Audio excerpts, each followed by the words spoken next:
Okay, then good morning, guys. So it's been a week since I did another stream. Probably a little bit longer actually, because it was the week before, wasn't it? But we've had all sorts of internet issues and various other things going on over the last week. Plus a few bits of commission work that had to be done offline.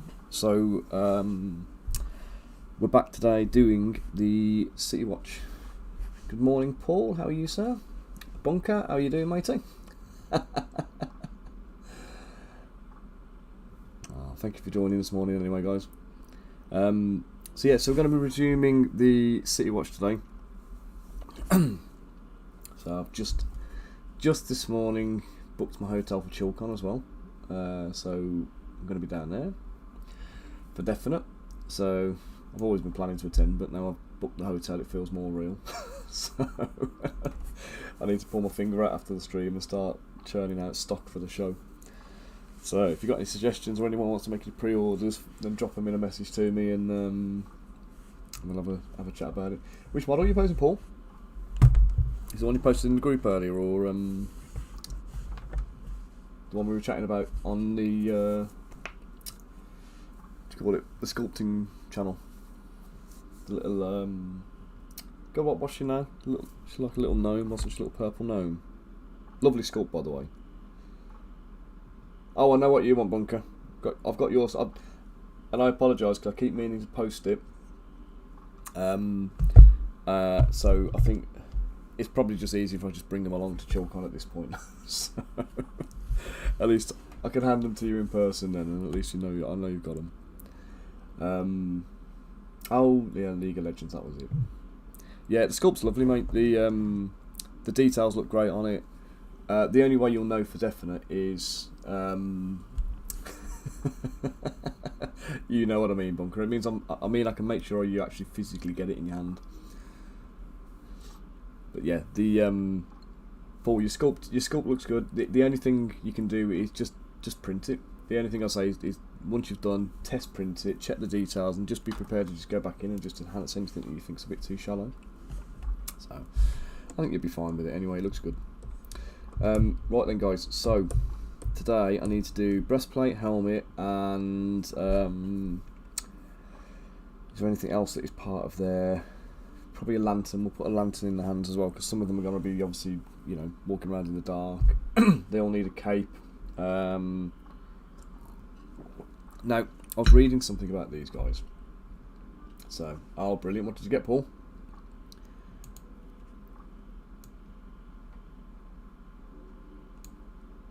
Let me just check something.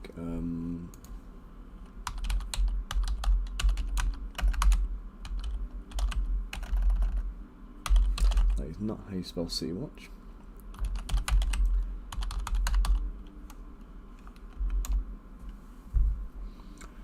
Okay, so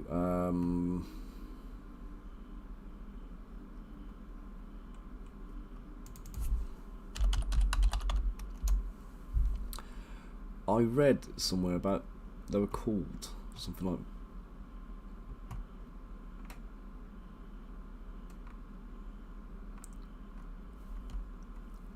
I can't remember what they were called now. Something to do with having brown trousers anyway.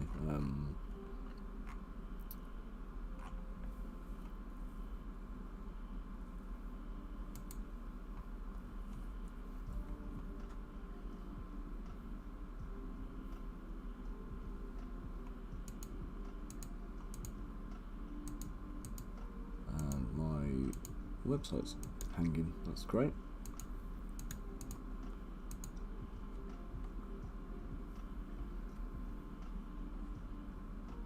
So guys, this is me multitasking and failing.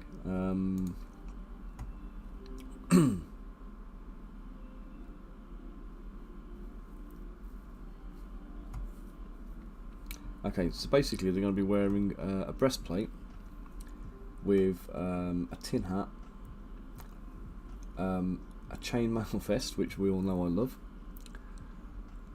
and then kind of brown trousers and kind of like long sleeve tops. So it looks like it's going to be bare legs from the knees down, I think, or for the most part.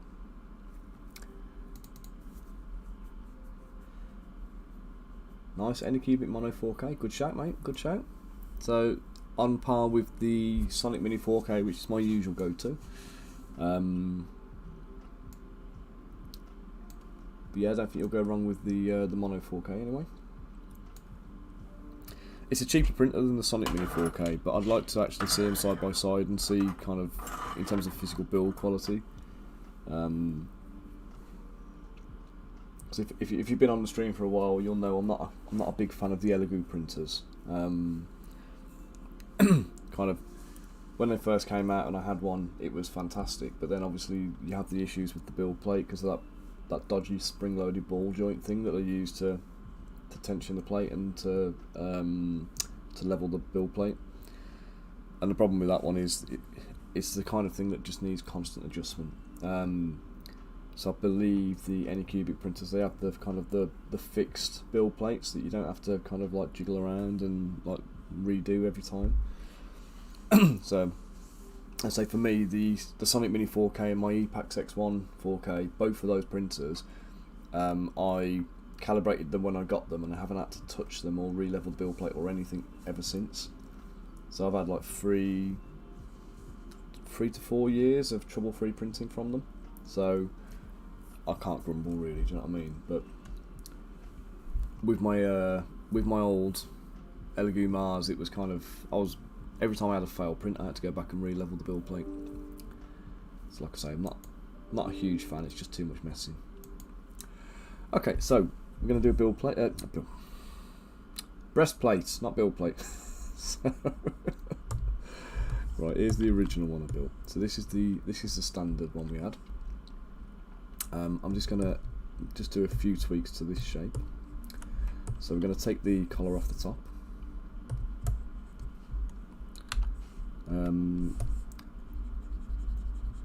The gorget, or gorget, however you pronounce it, Gorget. Make of that what you will.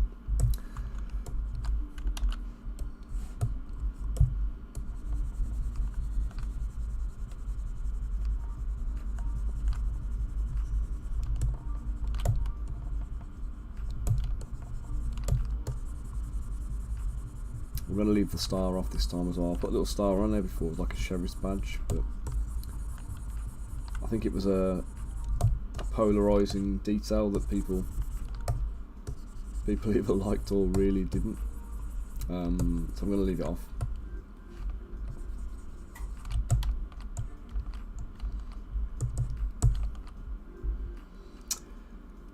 I think I'm going to do I might give them an extra layer of armour on here, just to give it a break up the pattern, break up the shape.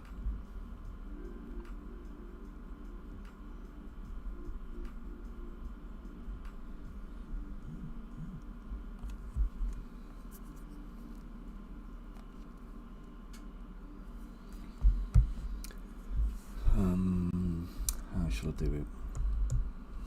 Let's carve into that bit as well. Let's just take this bit out.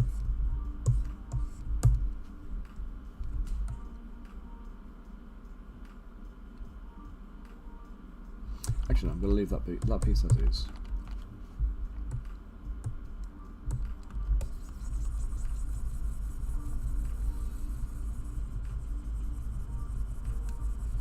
Well, I don't know if anybody else here has read the Discworld books. I am certain there was a section in there when, I think it's when Angua joins the watch, and I'm sure there was all this talk about kind of like hammering boob-shaped indents into the breastplates. So I'm pretty sure, as much as people hate it, I'm sure it was canon that the female officers have boob armour. I don't know if anybody can remember and can confirm that.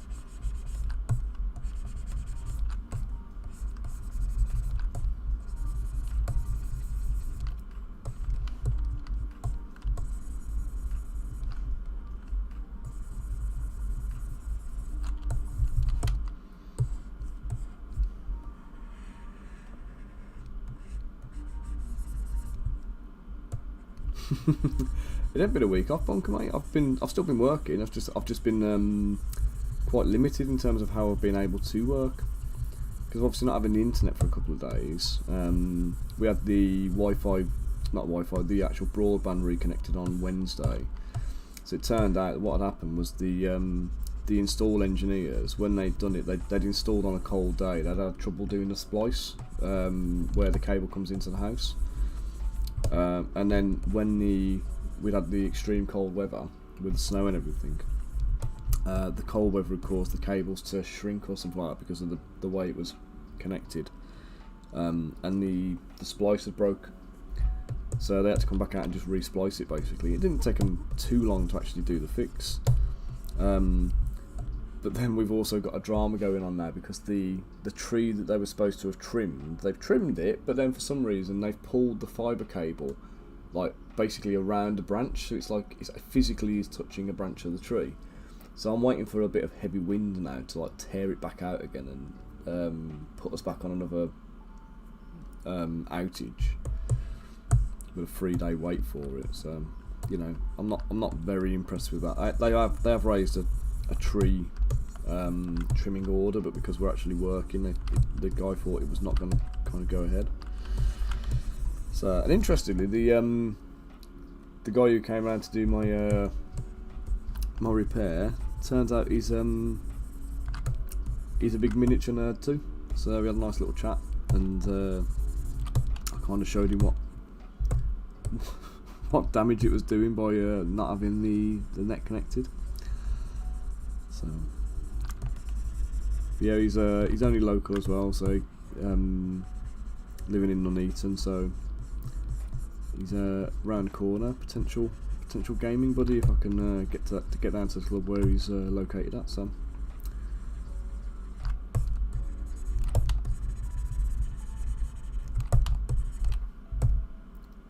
but yeah, I did the Koroks, didn't I? So those guys are they're all finished now. They're in the, if you're on the Patreon, what do we call it now? The Koroks are in a folder for the monthly miniatures downloads. They're not supported yet, but they are there and available to download anytime you want them. So what you sending me, Bunker? Ah, cheers, Bunker. So yeah, so female boob plate does seem to be the common thing, and like I say, I'm pretty certain that it was in stories that was the thing.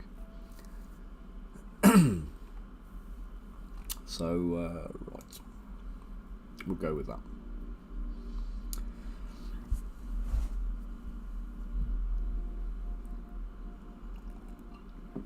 Yeah, because there was quite an amusing bit, I think, where they have to send the breastplate off to the armourer or something like that, and they hammer it out over a rock or something like that to try and get the boob cavities in the breastplate.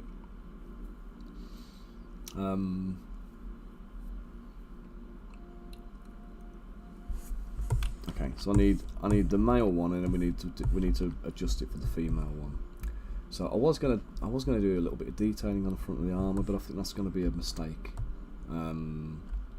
So I think I'll leave that.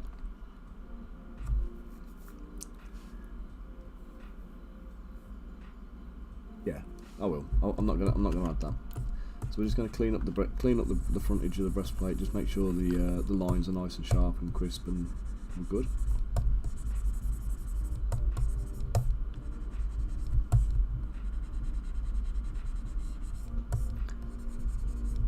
Okay, so there we go.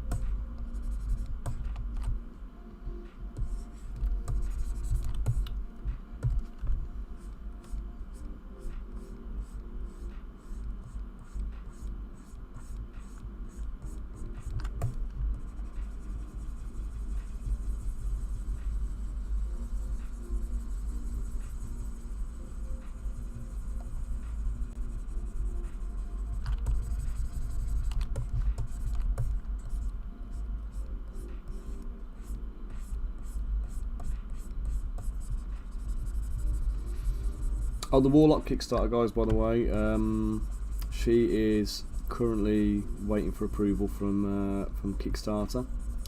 So the page has been submitted, the model's all finished off and everything else. So I need to, after I finish the stream today, I'm going to export all the STL files, do a test print, get her ready to rock, and then hopefully I'll have a couple of them available for ChillCon for your pre-orders there, Bunker and Rosie.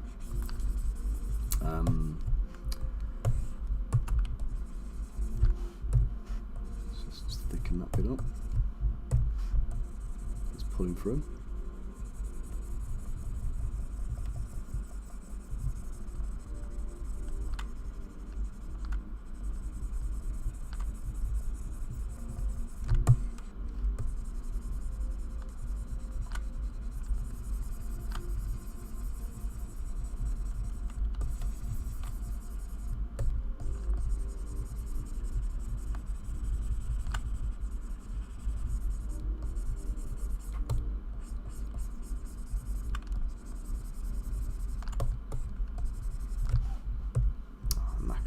There we go. Thicken that up again. Just pulling it too thin now.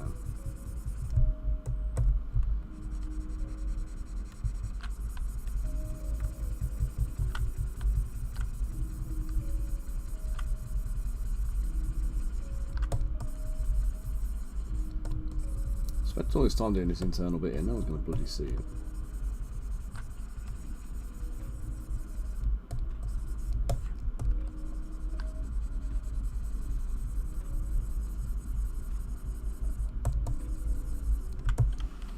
I'll just give this whole breastplate a polish.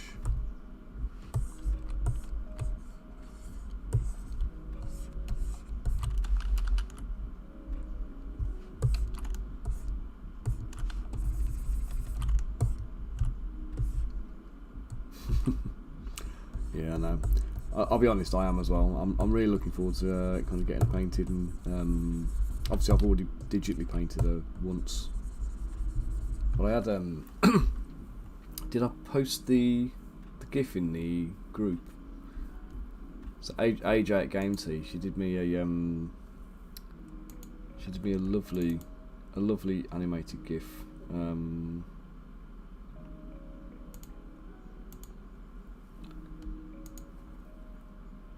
we go. A lovely colour changing GIF. So it was she'd done her in a few different colours, like tweak the colouring on her. I have to say, I really do like the this one here with the green and the green skin and the purple clothes. I just think it works quite well. Then we got the fading into like the purple with like is it browny black kind of gear. It also looks nice, and then the original kind of like red and green. So got a nice bit of a transition going on there throughout them all. So I think we'll see some nice artwork from AJ hopefully this week, and then that will kind of help me to wrap up and finish off the Kickstarter page, along with the test prints I do obviously. So I want to showcase the model as a actual physical print, because I think that's important. People need to see that it's a viable one. There's too many of these Kickstarters waft around a digital model like it's a shoe-in. Yeah, she does actually, doesn't she? It's got quite a good kind of a good vibe to matching. There is an extra little bit I'm going to do through the Kickstarter as part of a little stretch goal, where there's going to be I think I mentioned it before. There's going to be a little imp, basically looking all grumpy and pissed off, carrying some books to the warlock on the sofa. And as he's walking past the table, on the table there's going to be like a big carnivorous pot plant that's kind of eyeballing him and, like, you know, baring its teeth and drooling. So it'll just add another little dimension of something there. And I also contemplated doing like a Fantasia style broom that's just, or a mop or something like that, that's like cleaning the floor on its own. So we'll see how it all shapes up. There's about a dozen extra things I could add to this scene, but you know, when you're kind of thinking like, is it too much? Do I need to just like stop and just call it done? But the plant's definitely happening.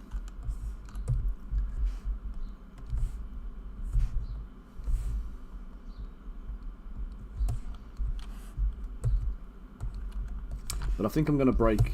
I don't know if everybody's going to want the table, So I think what I'm going to do is I'm going to take the yeah, this is it, and the whole thing becomes a little scene then, doesn't it? But again, it's how far do I go with it? Do I end up doing like a floor for it and have like a little, you know, an actual scene that it can be set in, or, you know, a little backdrop and things? It's just all that, you know,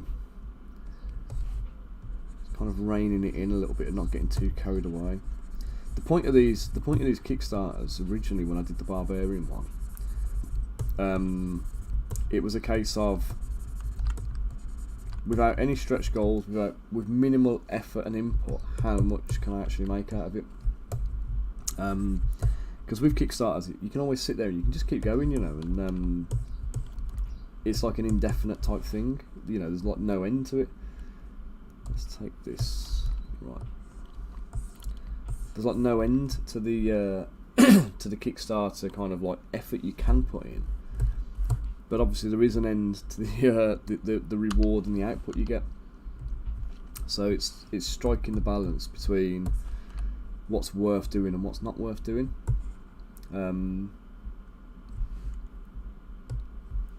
Yeah, actually, you're right. I could use the walls I did for the modular terrain, and use some of those bricks and stuff to create it.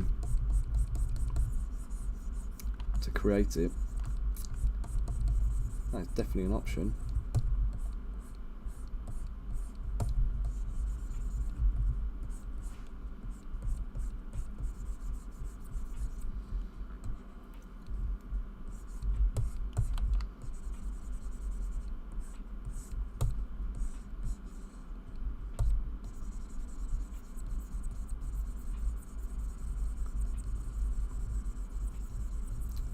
But then this is me here, kind of looking at it, kind of over-analysing, and I'm kind of thinking I want to put, you know, I want like a nice, don't know, like a parquet floor and a little bit of a like a library behind her and stuff. So there'll be, like, you know, if the Imp's going to be bringing books, then like, where's he bringing them from? So there needs to be like a little library there, and I'd want to put a bookcase in, and then I'd want to put I don't know, like a little, one of those sliding ladder things that you get in like a big library, so that the Imp can get up and pick the books up for her.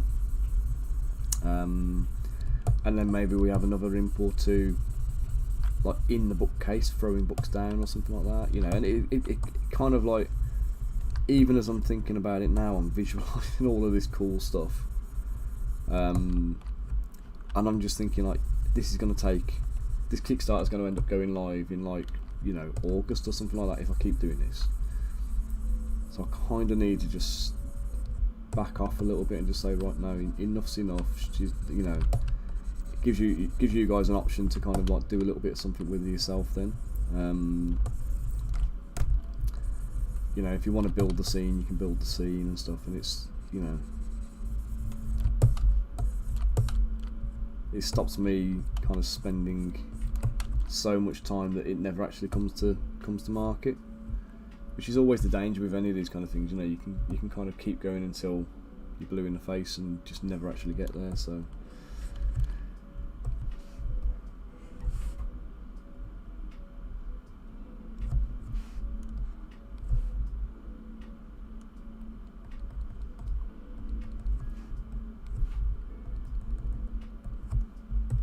but you know what I'm like, I'll say I'm done with something, and then I'm back on it, kind of tweaking it and adjusting it. And what I really don't want to do with this Kickstarter, I do not want to be in the middle of the Kickstarter kind of committing to extra stretch goals that I haven't already kind of like, you know, pre-planned in my head, because it's just stuff that drags it out then, you know what I mean. It holds back delivery. So we've got some I can't really talk about some of the stuff that's been going on over the last week as well. So there's some, let's call them interesting developments on various fronts,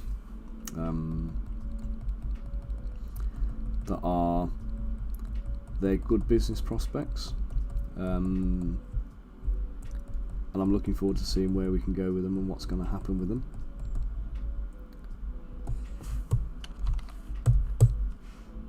And it will change up, if they work out, it's definitely going to make an impact on kind of how I do stuff and what I'm offering and what I'm doing, but for the better.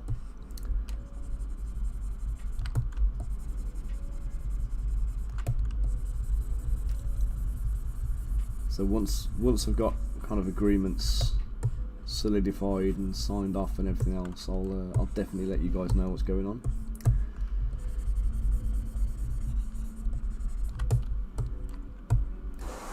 But let's just say there's some good stuff going on at the moment.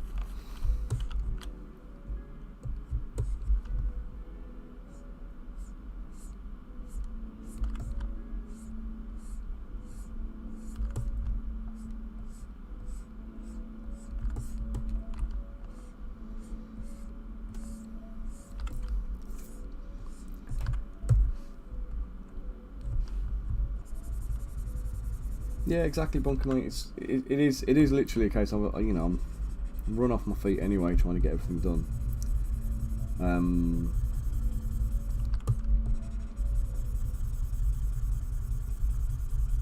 And running a Kickstarter, honestly, if you've never done one, you can't really quite appreciate how stressful it can be. It's like it just takes over your life for the entire time it's running. Like no matter how much you try and discipline yourself not to, you'll end up like sitting there checking the page every like 35 seconds or something like that as the campaign runs on. And it's a bit of a hard one to try and manage, really, because like I'm never quite sure where to pitch it, because the first 24 hours is usually a mad one, and then it just kind of slumps through the middle of the campaign, and you'll get a few new bods on it, and a few new supporters will come and join you throughout the way. But then it's not the same kind of like progress that you have when you launch. So when you first go live, you go, you know, you set your stretch, you set your funding goal, and then hopefully, you know, if you've done a good job and you've got all your marketing in place, you'll blast through the funding goal straight away. As soon as you've hit the funding goal, people have got confidence in the project and they'll continue to come and back it. And then the longer the campaign runs for, I always think like, so when I did my Kingdom of Telaria's campaign, there was a Cool Mini or Not one dropped at the same time, and I want to say it was I think it was Rage. I think it was Rage. Morning, Dennis. How you doing, matey? Welcome to the chat. Yeah, guys, just if anybody's looking in the chat, you see Dennis Designs. This is Skyhawk, who's been on the streams before. He's just changed his name now. So if you see Dennis, it's Skyhawk. So you know he's doing all the good tanks and stuff. Paul, let me just check. Let's just read up on your message here. Let's see. So I'm developing a miniature game, still in the early stages. I've had rules and some character ideas. Nice. Been playtesting with friends. It seems like it's working and it's quite fun. I've never done something like this. Have you got any suggestions how to get it published? How to run a Kickstarter, or even find a publisher to pitch your idea to? Okay, so if you've seen my streams before, the Cursed Empire, Chris, who is the man behind Cursed Empire, he's always on the lookout for small independent games to publish. So I would suggest get a demo game like filmed, even if you're using proxy models, don't need to worry about that too much. Get a kind of a brief, you know, what's the story, what's the setting, in as few words and as concise a way as you can possibly manage it. Like a one-page summary kind of thing is the most you want to go to really on that. You don't want to go, you know, a novel to kind of explain the story, because people have got to kind of try and digest it then. And then obviously do like a summary roundup of gameplay. But you need to make sure you've got like core mechanics down and everything else. I wouldn't worry too much about having it kind of like polished and ready to go, because obviously the refinement can come with time. And then someone like Chris, the other alternative as well you could go to would be, if you've got a unique enough setting that isn't like anything else they've got, you could go and have a chat to Osprey, and they can have a little look at it as well. So with Osprey, as an example of how they would work, they want you to basically bring them the story and the game, and then they'll do everything else. they'll do all your artwork, they'll do everything else, and they'll brand it up so it looks like one of their games, and then you get paid like I can't remember how it goes now. I think if they publish a book and they do like a minimum of like a 5,000 book run, they sell a book for whatever it is, and then you get like a 10% cut of it. So if they sell the book for 10 quid, you'll get £1 for every book that gets sold. So that 5,000 book run will bag you like £5,000. If they do a reprint, you get the same again. So it keeps going. But obviously the money is going to come from having the miniatures range to support the game. So again, with if you're making the models and you're able to kind of like produce the figures for the game, then this is where you can make your killing. This is where you're going to make the sales. So I'm working on a couple of games myself at the moment, and trying to figure out which is going to be the best one to kind of bring in up front. And it's basically like, at the moment, if you look at my figure range, it's all D&D compatible type stuff, or it's proxy models that you can use in Warhammer games and other things. And there's no reason to make people buy models. So this is going to sound really kind of like money grabbing and really kind of like, this is like an evil corporation idea now, but this is how like Games Workshop and everybody else are going to be thinking when they're making stuff. So there's certain things that might not be the best models in the world, but if they perform well in the game, people are going to want them, they're going to want to buy them. And depending on the scale of the game as well, you can kind of coax people into buying multiples and have several different things. Where you've got to kind of balance it is, in terms of your target demographic, is how are they going to take the kind of the scale of the game. So if you look at games like Warhammer Fantasy Battle, if you try and launch something like that and they've got to come and buy 200 models to kind of get started in the game, you're going to be on a bit of a losing streak trying to get people to like take it up in the first place, because there's going to be a big cash outlay to kind of get into the game. The alternative is that you go and say, right, we're going to do like a small scale skirmish game. Like I'm working on Crystal Collapse with my mate Max, who's running Analyth.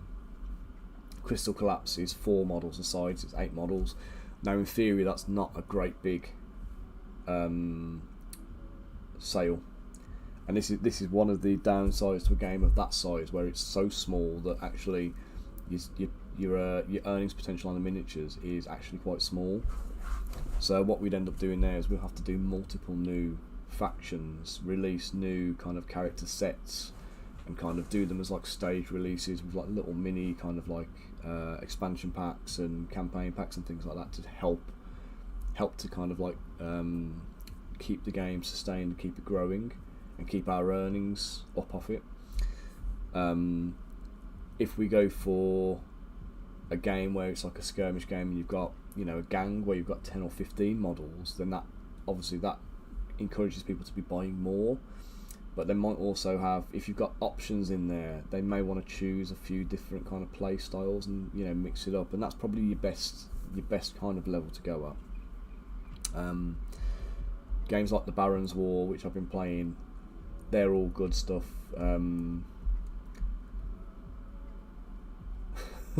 What's this? Dennis. I have a problem when I wake up in the morning. I feel a horrible childish feeling, as though I'm immature doing my hobby, and my brain tells me I should be doing something more adult. Is this a common feeling? Yeah, it is. If I go back, Graham Norton, right? I don't know if you ever saw the Graham Norton Henry Cavill interview. But basically, when Henry Cavill starts talking about, or Graham Norton brings it up, and first off, completely gets it wrong, and I think he does it on purpose, and he basically says that you play World of Warcraft, and then Henry Cavill's there kind of going, it's actually Warhammer, Graham. And this whole thing, that discussion with Graham Norton, it properly pissed me off, because I've been in that same boat so many times, and people just don't get it. And the problem is when you speak to people who aren't in the hobby, their instinct is to mock it and go to, oh, so you play with toys then, or you make toys, and it's like yes and no, you know, and there's nothing wrong with it, you know, from our point of view. There is nothing wrong with having something to kind of be creative with, have an outlet for that kind of thing. But the problem is, it's not mainstream enough that everybody understands it and everybody gets it. So you are going to have this constant kind of thing where, you know, people are taking the piss essentially when you kind of tell them. And I would say it's only the last couple of years for me, when I've been doing it full time and I'm talking to people about what I do for a living, they don't mock it now. And I mean, they could be laughing behind my back, I don't know, but like in terms of like when I'm explaining it to them, and they kind of go, they used to be like, oh, you know, that's for children, oh, so you play with children's toys, or, you know, they use like derogatory terms. They kind of don't do it anymore. So I don't know if it's just that people have wised up to it, or they've warmed up to the idea of it. But I think it's picking your battles. I think, you know, don't ever question yourself, because there is nothing wrong with what you're doing. But don't get hung up on other people's opinions about it. Speak to people who are like-minded and kind of, you know, bounce off those guys. Because if you do go out to, like, you know, the majority of people and they just don't get what you're doing, you know, they won't appreciate it. And again, for me, doing this as a full-time job since 2019, 2020, it's one of those kind of things where, like, having people now who actually appreciate the fact that I do this as a job, it's like a full-time thing, and I'm earning a decent living at like doing it. They can't mock it now. So, and yeah, and dating's always a bit of a tricky one. I honestly, a bit of self-deprecation works there. So, you know, be prepared to take the piss out of yourself a little bit, and have a joke about it. But if you date somebody who doesn't get it, and they won't, if they start knocking you for it, get rid of them fast, because you don't need that kind of crap. You want to kind of go for somebody who they don't like Hayley, for example. Hayley is not interested in sitting down to paint models, isn't interested in sitting down to play games or any of that kind of stuff, but she respects what I do.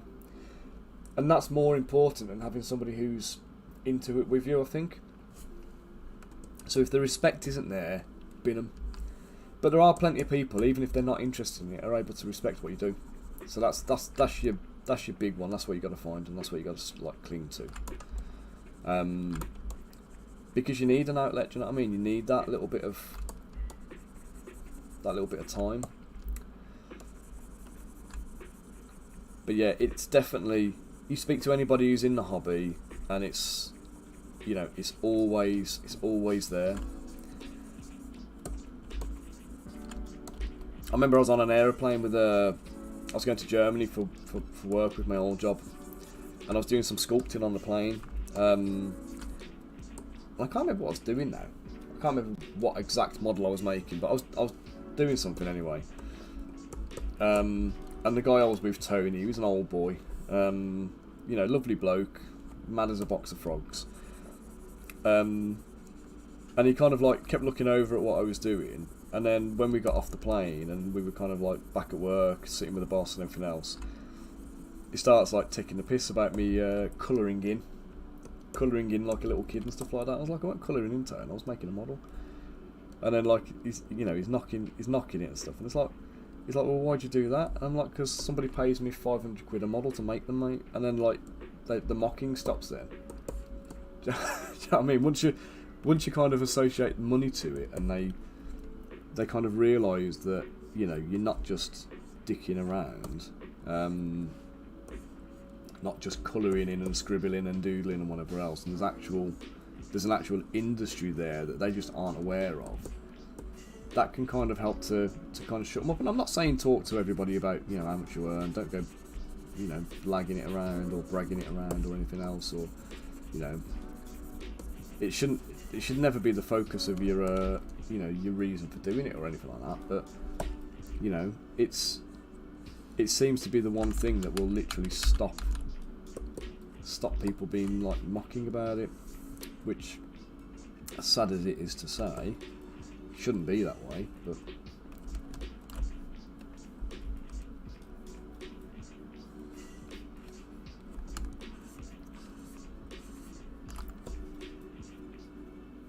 oh, you did it, mate. Ka-ching. Well done, man. So you're going to be using that money to buy your next one and load yourself up and get yourself some more fodder to paint and sell.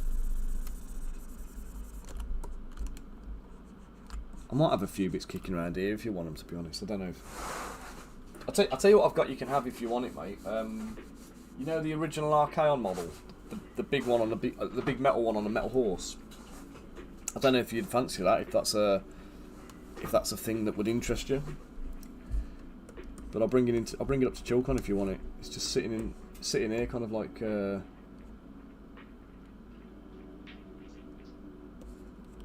Your friend Bill liked that fact. Which fact was that, mate?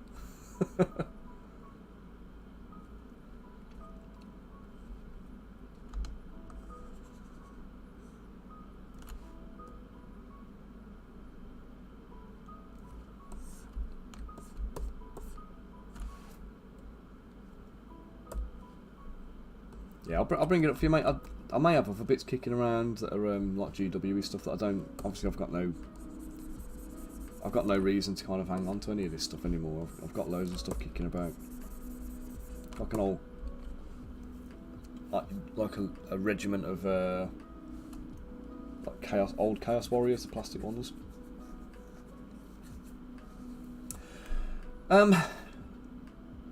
Yeah, self-publishing then. So yeah, back to what we were saying on that one, Paul. So yeah, kind of pitch the game level, figure out where it's going to go. Make it as appealing as you can, so you can do like a sales pitch that's short and quick. And oh right, got you, mate. Now I get you. So yeah. So see, what we do is we take the game idea, you pitch it to people and kind of say, right, this is what we're going to do. Now, the one bit of advice I will absolutely give you right now, don't do it as a print and play if you've got any interest in sustaining it beyond the launch. So, no, mate. Do a couple of sculpts so you can showcase the art you want to use, or the styling you want to kind of like associate to it, or the miniatures that you were planning on using. But don't spend loads of money on the artwork and stuff, because the chances are, like if you go to Chris, for example, at Cursed Empire, Chris has got absolute swathes of artists working for him. If I just go to the Cursed Empire,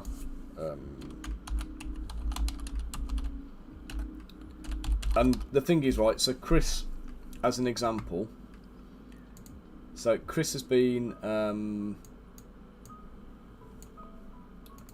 here's a load of his stuff, so you can see some of the models I've done. You've got the things here, but we've got box game contents here, so like the artwork on the box, the things. So Chris has got artists on the books who will knock out artwork left, right and centre. He's produced enough art for card games. He's got people doing like board tiles for things. He's got me doing sculpts for him. So he's got a whole team of people who are producing content. So if you were to go to Chris with it and say, here's my idea, this is what I've got, he would likely say, right, we'll come up with an agreement, let's work out how this is going to go, we'll do a profit share on the product at the end, but I'm going to need to recuperate my investment on art and stuff like that. So there'll be some kind of thing like that, and then he will run it as a publisher, and then you'll get royalties and commissions and stuff like that off the back of it. So, it's from your point of view, it's fairly hands off. You'll just have to write new content and create new stuff for it so that he can kind of keep rolling out new editions or new updates and whatever else. If you go to Osprey, again, doesn't matter how much artwork you've got, they don't want it. They want their own artists working in their style, so the game matches other like products that they've produced. So you don't want to be kind of investing lots of time and money in something that's not going to happen. Now the only exception to that is if you're going to be doing Bunker, that's a terrible dad joke, mate. So, I don't think I can even share that online. I can't bring myself to do it. No, I'm going to have to, aren't I? Because I've talked about it. Here we go. That's Shane Bunker. That was what he's just sent me, a 3D printer printing 3Ds. Terrible, terrible, terrible, mate. You should be ashamed of yourself. So yeah, Paul, sorry. The whole thing with the publishing, the only time you ever want to invest in any artwork is if you're going to be publishing yourself. So if you decide you want to take it to Kickstarter, from experience, the one thing... I did laugh. It was a kind of a tragic laugh, but it was a laugh still, wasn't it? So it still counts. Yeah, so you want to make sure, if you're going to take a game to Kickstarter yourself, that you want footage of the gameplay, you want breakdowns of gameplay to be able to kind of like make it easy to understand. You want it easy to learn for people so that they don't have to spend loads and loads of time trying to kind of complicate, get their head around complicated rules and stuff. And you're going to need to have the models ready. So again, I mean, if we look at Coven as an example, so I've been doing quite a lot of sculpts for Coven lately. I can't say what I've been doing and when it's going live. I don't actually know. But Coven went to Kickstarter with just a rule set and some artwork and stuff, and half a dozen models, or thereabouts. And the feedback they got was they got quite a good amount of money. They got funded, but they didn't get anywhere near what they were hoping to get out of it. And they ended up pulling the plug and backtracking and kind of taking it back to the drawing board. So they're coming back with more models, and the reason for that is because they were launching the game and they were self-publishing it. People basically turned around and went, well, we love the 6 models you're giving us, but we want whole factions. We want the whole kit and caboodle so we can just get in and start playing straight away. So realistically speaking, if you're going to do a game for a Kickstarter kind of like a project, you want like 2 factions minimum, like minimal 2 factions. But also don't ever do it as a print and play unless you want to just kind of palm it off, hand it over and make a quick buck. If you want something that's going to sustain itself and be something that you can kind of come back and continue to support, you need to put physical products in people's hands, because any barriers that you put in away, i.e. not having a physical copy in front of them, so they have to then go off and 3D print things, or they have to go and 2D print a book or something like that, or the rules, or crib sheets and cards and whatever else. If they've got to create stuff to be able to play the game, there's less chance that they're actually going to play and love it, which means they're not going to come back and be repeat customers. If you sell 1,000 copies of the game, you'll make a good amount of money on the Kickstarter if it's STL, because it's all overhead free. But that'll probably be the cap of your income. That'll probably be the only money you'll earn off it. If you sell 1,000 copies of a physical game, you'll obviously make more money because you'll be selling physical product for more than you would an STL product. But the product is going to be what's the word? The product's going to have higher overheads because you've got to physically produce something. Now, if you're talking miniatures, the overheads aren't that much because miniatures actually don't cost a lot to produce if you do it yourself. If you start outsourcing things, it costs a lot more, but still manageable. It just means you have to start looking at stock quantities and things, so like your the actual amount you need to get from the Kickstarter is a lot higher.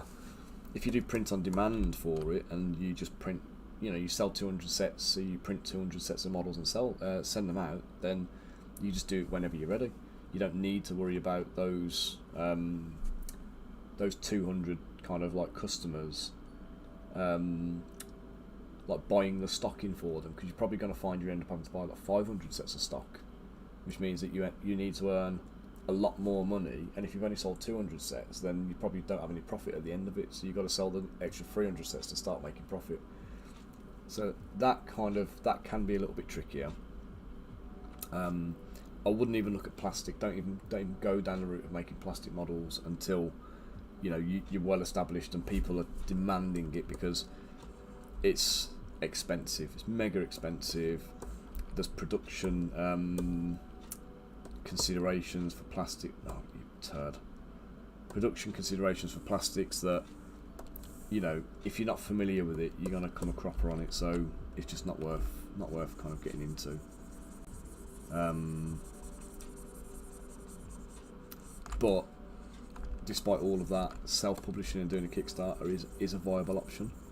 But you need to have it polished and ready to go all on your own, so you don't get the support. So you've got options ahead of you. Just ponder them, decide which one's going to be best for you. Go direct to Cursed Empire and Osprey and see if they're viable options for you. I mean, if you want me to introduce you to Chris and pass your details over, you can send me the pitch. I'll review it for you and then put you in contact with Chris if you want.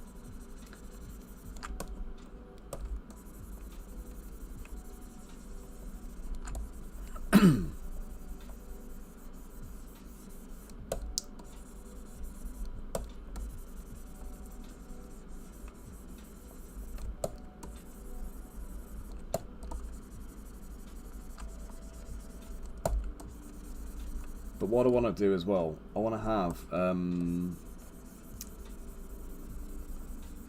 want to do a few more of these like little, a bit like the chat we're having now really, but like little workshops on game design and things.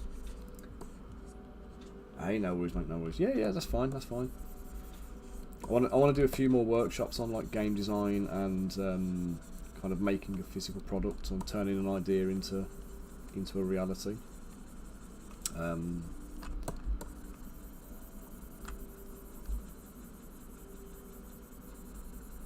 Making a Kickstarter happen and things like that. So the biggest thing you'll need to do is advertise with the Kickstarter though, because like, despite the fact you're using a big platform, then the customers are not just going to come to you.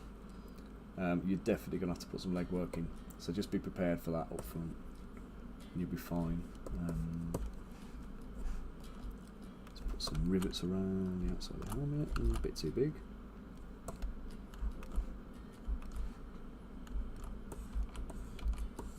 I'll do.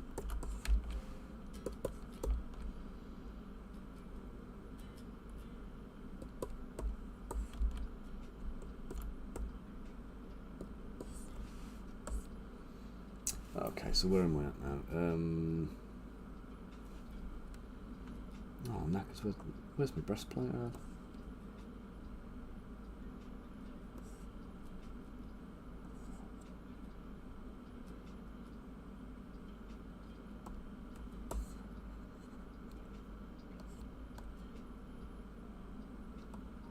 Oh guys, can I just double check? So this is the original helmet I had for the City Watch. And this is the new one. Do we think the new one looks better? Hey Rich, how you doing matey? Does the new one look better, or have I just wasted a load of time because I should have just kept the old one?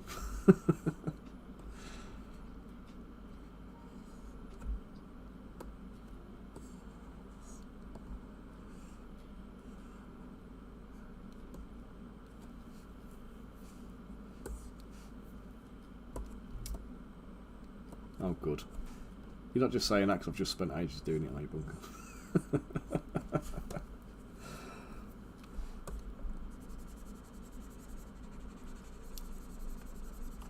No, I know you wouldn't. Yeah, that was kind of where I was hoping to kind of pitch it a bit more there.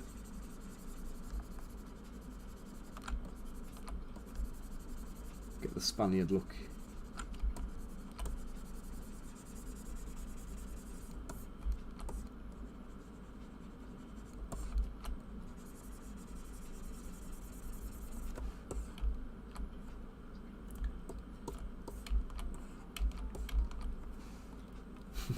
Cheers, matey.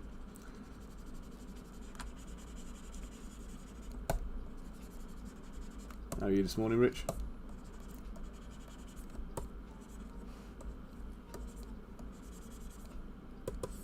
Okay, right, there's the new helmet there, so let me copy that.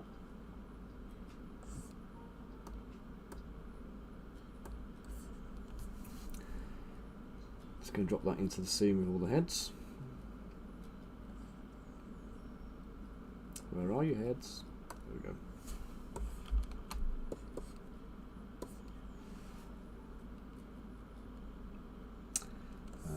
Fair enough, mate, fair enough.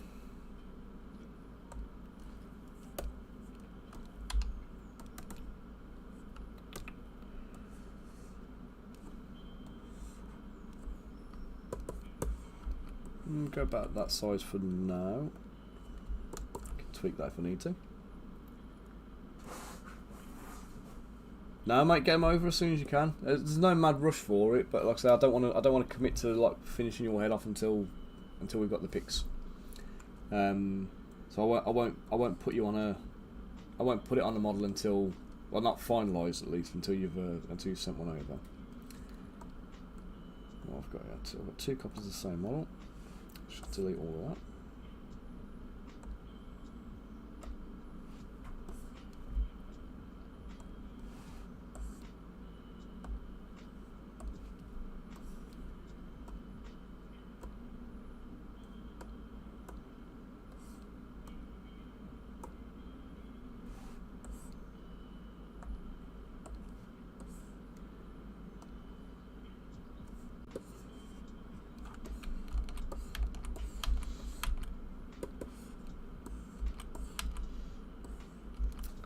I wonder what that one's for.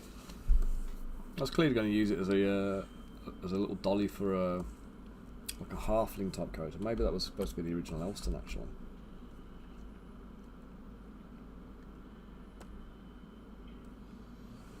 And that was my original Spud, I think.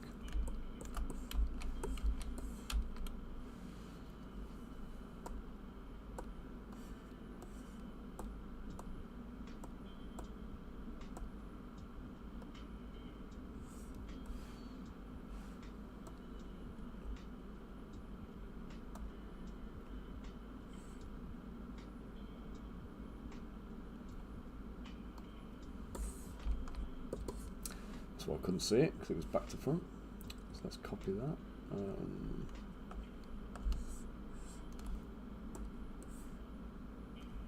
Paste that in here as well.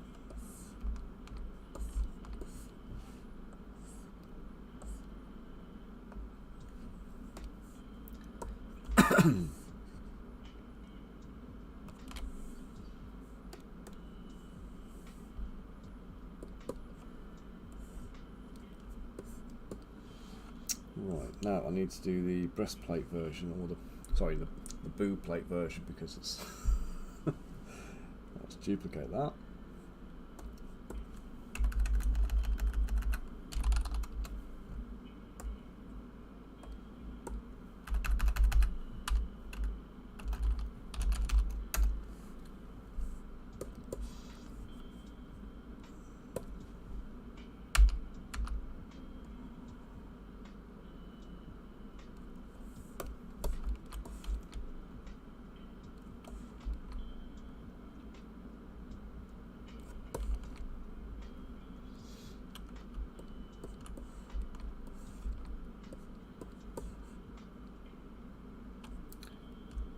Merge that in. I'm just going to do a little bit of build across the top. It's got a gradiated top surface.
so I'm just going to mask this off. I'm just going to extrude it out a little bit. No,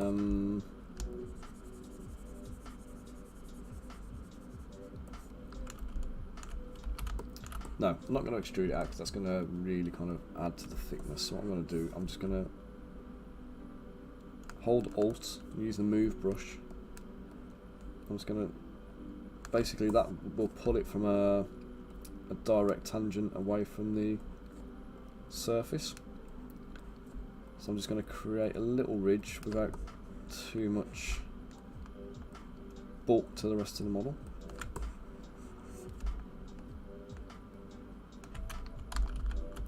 And I want to be making sure I grab the masked area here, so it will make sure that the mesh always moves in a uniform manner. Doesn't matter where I move the brush up and down, by the way. It's,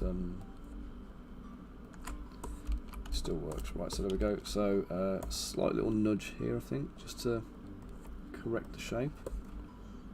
Keep the curve. Repolish. And I'm just going to use the H polish tool to just come around and just do a little bit more of that. Just smooth it all out on the edge. And let's go throw a few rivets in. Who doesn't love a rivet on a breastplate, eh?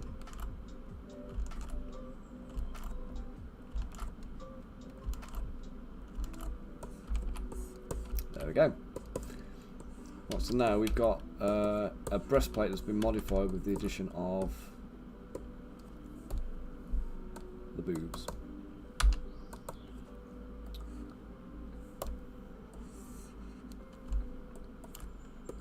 Okay. I feel like I should do an extra detail on the bloke's armour now, just to kind of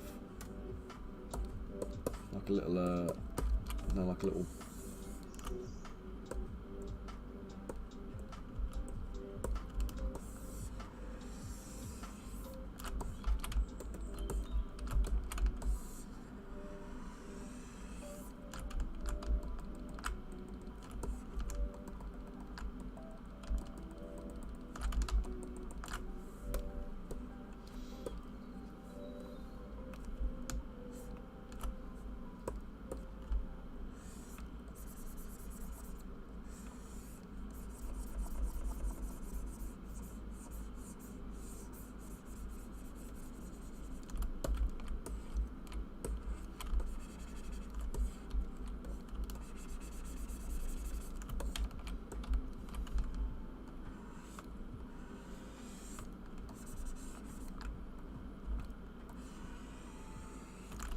What do you think, guys? Do I leave it clean, or do I extrude this piece and put the rivets around there so there's a little bit of commonality between the two different styles?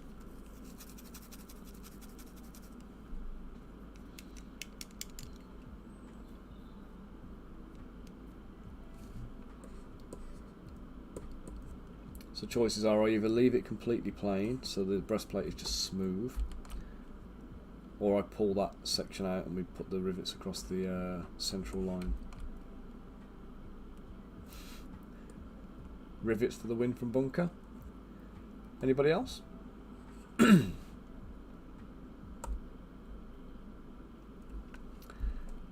we put the two together, I'll do it and then we'll compare.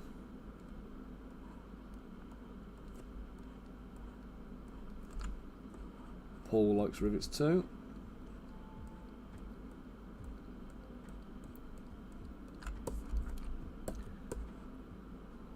Yeah, no worries, Rich, no worries.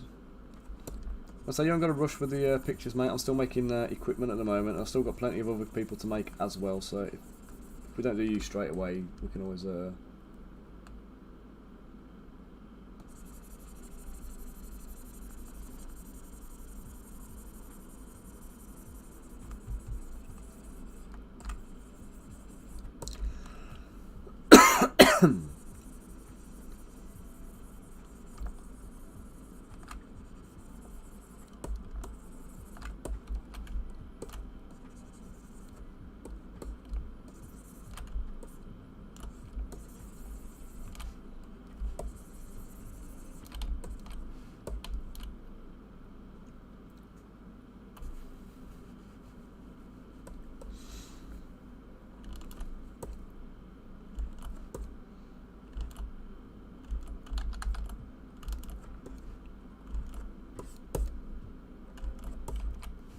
Now again, with rivets, you always got to take into consideration just the scale of them.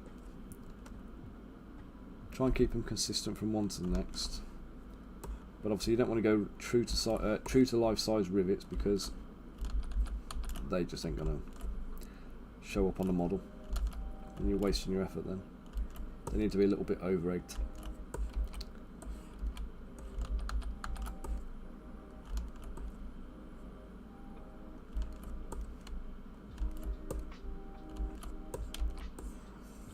There we go.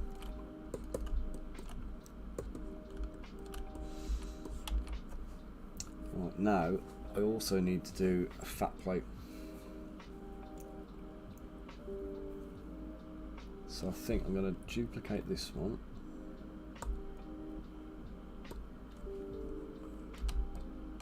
We'll take, oh god, I'm going to just select that, delete the,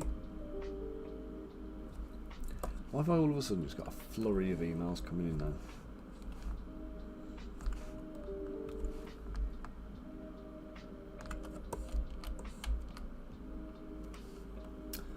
Oh, I've got an idea.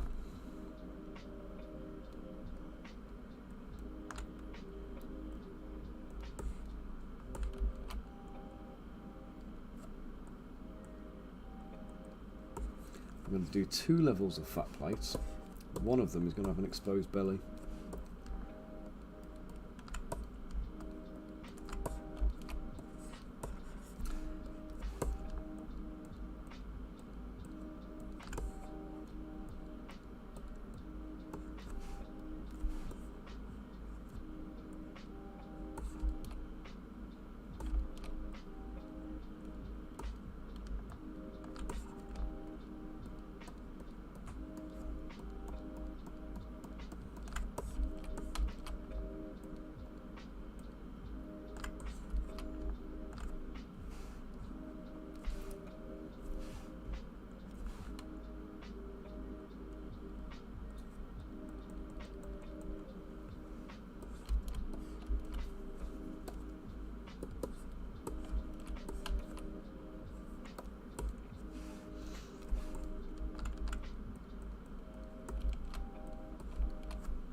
Just smooth off that bottom line.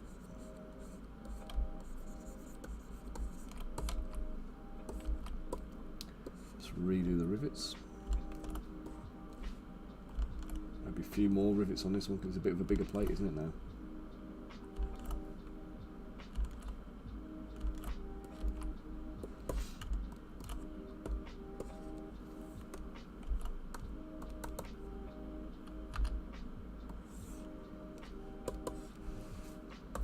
Duplicate that one and bring it over, and then we'll just take the whole belly section out. So I'm just going to mask it off. Mask it to there. And I'm going to use the pen for finishing. We're just going to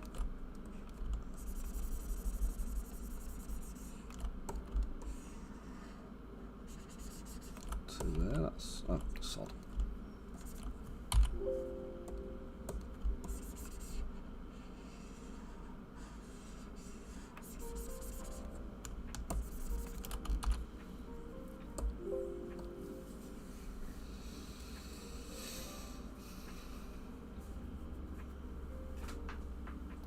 Oh, shoulders cracking here.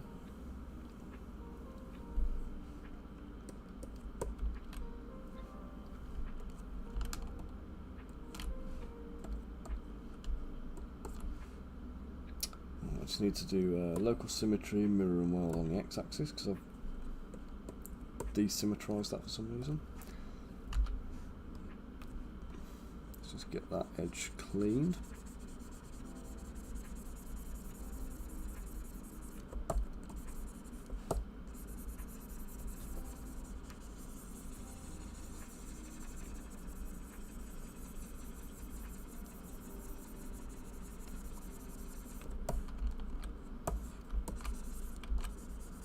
That's fine, I don't need to do any more than that.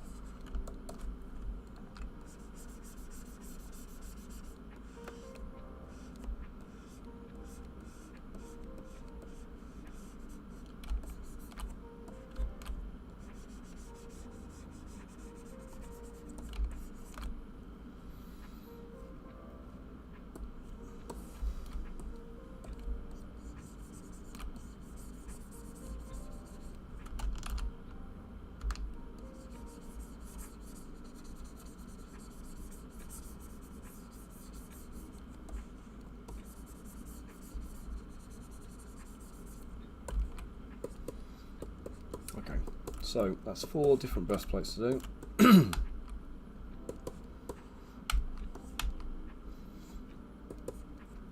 Helmet.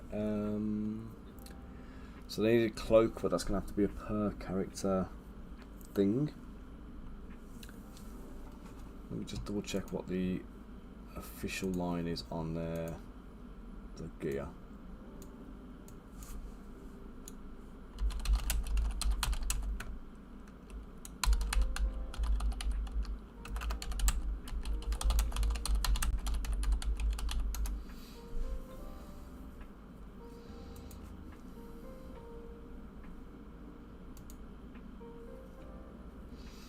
Okay, so they are called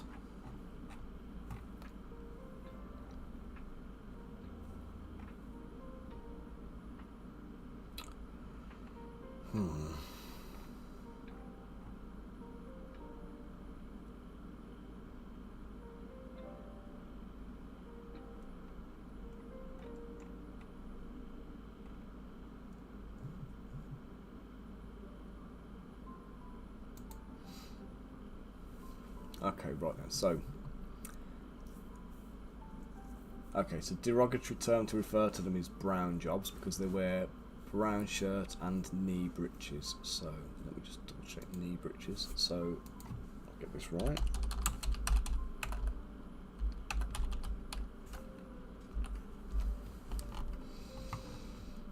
Okay, so these are okay. I can deal with that.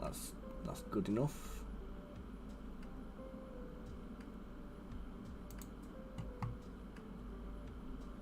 Wherever your passion takes you,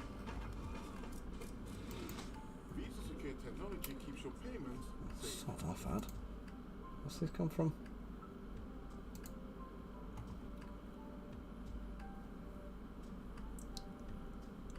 Okay, so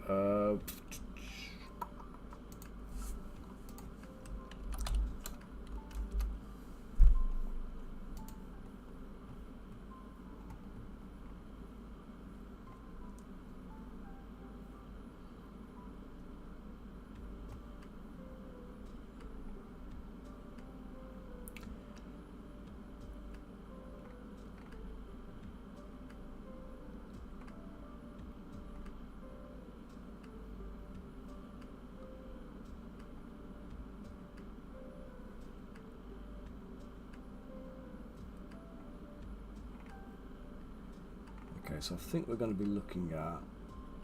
Do I go for the baggier style ones, or should I go for a tighter fit?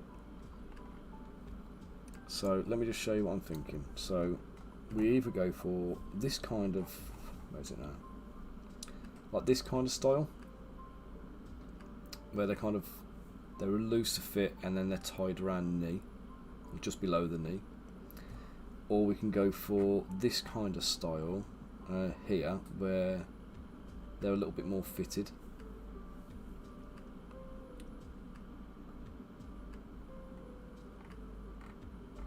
Or the style that kind of like buttoned up on the side, like a bit more Renaissance-y type, like these. So baggy with ties, more fitted just after the knee, or the half and half where they've got the buttons up the top. Sorry, at the bottom end. What do we think for a watchman's uniform?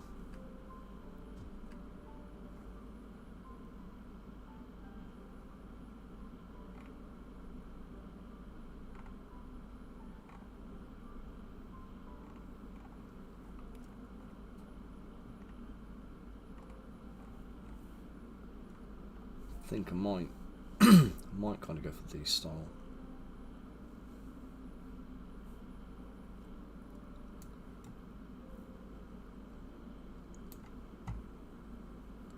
Yeah, unless anyone's got a different opinion on them, I'm going to go for that type. So I want my human base mesh.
Bear with me a sec, guys. I just need to do a little bit of a tidy up on this because stuff is getting busy.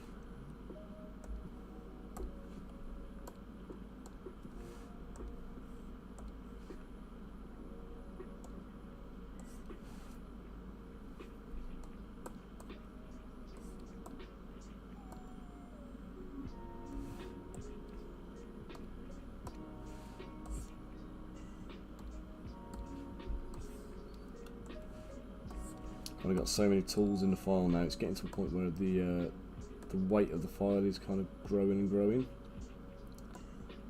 and I need to do something about it because it's becoming unwieldy.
Cheers, Rich.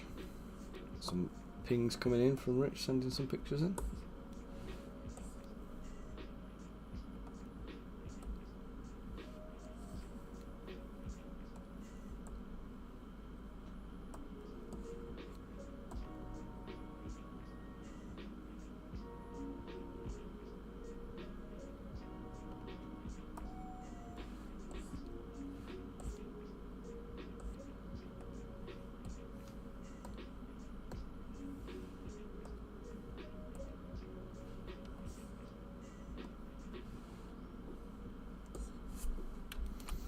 Oh, I think these are actually all poses that I never end up using, yeah.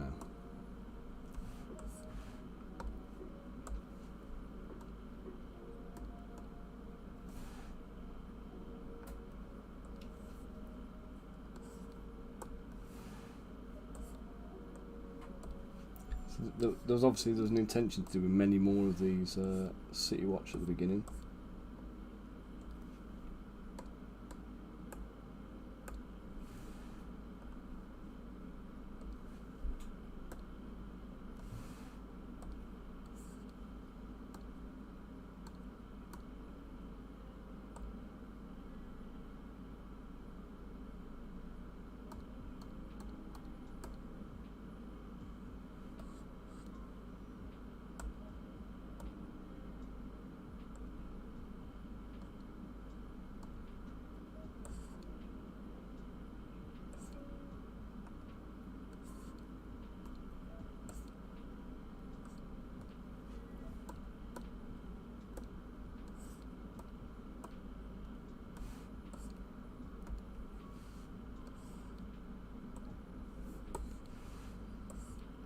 That is.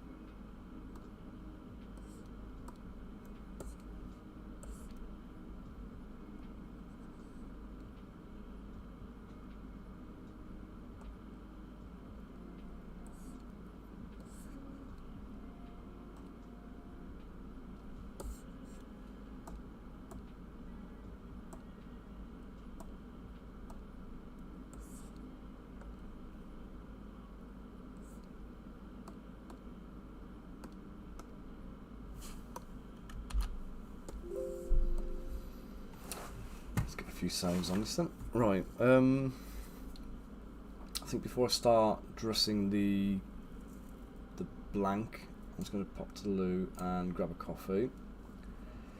So let me get back to this job lot. You can see There we go. Spud's head's now also in the files. Oops.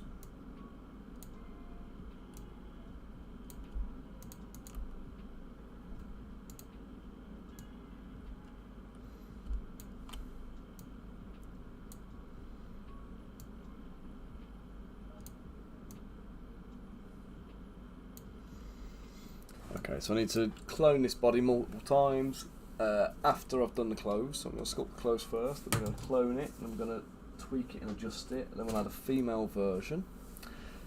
And then we'll start assembling some full-on Watchmen. So if anybody's got any suggested poses for the various Watchmen, please feel free to drop some reference images while I'm out into the Discord chat. I'm just going to pop you guys on a BRB, and I'll be back with you in a few minutes. I'll see you in a minute, guys.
Right, guys, I'm back. I need to put the camera on the screen on, don't I? Righty then. Where am I at? Thank you, Bunker, for doing the discount drop.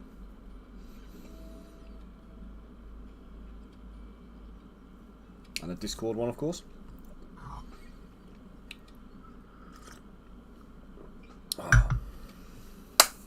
Right.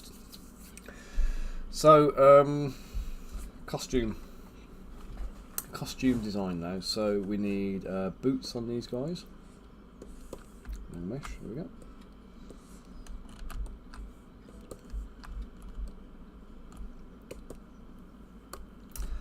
Let's take off the base and the ruler.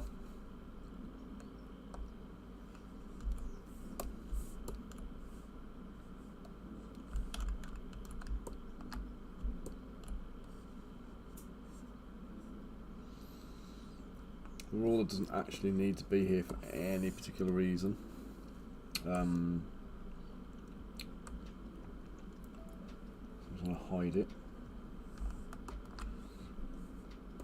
I'm going to keep the base because the base helps you to proportion the model properly. Make sure that when you pose it, you keep it in the confines of the base so that it doesn't overhang and overlap. I forget to do that sometimes, and I've come a cropper with it the other day when I did the the troll, sorry. I have got my coffee in my hand, mate. In fact, I've got my coffee on my hand because as I was walking through the office door, I stupidly pulled the door back, stepped forward, and walked into the door like an idiot. So I've spilt hot coffee all over my hand, and I've got coffee now all over my sleeve of my hoodie, which is now, you know when you got like a wet, like the tip of your sleeve's wet and it keeps rubbing against your hand. There's like that horrible cold wet. Oh, it's like one of the worst bloody feelings to have when it catches you, like a horrible little wet kiss from the devil or something. It's like, yeah. When you accidentally dip your sleeve in the sink when you're washing your hands or wash it up or something.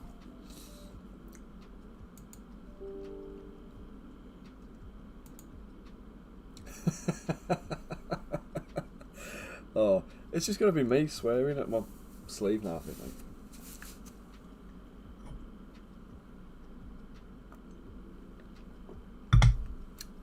Yeah, because I'm not on camera anymore. You can't watch me enjoying my brew.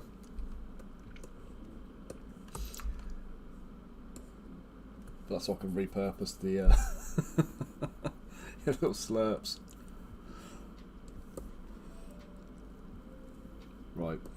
So costumes then. So we're going to take this guy and duplicate him. Set the head off because obviously we don't need the head because we've got lots of heads. Delete him. Okay, so let's first off just take the turds. Set the arms, just going to reposition them a touch.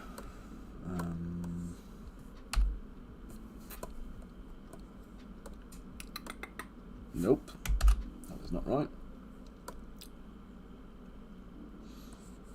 No. Come on.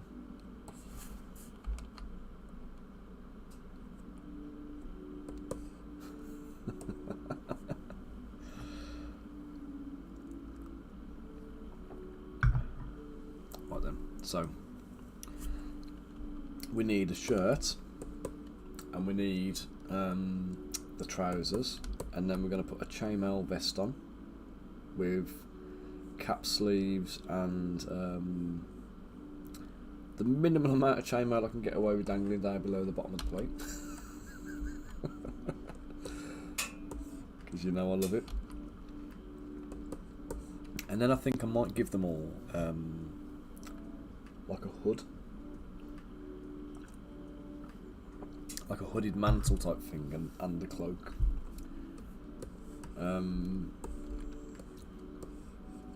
Or do I just make it a hooded cloak? Oh. Let's just go hooded cloak. I'm overcomplicating, aren't I? Right, so I've got the base duplicated. Let's do an extract here.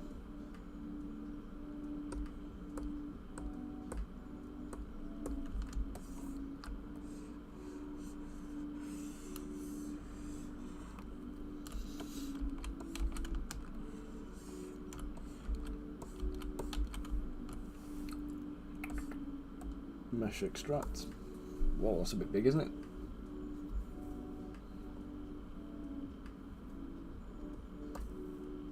There we go. That's perfect size. We'll take the internal geometry, delete it all.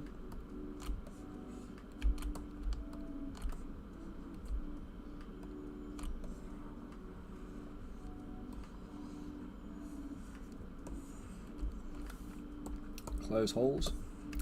So now we've got a solid mesh.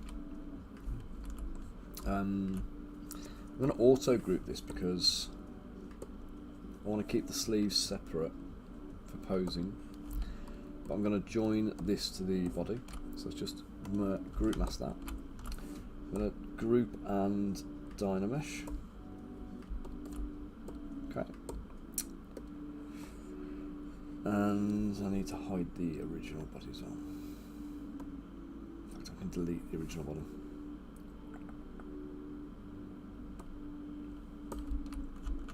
Okay. So, need to come back to the t-shirt now, or the shirt. Let's get a collar on.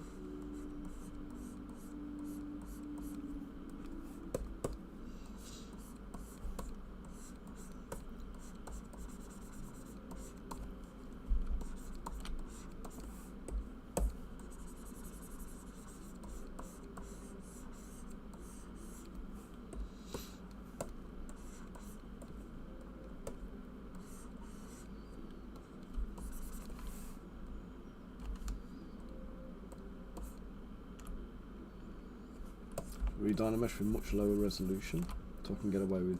Yeah, there we go. That's better. So I didn't realise it was laggy so much, but then I checked and it's 1.5 million polys, which is kind of at the extreme limit of what my computer will deal with in terms of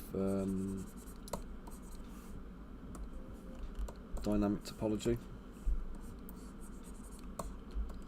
What is going on here?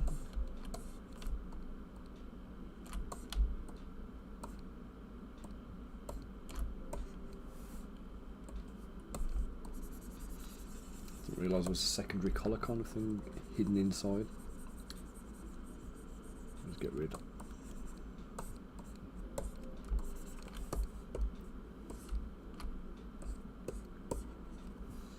Okay, so all I want to do on this is just remove the visible anatomy. It's clothes, it's a shirt.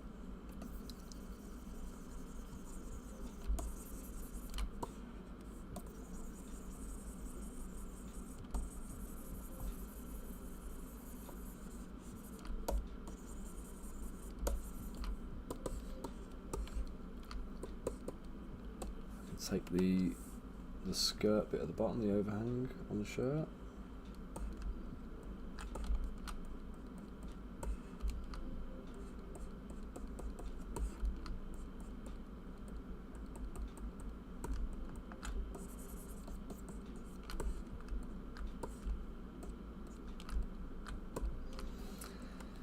Bring that down to there, and then we can use that as an underlayer below the chainmail.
Have you guys seen the trailer for the new D&D movie? I spotted a nice little Easter egg in one the other day, and I don't know if you've all seen it, but the when they're in the arena and the teams pop up out of the floor, have you clocked who one of the teams is?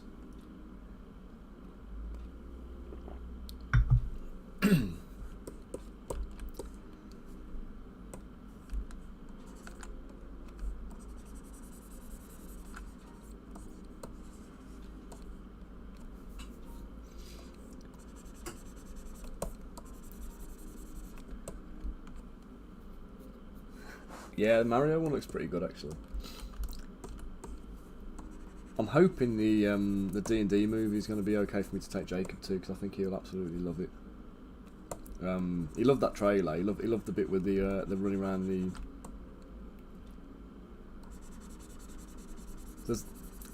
So if you watch the latest one, they're in like an arena, and you've got Hugh Grant as the kind of the. Like the Overlord or something like that, who's in charge of the arena and like throwing him in. It reminds me a little bit of what's his name? Jeff Goldblum's character in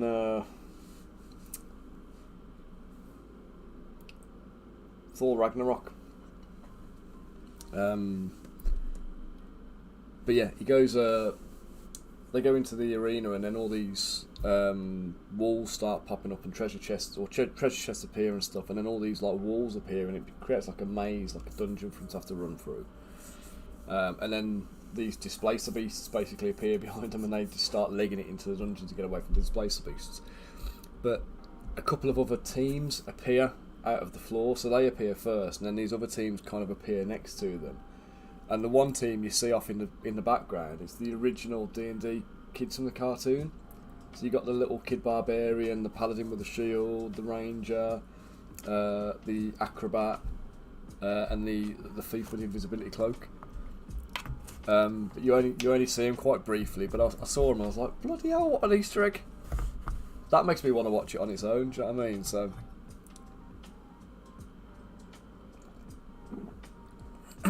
Plus the bit with the mimic and the gelatinous cube kind of thing. Like Jacob loved those bits when I showed him on the trailer.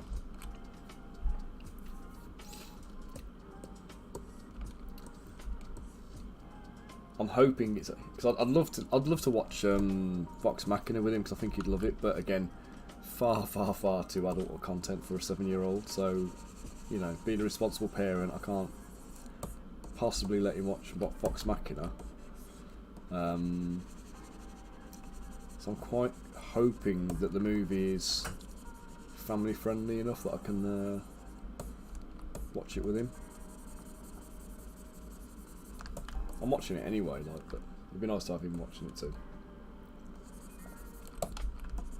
Yeah, hopefully.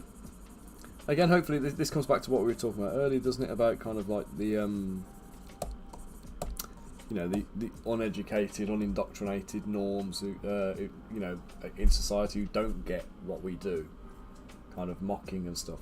Hopefully having something that is more mainstream and appealing kind of helps. But I think, although I do think our generation now, where we like the younger generations, like millennials, kind of onwards, if you like, there's a lot more gaming going on. It's like I know my parents never really did any kind of like gaming of any kind. So, but like my kids are growing up with like me playing games and stuff. So it's like, you know, it's not going to be unusual for them to see the parents playing games, and we can associate a little bit better with what the kids are doing and how they're kind of getting into it.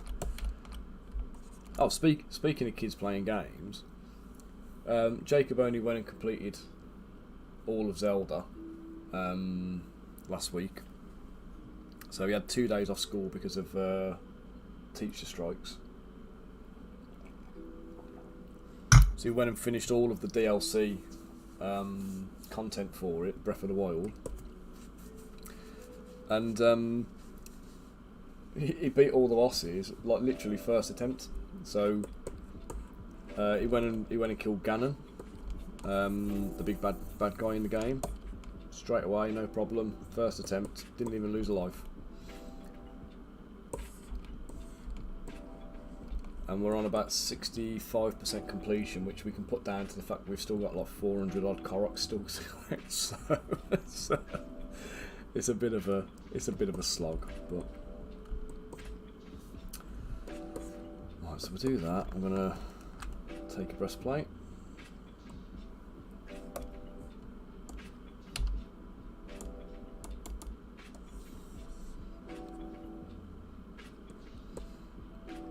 Yeah, Stranger Things kind of made it more people aware of it and stuff, but obviously it still shows it as a kind of as like a nerdy thing, doesn't it? Do you know what I mean? Like from the 80s, before it was like popular. So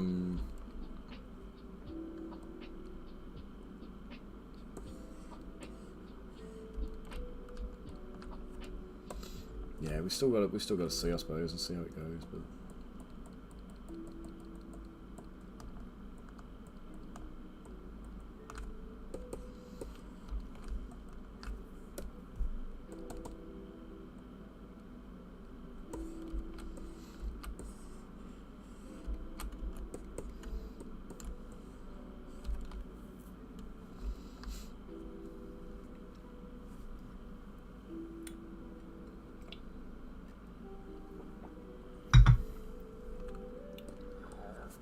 Do we think the Watchmen should have long sleeves or short sleeves on their shirts?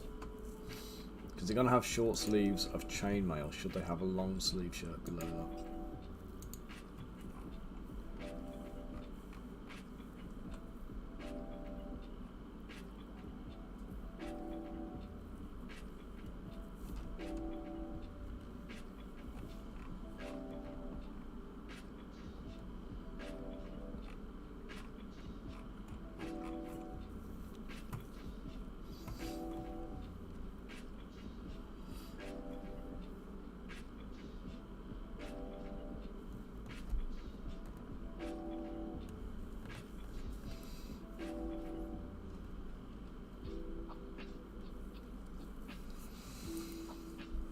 I just realised I do need a sword.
So it says the dress uniform of a commander of the watch unfortunately includes a highly polished breastplate, red tights, and a helmet with plumes, which Vimes never wore if he could avoid it.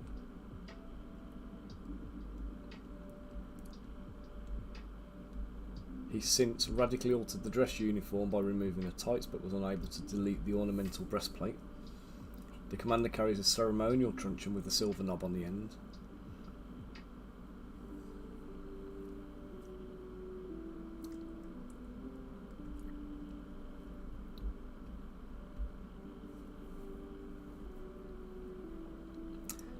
And the legendary Protector of the King's Peace, which contains a spelling mistake that greatly amused him.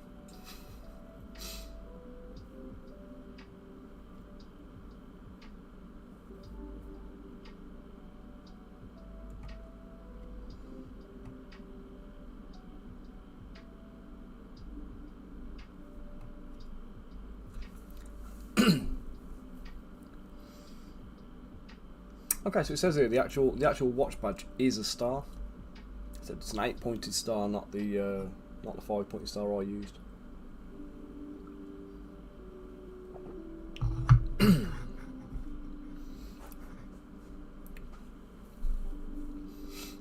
Although the original badge was a copper disc or a shield.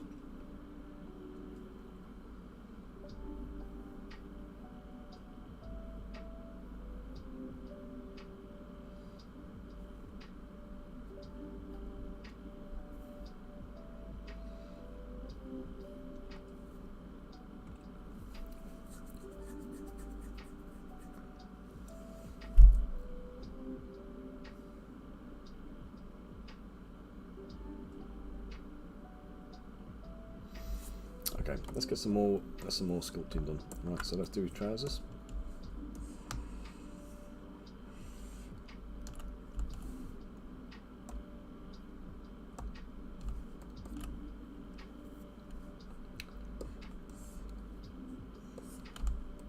Again, delete the internal geometry because we don't need it, don't want it. Delete and close. Auto group. I'm going to leave these kind of fairly as is, if I'm honest, because when I'm posing I'll sculpt the creases and things in the back. I'll just put a few indications in, but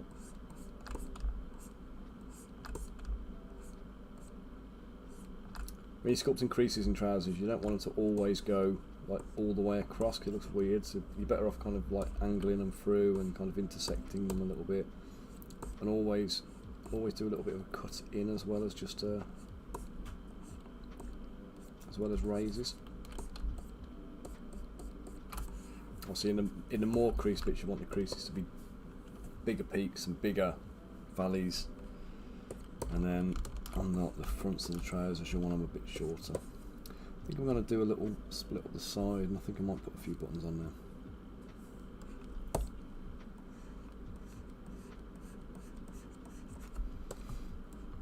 Carve out a touch here.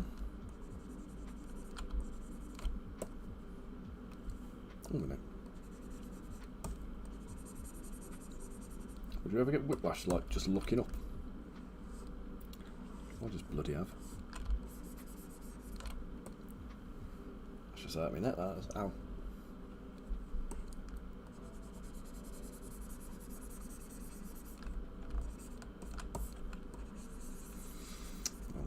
What doesn't kill you makes you stronger up.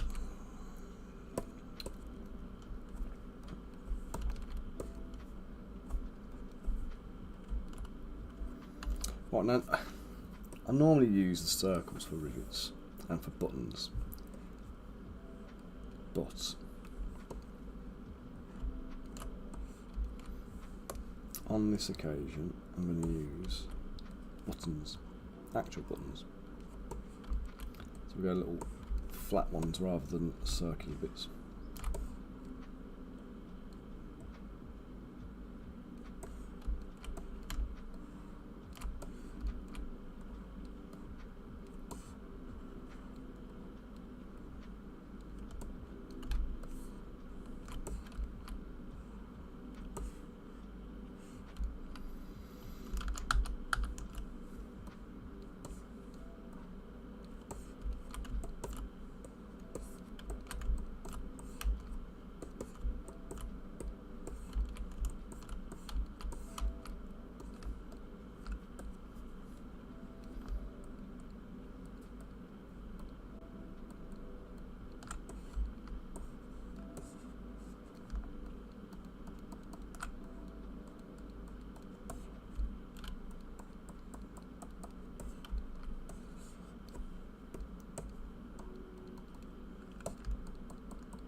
You back, Rich? Good man. How's it going? Lunch break now, or are you still in and out of meetings?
Well, I think what I might do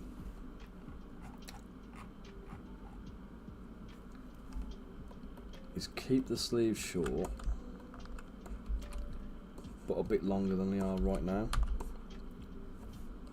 and then I can put even shorter sleeves.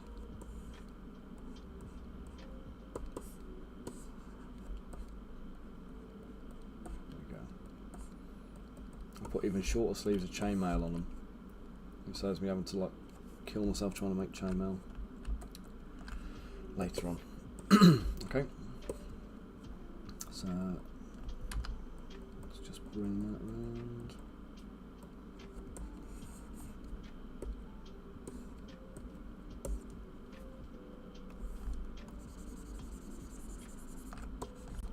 Oh guys, I don't know if I said before as well, but since I was last talking about it on stream, I think Hayley now is going to be coming and doing Chilcon with us.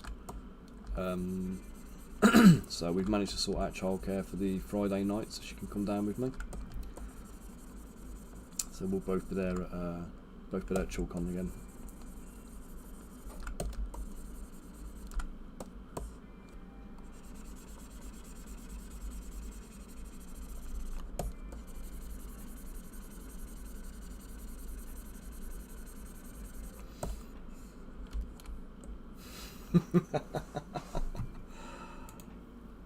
Let's check him out, Rich.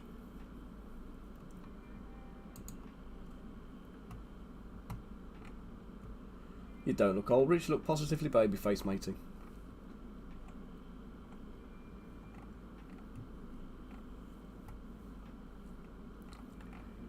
Right, I can work with that. I think I can straighten you out and get your headshot looking like you now with that amount of photos. That's awesome, thank you.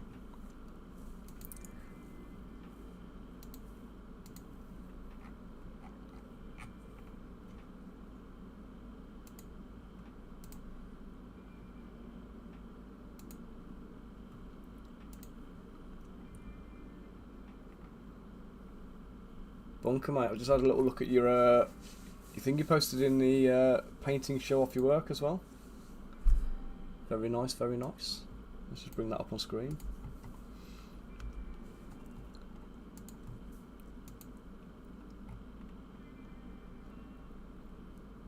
Liking all of this bit. I don't know if that's verdigris or if it's like a lighting effect. But it's a nice effect, whatever it is.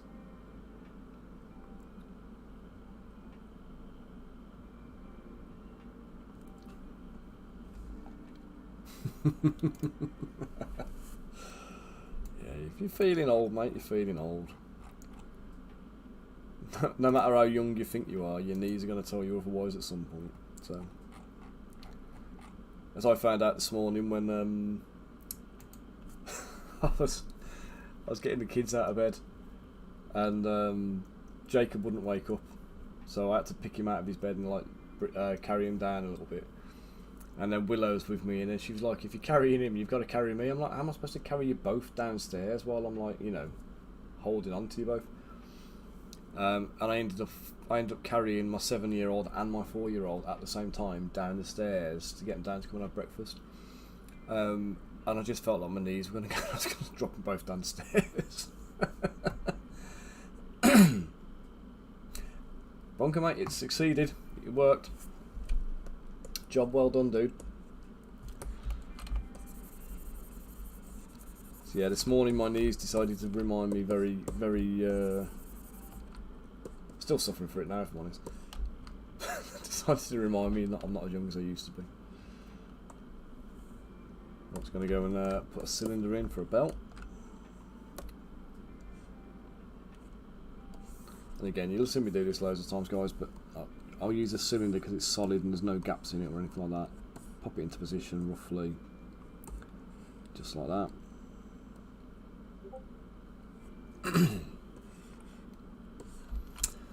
Oh, nice. Let's see Paul's ogres. Let's see what you got working on.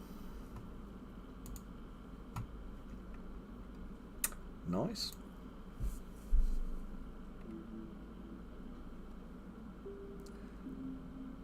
Lovely work on the skin there, Paul.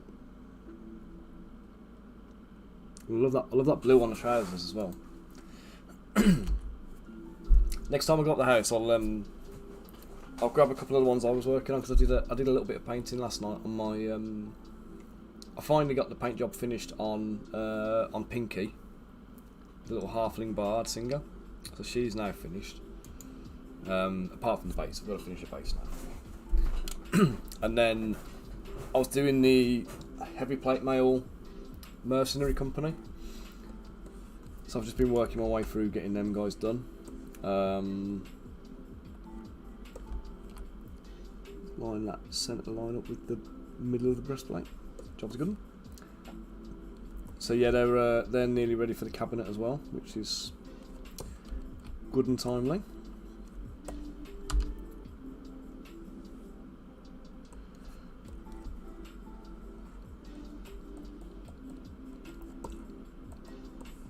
I do love painting models actually, so even though I love sculpting, I think I enjoy painting more.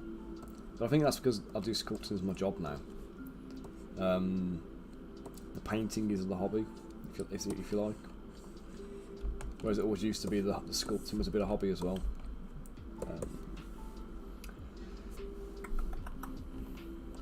I'm going to add a couple of subdivisions onto the belt just to smooth it out. And then I need not that.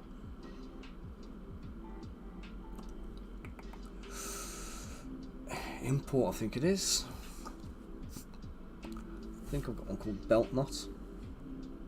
Yep.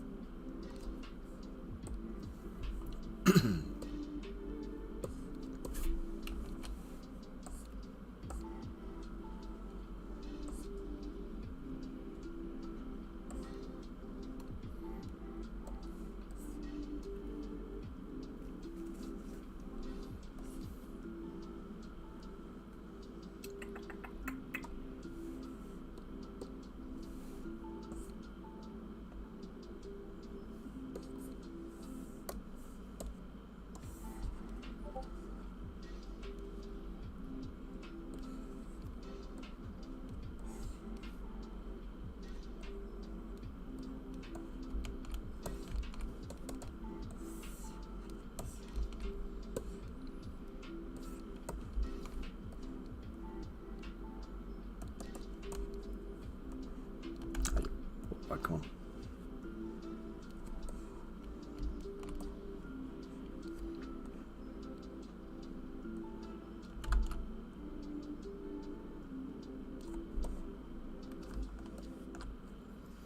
So I just want to bring this out of the touch. I need to make sure my symmetry is not on because I don't want to affect the other side. I'm going to bring this forward so it comes through here. There we go. So we've got that needs to be visible there.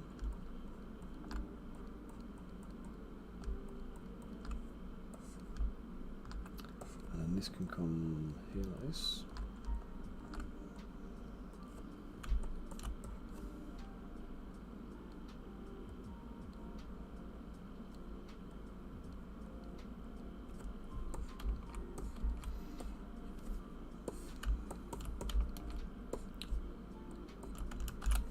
quick save. Okay, let's see what you posted in the ball.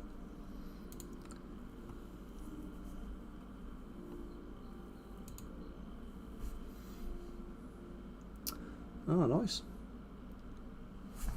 Some Mordheimy Witch Hunters. I like them. I tell you, I still need to get around to doing my my Warhounds. The game we're working on at the moment, I want to try and get more factions done. So I've already got some undead. I can use the cultists and the skeletons and zombies and everything else I've done to make an undead faction, which is cool. So there's going to be some vampires as well, so there'll be a vampire faction. But I also want to add in the a nice witch hunter faction with a good mix of characters. And this is all part of the Kingdom of Telarius Adventurers Guild type, like a Mordheimy type game. So I think by the time I put it live, we've probably got about a dozen factions for it. But yeah, I just need to get the rules refined and get some stuff done. Get the game happening.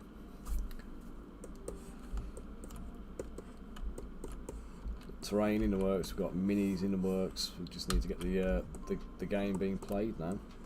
Right, back of the shirt. I just want to put a few. No, I've got that belt in. And a few.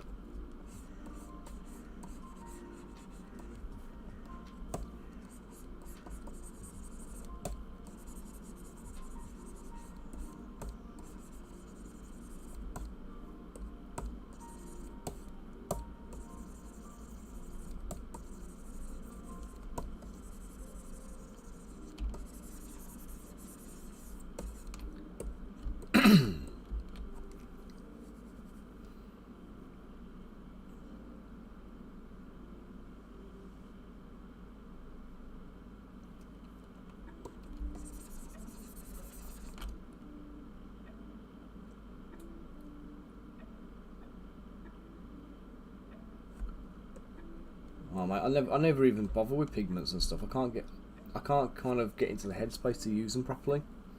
So I just like you, I just paint everything I want to paint. You know what I mean? It's I do glazing, but you'll never find anything like overly kind of complicated and technical with the stuff I'm doing.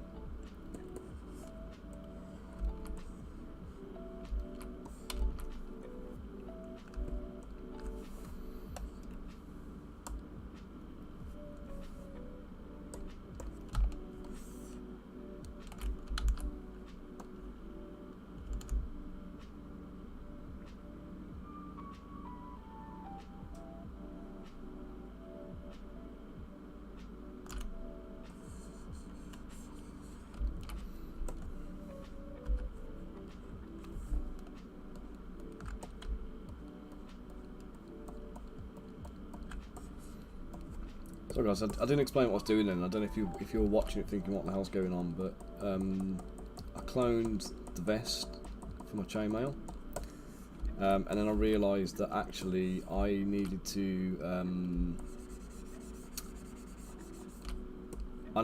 kind of get back to a stage where I was at previously, like before I started doing all the detailing on the shirt. And the easiest way of doing that was just to duplicate the shirt and then use the original one that's still got all the like undo history, and just take that back to the point where I was ready to use it, if you like.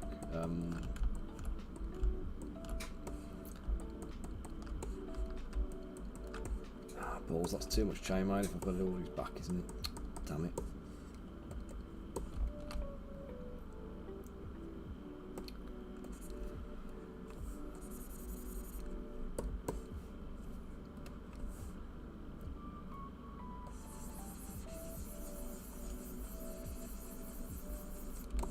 Did you ever try the old rust trick bunker where you take some distilled vinegar and mix in some steel wool?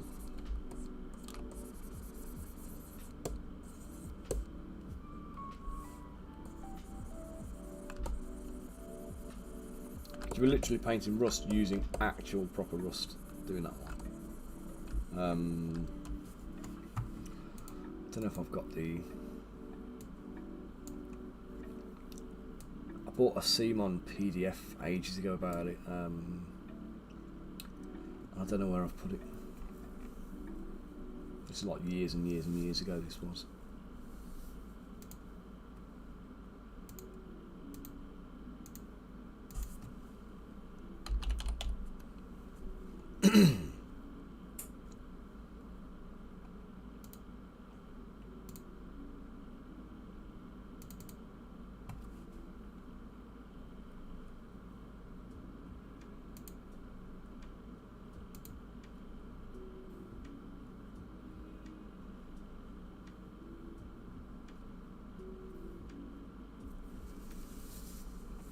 I don't even know if you can still get this actually. It was called the Cool Manure Not Ultimate Painting Guide.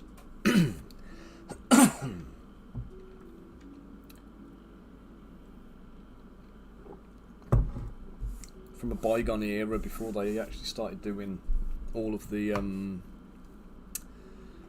Kickstarters for games and stuff. But there's an article.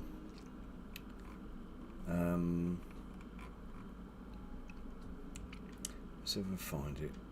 Realistic Rust Effects by Tin Weasel. Here we go. But they basically are using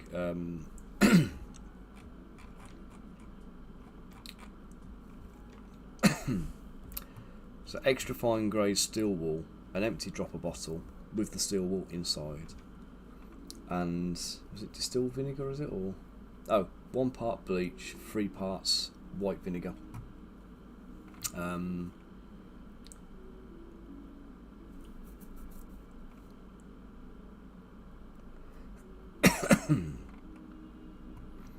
But this was the effect you get basically.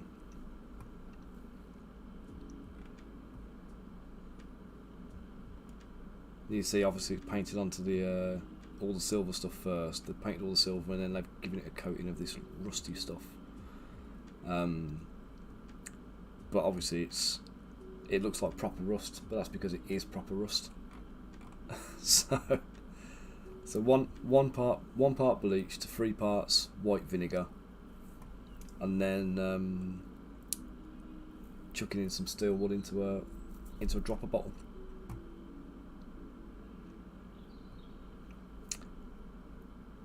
So yeah, I'd recommend giving that one a go if you want to try a little different technique. So I don't know if Tin Weasel's still around, but it's their tip, so credit to them for that.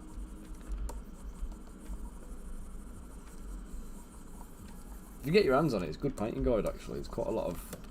I think it's actually a combination of like tutorials that were posted in various blogs, because I definitely remember seeing some of those tutorials popping up elsewhere. So I don't use any kind of like effect stuff like that. If I'm painting rust, I tend to literally use like a bit of brown and orange, and that'll be about it. I just dabble it on. There's nothing classy or clever about mine. I just use the colours that are appropriate. But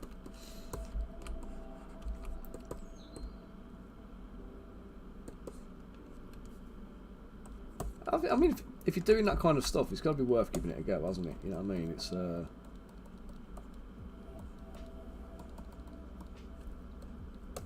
if it helps you get to the end goal and get a good result, then it cannot be bad, can it?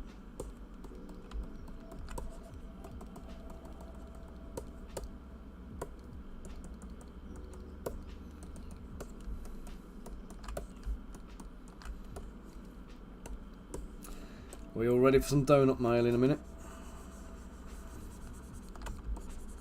Don't know if I am.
Are you all ready to see my descent into madness in a minute?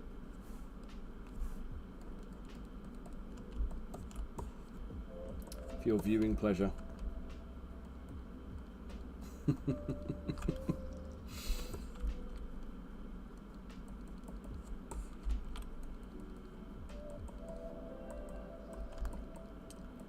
I promise I won't colour him in this time.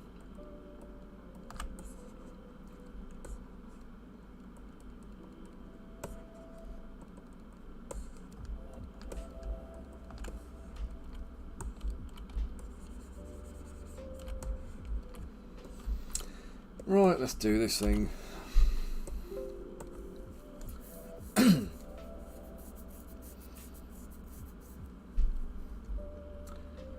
So for anyone who's not familiar with my donut mail or doesn't know what I'm talking about, basically previous attempts to do chainmail have resulted in mixed results. So again, if I show you the original guy here, oh actually he hasn't even got it.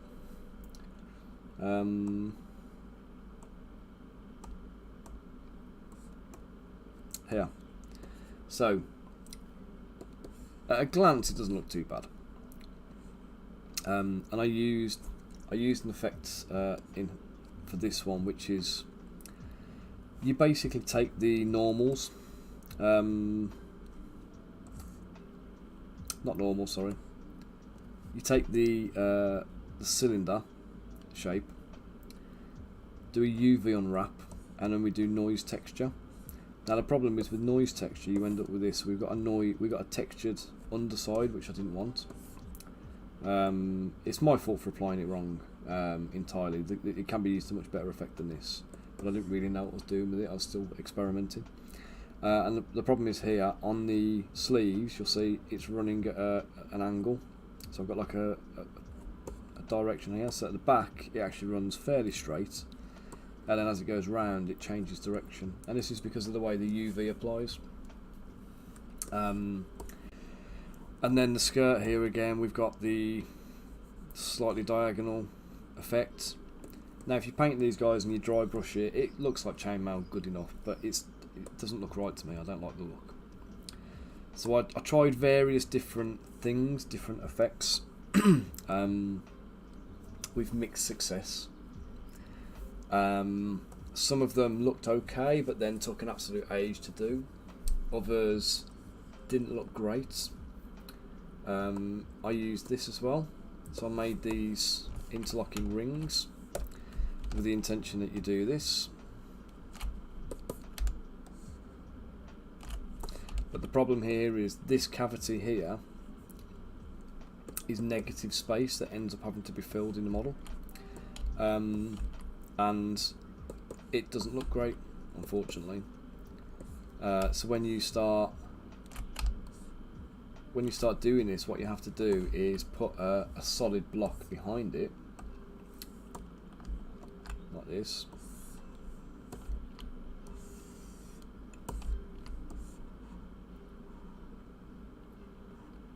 So you get it all the way up here, and I want to obviously remove enough that I can see the rings. So you end up having to kind of do a lot of this kind of business where you're scrubbing in to get the rings visible. And if you carve too far, you end up with a void again, which isn't great. It's a way of doing it, but you have to be positioning the rings. And then there's going to come a point where obviously you're not doing a flat surface ever with chainmail. You're going to be doing curves and bends, and whenever you do a bend or a curve, the rings have to deform, which means you end up having to then, like here, instead of having this group of rings like this, you have to do this, and you have to isolate individual ones, and then you have to kind of individually bend them around, maintain the links, and keep them where they're supposed to be.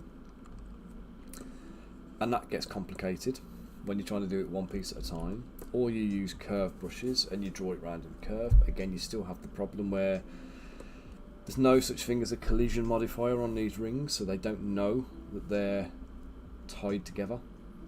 Maple Scoop, thank you for the follow. You don't know that these rings are tied together, so you can't kind of wrap it around something and then have it stay together. Do you know what I mean? The rings will disconnect, they'll clip through each other, and you end up with issues. So let's backtrack on this one, delete this box. So we come back to the one I settled on. So I used to sculpt 20 plus years ago using green stuff, and I did a little green stuff sample of sculpting on a stream a while back as well, to show you the technique I would use. But basically we'd go in at like a 45-degree angle with a needle. We'll just try and demonstrate this for you and show you what I'm talking about.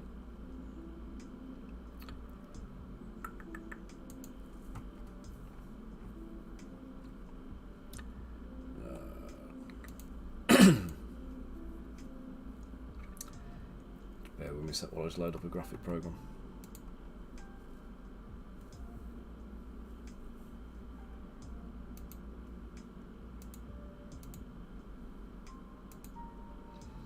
Okay, so say we're looking, we've got a flat surface here. And what we want to do is we want to use a needle. We're going to pierce from a 45-degree angle.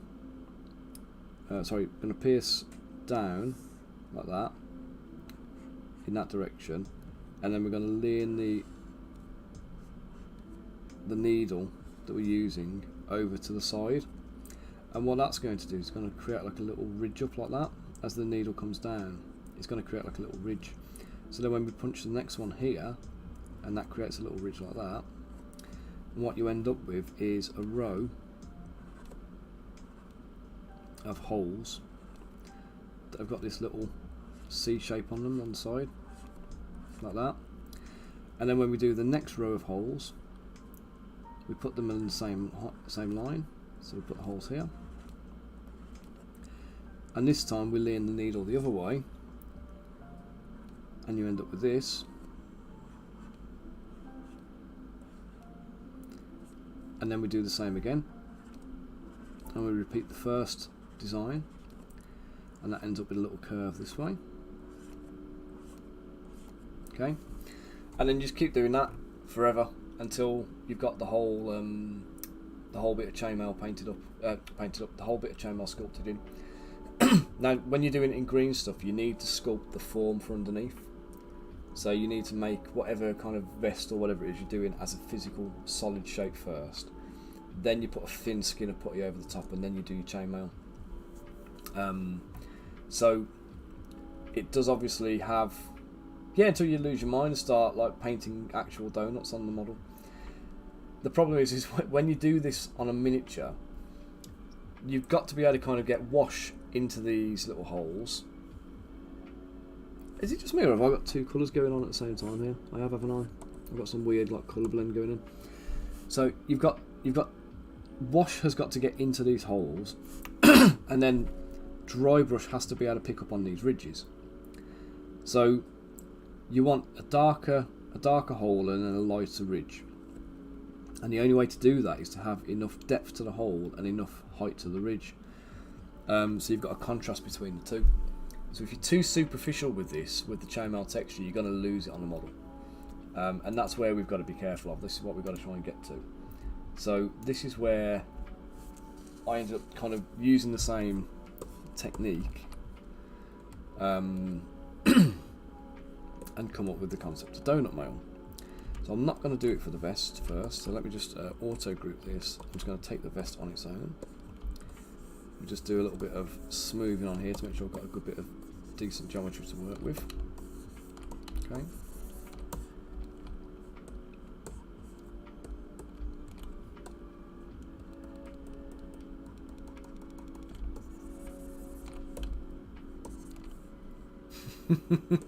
Yep, that's it. I was just demonstrating the old chainmail technique I used to use, mate, without actually trying to show really happening. Hey Snow, how are you doing, matey? I'll say thank you for the lovely review you left me on my Trustpilot page. most certainly put a big smile on my face, mate. So thank you for that.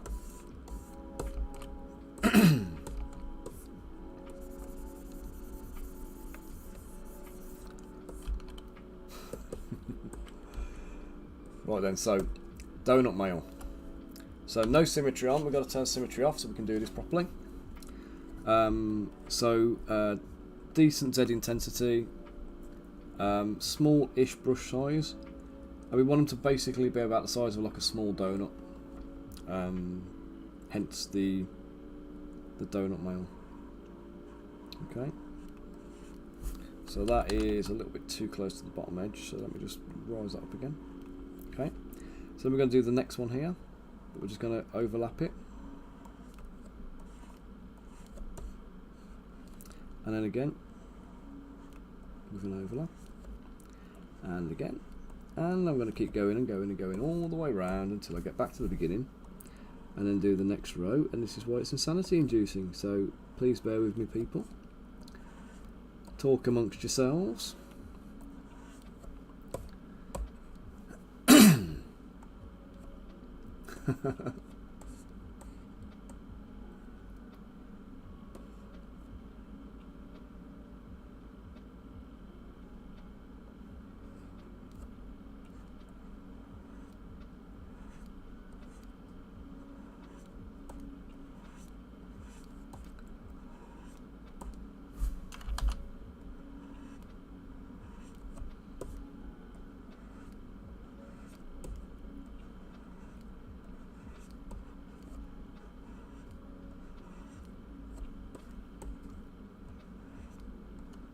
Hey, no rush, bunker. So I've been sending out the review requests to people who've like purchased on the website. So when anybody who's placed a web order, they've had the thingies through, because I kind of need it to be more about the. Oh, good question, mate. There's not really, unfortunately. Basically, all I would say you do. So like you saw when I did the belt earlier. So this tunic is solid. The belt is a cylinder. I would always say when you're doing anything for 3D printing, try and avoid using like the strap tools. So do it as extracts, but remove all internal geometry to like solidify it. Once you're completely done, get everything together and dynamesh the entire file. So basically, just do a merge visible. So for me, what I do is like I've got the ruler in the scene. So let me just show you quickly. So this ruler here is my finite kind of measure. So this ruler is 100mm tool, and I've got my 10mm increments on this, along with the individual millimeter markings. So that is just a single kind of reference point, if you like. So everything in the rest of the scene becomes relative to that. So when I want to export this file, I select the ruler as the active tool. I make sure the Y dimension, which is obviously the vertical dimension in ZBrush, is set to 100mm, which you can see over here. I've put all my 3D printing and processing and decimation stuff over in this little clump here. So export Y at 100mm with this one active. Everything else in the scene exports at the correct size. But what I'll do is you go to once you've got all the tools merged, you've got everything else done, come down to the bottom here, go to merge visible, and it'll create a new subtool with everything all in one scene. Everything will all be just together. So you can kind of then do a little mask. Not that one. You can kind of highlight the bits you want to keep, get rid of all the stuff you don't want to keep on a thing, split them out into separate items if you like. So I think with your one that we were looking at, where was it now? It was in a sculpting, wasn't it? Was it miniature design or no? Sculpting. Yeah, so this one. So let's say for the sake of argument, I know she's leaning on the gun. But let's say for the sake of argument that she's not leaning on the gun and you want the two pieces separate. So you'd mask all of her off as one piece, mask the gun off as a separate piece, and they're two separate models then.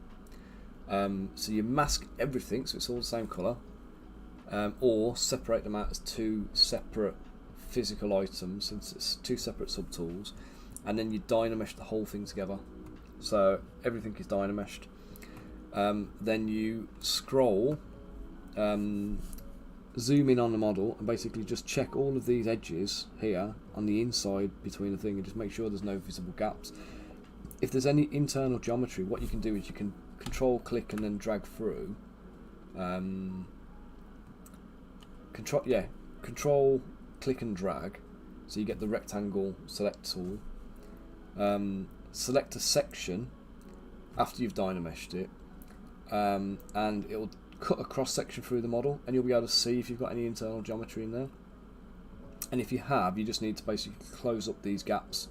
So I use the inflate tool, and if I see a little gap up here, I'll just go up there and I'll just like run a little bit of inflate around it, just up here, just to kind of like, you know, close that gap, just small, like nothing mega, and then redo the dynamesh and then check it again. So it's just a manual visual check. You can put it straight into a slicer, slice it and run up and down the slices. So if I show you I've got my Corox on the screen here. But if you export the model and then pop it straight into like Lychee or something like that, then you can do this, and you can see up the masks here. We want this to be this area here in the middle, this bit. We want this bit here to be completely solid, and here you can see I've got a couple of hollows which I'm going to have to come back and address. So this is actually a perfect illustration here. Oh no, it's the eyes. Sorry. But yeah, if you see something like that, you go, oh, hang on a minute, that's an internal cavity. Obviously it becomes the eyes, so it's not a problem. But you just want it to be completely solid. You don't want to see any like internal holes, or you don't want to see in the middle of this white area a kind of a pocket, because that'll be a resin trap. Now when you do your dynamesh, what you can do, if you do have an internal pocket like that and it's completely contained, you should never have one with a dynamesh, but if you did have a bit of internal geometry that was completely contained in there, what you can do with it is auto group.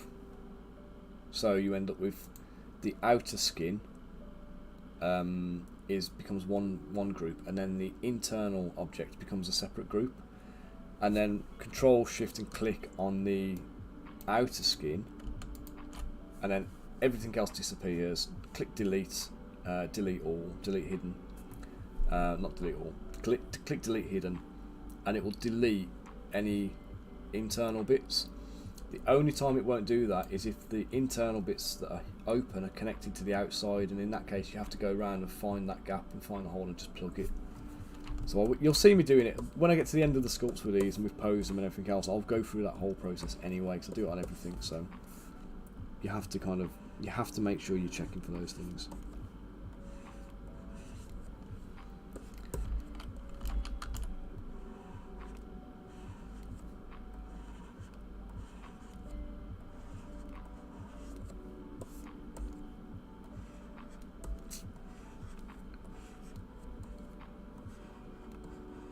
Yeah, your mesh looks pretty tight, to be honest. It's it doesn't look like that you've got a load of those kind of areas in there, and you can really help avoid them by keeping everything solid as you're assembling it.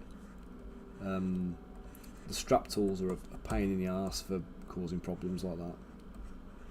Same when you do a mesh extraction. Anytime you do an extraction, always delete the internal geometry and close holes. You can always adjust the opening if you want it to be kind of indented, or you want a little recess around it, but by having it solid, you know you haven't got those hidden pockets inside. You're welcome, Paul.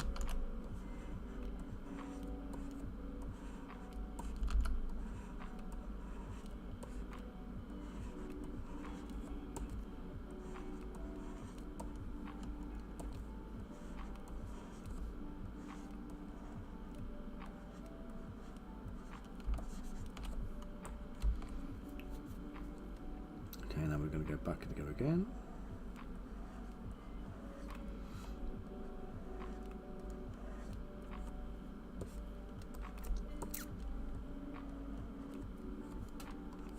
I wonder if I can do it in one pass.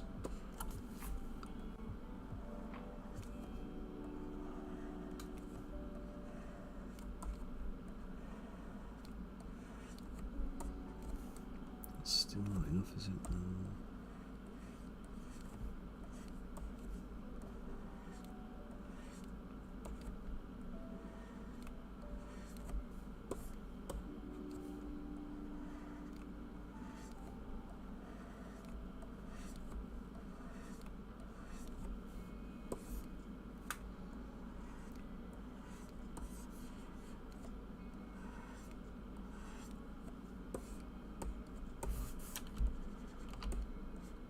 Oh yeah, if you try this technique, make sure you use dynamic topology as well as the Sculptress Pro mode. So it just helps you having to mess around correcting your mesh and all that kind of stuff.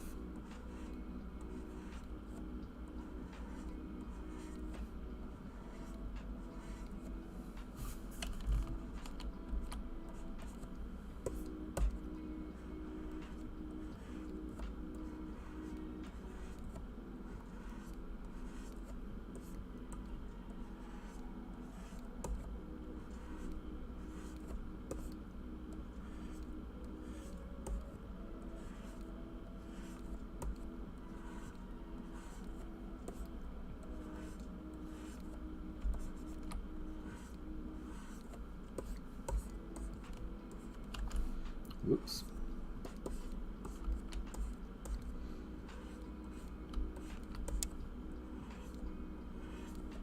So Paul, what's your plans with the League of Legends character? What are you going to be doing with that one? Is that a personal project or a bit of client work or?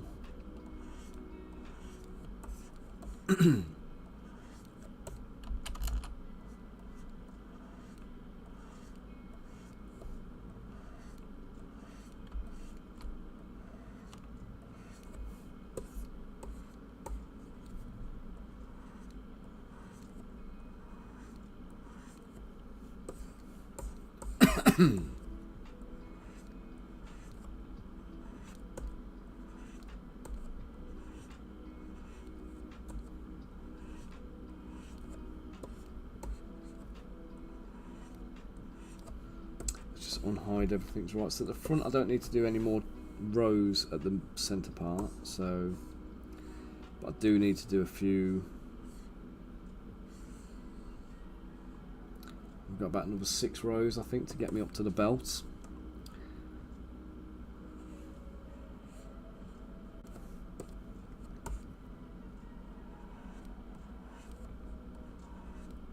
Yeah, if you do this properly, unfortunately, because of the overlap being a consistent direction, you can't actually have symmetry turned on. Mate, if that's the first model you've made, then you're doing bloody well on that one. Fair play to you.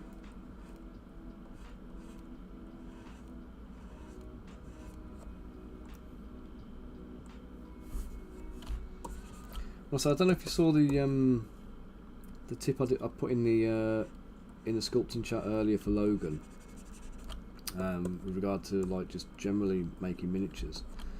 But I would honestly, I'd give that tip and that advice to any single person who's ever going to go and make models, if they're going to be for 3D printing for miniatures. So instead of trying to work from artwork where you've got to try and interpret things into a miniature, go off, find a model, find a company you know and respect who make physical proper miniatures.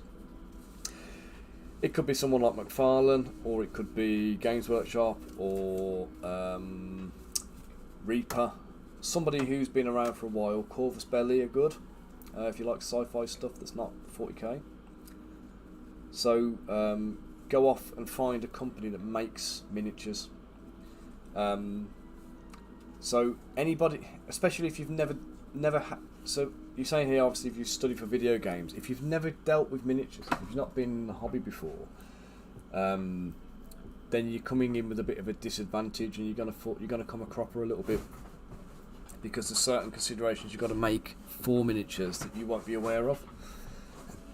So find a company that manufactures proper miniatures, but don't go and find an STL company. No one like me, no one like Luke Studios, specifically not anyone like Luke Studios and that, because they're Loot and Epic and all these other kind of like the big guys. What they tend to do is they're using people who have come from a video games background to make models, and they make stuff that looks lovely on screen, but a lot of the times the models are not optimized for as miniatures, so they're not sculpted at 32mm scale. And I hope this makes a little bit of sense as I explain it, but as I was saying to Logan, 32mm scale miniatures, if you sculpt a model using green stuff, putty or whatever, like I used to, like the old school minis, when you sculpt those, they had to be done in scale, because you can't make them bigger and shrink them, because there was no means of doing it. Well, there was, but it was for plastics, and that became very expensive. So most models would be made in 32mm scale, which means that the head has to be kind of appropriate and whatever else, and you're physically holding it as you're working, so you kind of ended up doing it anyway. You couldn't make true scale miniatures in original putty. So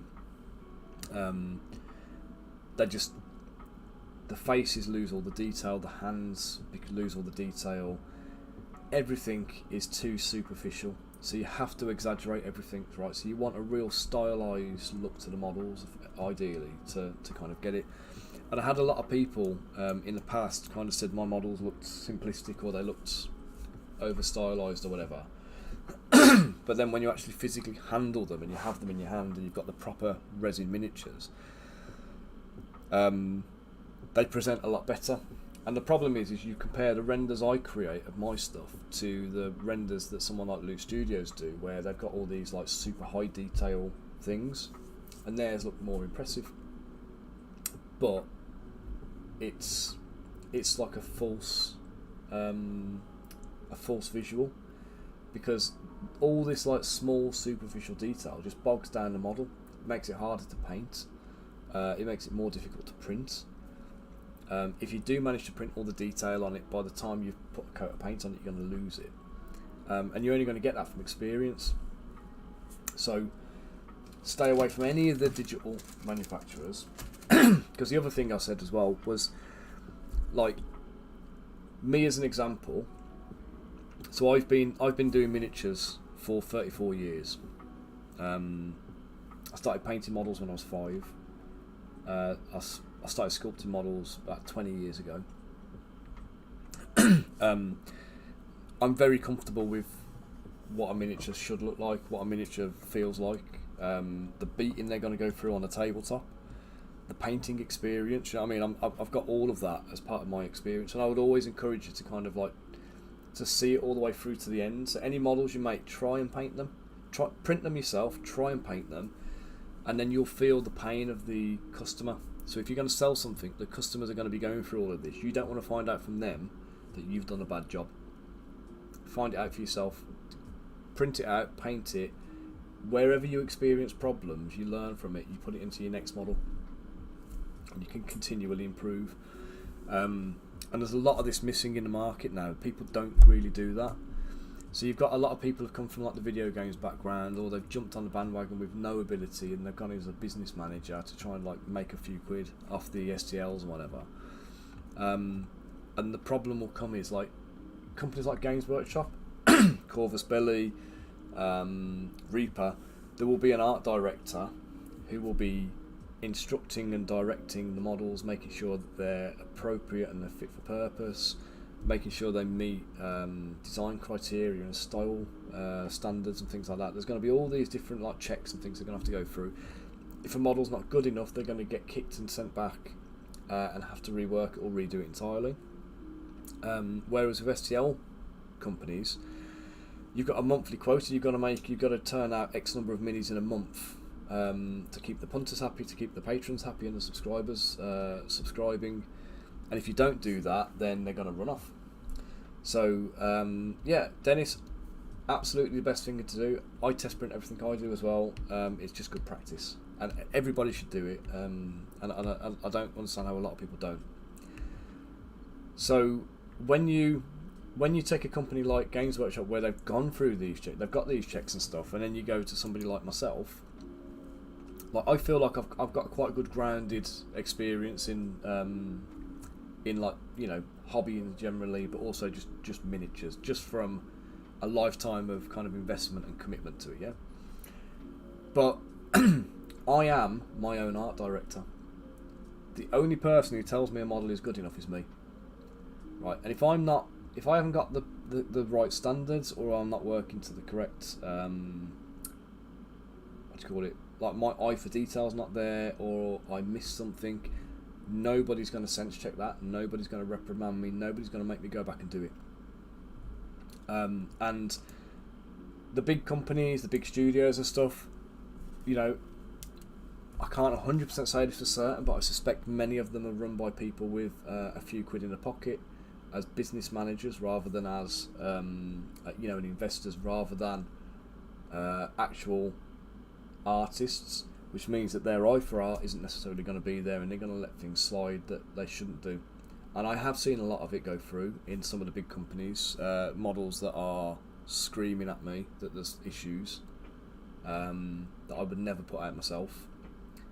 So there are a lot of these kind of things you've got to kind of take into consideration, and what you don't want to be doing is, I don't know if you ever did any like anatomy studies and stuff, where you end up kind of, you think, oh, I'm gonna look at this artist's work or whatever, I'm gonna learn and copy from this guy's anatomy studies.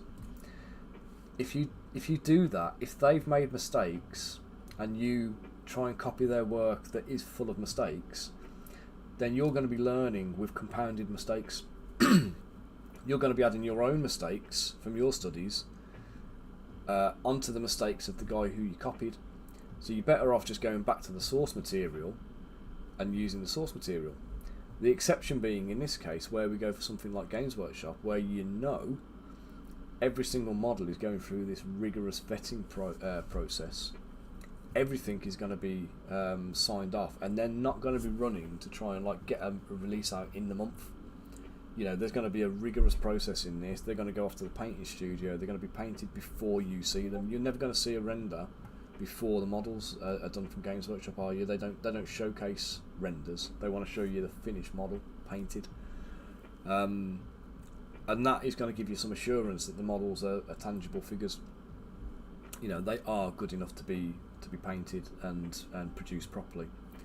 So find a company you like, go out, find some models that inspire you, buy them, get them in your hand, inspect them, measure them, you know, stick them on the desk in front of you, and sculpt those exact models as closely as you can possibly do.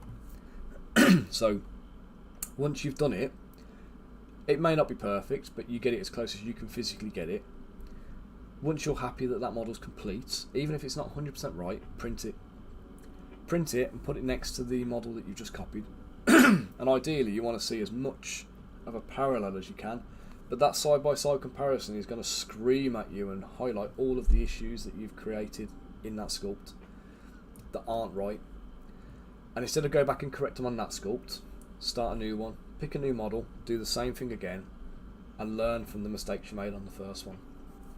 Go on to number 2, finish it all the way through, as close as you can do it,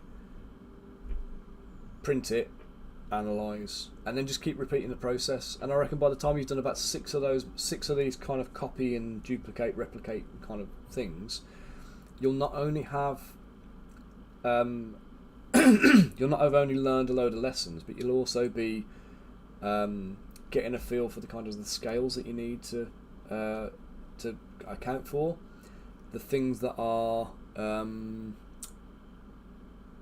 exaggerated, the things you have to kind of make thicker or bigger or deeper, or, you know, all of those kind of things. They'll be in your consciousness and in your subconscious, hopefully. So the next time you sit down and go, right, now I'm going to work from a concept illustration, you know, you haven't got to try and like figure out how you're going to make it as a miniature, because you've just done half a dozen different characters as actual proper miniatures, from copying actual proper miniatures. Then when you take an illustration, you can go, right, here's my illustration, how do I do this, how am I going to make this happen? And you can kind of apply the learning you've had from the studies you've done to this interpretation process, and hopefully the end product is better for it. So that's my number one piece of kind of like learning advice for anybody who's like newly trying to get into sculpting miniatures. So it doesn't really apply to anything, you know, if you're doing other things and you want to do renders and realistic artwork and stuff like that, none of that applies. This is literally just, you know, I want to get into making miniatures and where do I start kind of thing.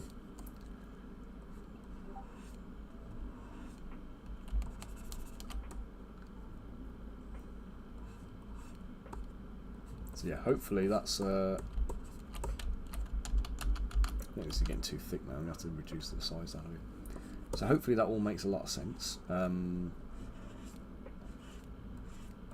waffled for a bit, but hopefully my point is understood, the reasoning behind it. Obviously the critical thing then is to not go off and like try and sell those models or make any money off them, because you will come a cropper with it, because you'll be like literally copying like for like an actual real model, which won't go down well for anyone. So just save it as a learning experience and just use it as part of your own education. And then you can come back and look back on them as well, can't you? Then you can always go say, right, you know, this is where I started. These were the first ones I did, and you know, I've learned a lot since I did them.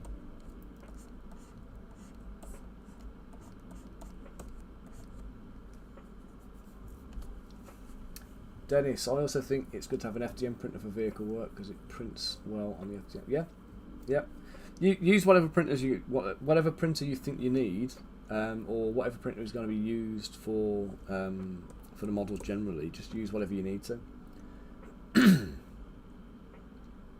And yeah, you're right. If you can print a model well in FDM, resin should follow suit easily, because FDM is going to be a lot more forgiving on the less forgiving on the detail. Sorry.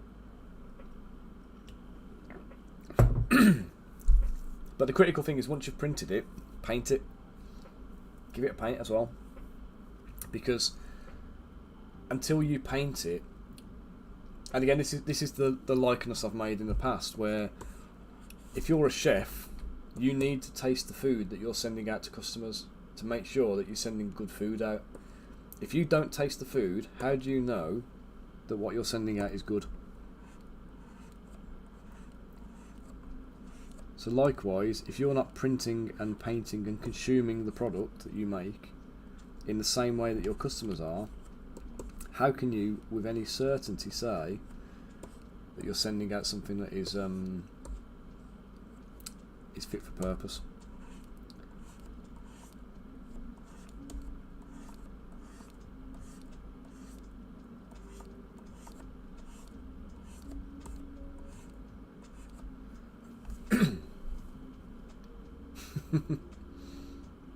Yeah, that's it. 200 quid for a printer. But you can get resin printers for the same kind of price now, can't you? I mean, I know I slagged them off earlier. The Elegoo Mars. I say I'm not a fan.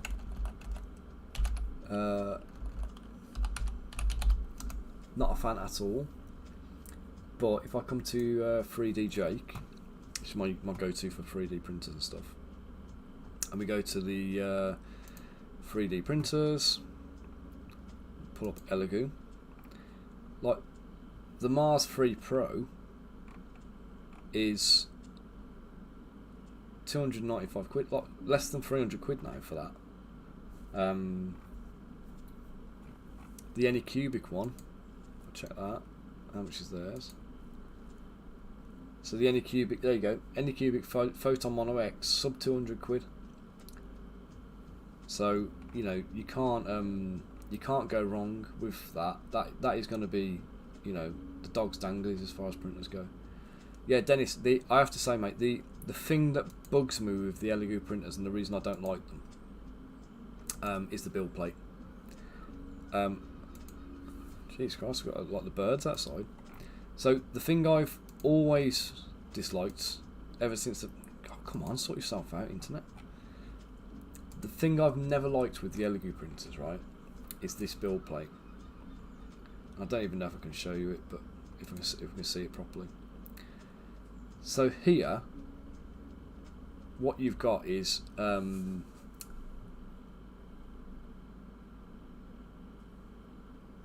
me just find it.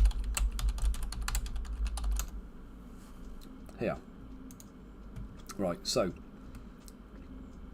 here we've got the build plate with a little cylinder on the top, a little rod, and then at the top of this rod is like a ball joint that goes inside there.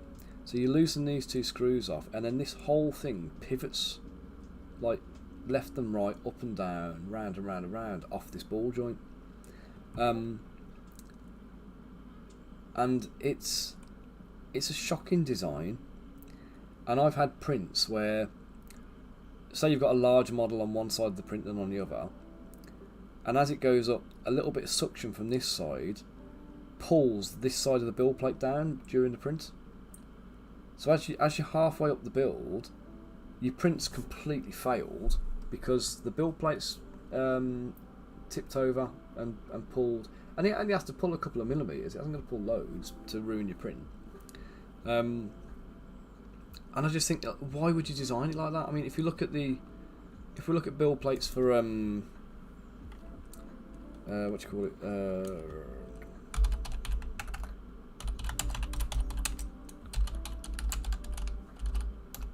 Look at a Sonic Mini build plate.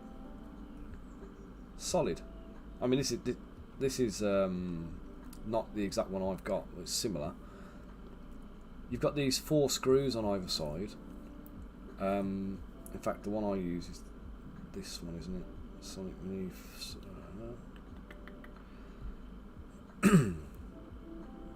There, that one. That's the one I use. So we've got 4 screws. We've got a right angle bracket, or a kind of a square bracket kind of thing. But they use a sensor on these printers, on the Anycubics and on the things, which is why they're a bit more expensive than the Elegoos. Elegoo are basically, they cut corners to make it cheap. So this spring-loaded build plate is there because you set the level, you set the spring, you lock the build plate in place, and the build plate is more adjustable for you. But because of the way it works, you don't have to, they don't have to give you a like a zero sensor. So on the Sonic Mini, again, let me just do a quick search, but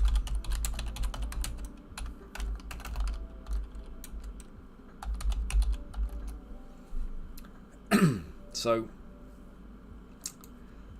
I don't know if I've searched for the right thing here or not, but so basically at the back of the no, that's not the right one, is it?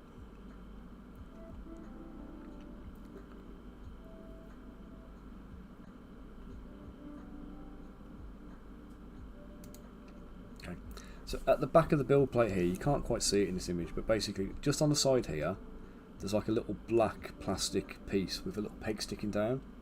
So when the build plate comes to the bottom here, in the bottom of the plate, in the top of the plate here, there's a little hole at the back, and as it drops down, the little black plastic peg descends into this hole, and there's a little laser trip switch that basically says stop moving, you're at zero. And that's what you use to level your build plate, and you tell your build plate not to go any further because it's going to go through the screen. So when that build plate hits the deck, the zero trigger is going to say don't go any further, and all you need to do is loosen these 4 screws off, wait for it to drop to the bottom, and then once it settles, You just go, right, tighten up all the screws, jobs are good, and never have to touch it again. So, but the thing is, when you get, I get what you're saying, Rich. The ball point, you get it right and leave it for months. I've left this one for years. My Sonic Mini I bought in 2019. I haven't touched it, I haven't leveled it since. I use it all the time, every single day. It's running, and I've never had to re-level that print. And I know if my print fails, it's not because of the build plate not being level. Whereas when I had the Elegoo Mars, I had to re-level the build plate as a matter of course after every single fail, because you could never trust that it wasn't the build plate on the piss. So it just added to the frustration of 3D printing. Yeah, Dennis, it is, mate. It's one of the things that really annoys me, because it's like I would rather pay the extra for the Sonic Mini 4K or the Anycubic Photon and have that solid build plate than have to piss about with the spring-loaded ball joint thing on the Elegoo one. So, although the print quality at the end is equivalent, and there's no reason to like not go for all that, then it's you've got to be willing to you've got to understand where they're making the economies to be able to charge the lower prices. And like I say, in the case of Elegoo, it's things like that. That's where they can cut corners and save a few quid on the manufacturing costs. And obviously they pass the savings on to you guys. It's not like they're just doing a shit job and cutting corners and whatever. But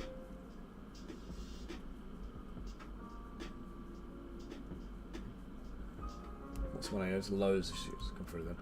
Okay, so you had a corrupted USB one, set layer to like -300. Oh god, mate.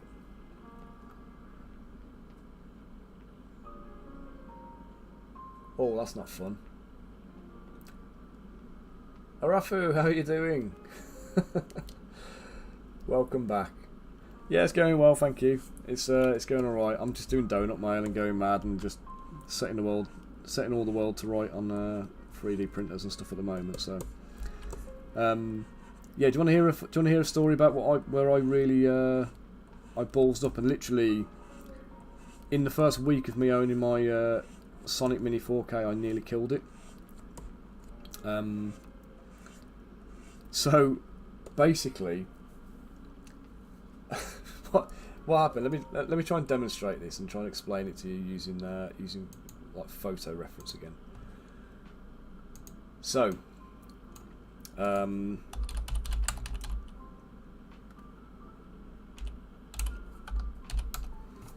right. So first we need to look at the Sonic Mini 4K to understand this, right?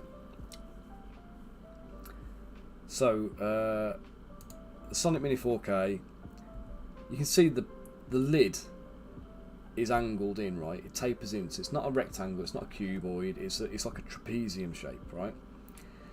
So I bought 2 of the Elegoo air filters.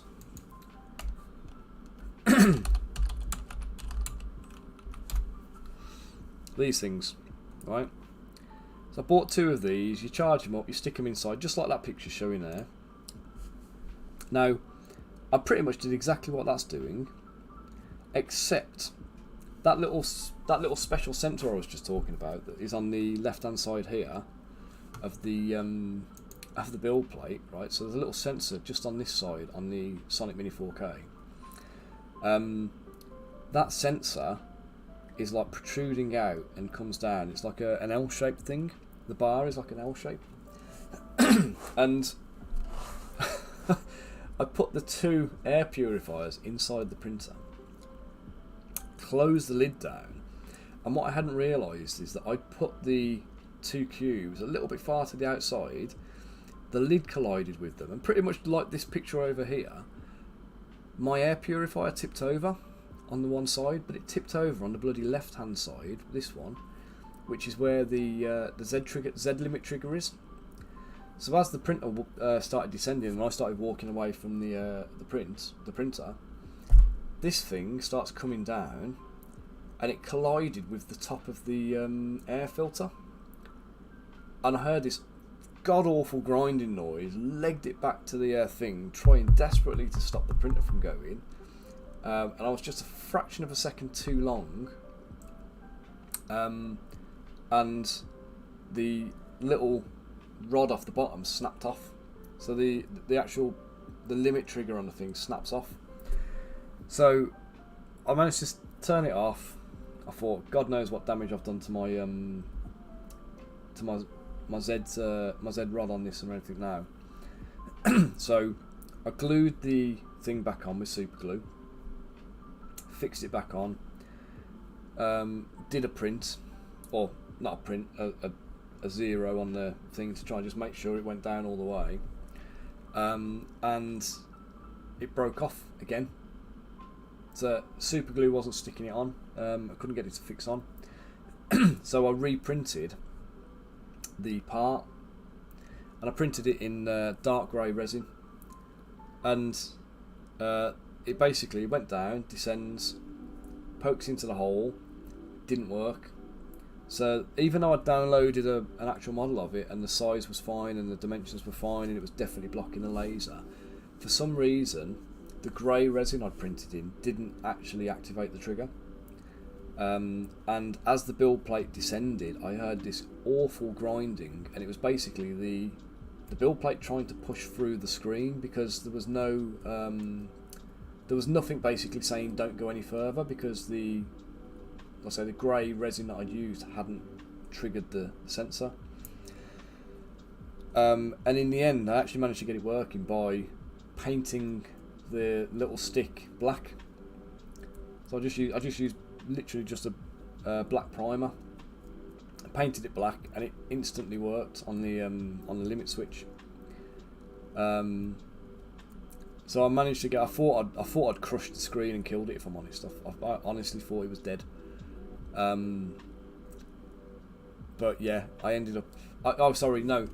It did destroy the limit switch, and I had to message message Frozen about it and tell them it had died. And they had to buy a new motherboard, because you can't change just the limit switch. It's an integral part of the motherboard. So you're right, mate. And the sensor was clearly in that line of thinking as well.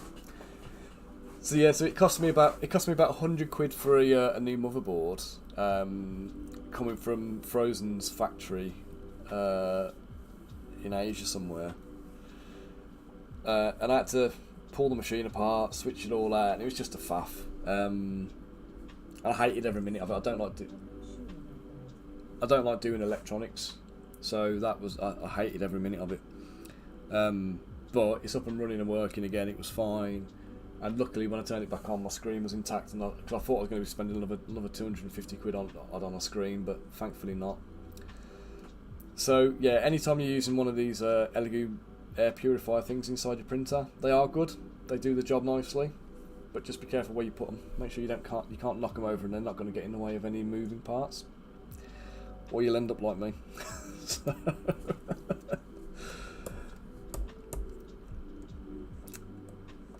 yeah, there's a cautionary tale for you from someone who is supposedly a professional 3D printer.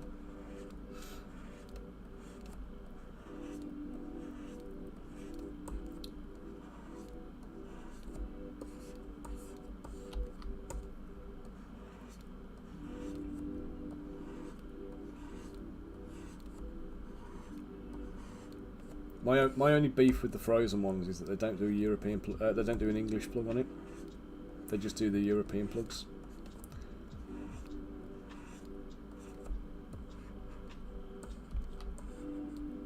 So I have to print using a travel adapter on my Sonic Mini, which is just annoying, but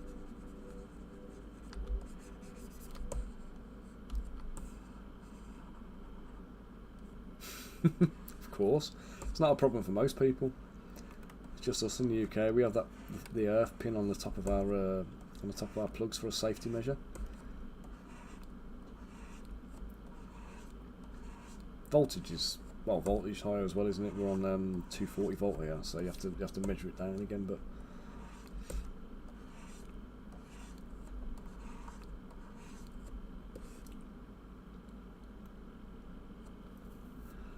Do you know what? I think we're all fixed in our ways is the problem. Like, we've been doing things our way for so long now. It's why everyone voted for bleeding Brexit, isn't it? Because they didn't want to be told what to do and made to do things differently.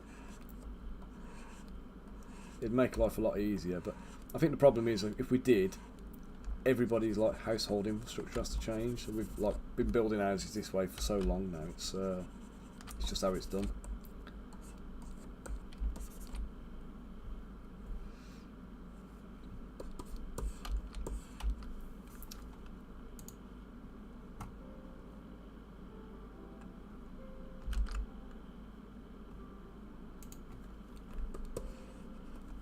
Yeah, see, we are weird with measurements as well, and I don't know where the line is from one to the next, right? But so building work, if I'm measuring something I'm building, I'm measuring in millimeters, right? So if I'm cutting a worktop down, I want a worktop that's like 400 mil long, or 4,000 mil wide, and 500 mil deep. So it's obviously 4 meters by half a meter, but we use the millimeters. You ask me how tall I am, I'm 5'8". So we're talking feet and inches. But then you're doing other things. We're measuring in centimeters.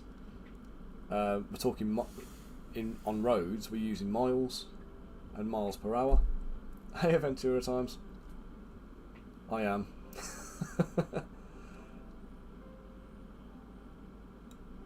Yeah, basically, I'll come back and explain it again. But basically, there's I've had lots of issues with it in the past, and part of it comes down to printability at the end. So some of it is printability, some of it is actual usability of the model. So like, if what I found is like, so here I've got a chainmail that's going all the way around the model. So what I'll do is I'll dynamesh that. We'll put the groups on. We'll do a dynamesh and polish it off, and we'll have that. Now it might not look as good as an actual integrated link like that, but I'm not looking for realistic. I'm looking for a stylized representation of chainmail to go onto a 32mm scale miniature. So, having done loads of this in the past and experimented with God knows how many different ways of doing it, the noise brushes that use alphas, I find, are either too superficial, or I struggle too much to get the mesh to wrap around. So I'm not dealing with flat surfaces, I'm dealing with like chainmail that is like moving. Oh shit, I shouldn't be doing this now, should I?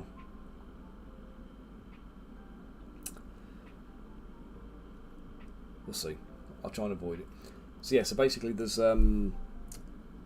like underlying forms that are round or they're body conforming, and you can't then use a wraparound with that, because A, there's going to be a seam on there which you've got to incorporate somehow or hide, and that's assuming you can manage to get it completely perfectly line up.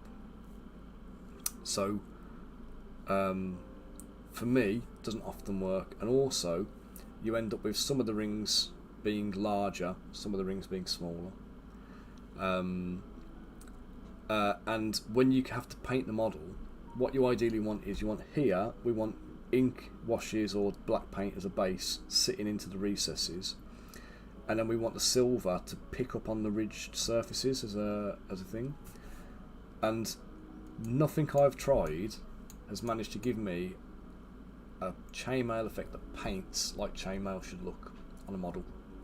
And as Bunker says, I started sculpting 20 odd years ago using green stuff, so this is how I used to do it in green stuff. So I'm just trying to replicate that same look that I like from the original kind of like sculpting technique, if you like. So like I say, on the model that is going to look the danglies. So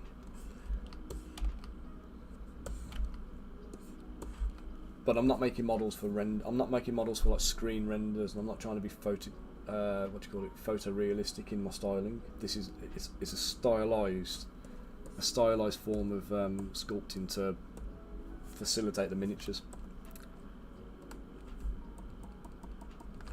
That makes sense.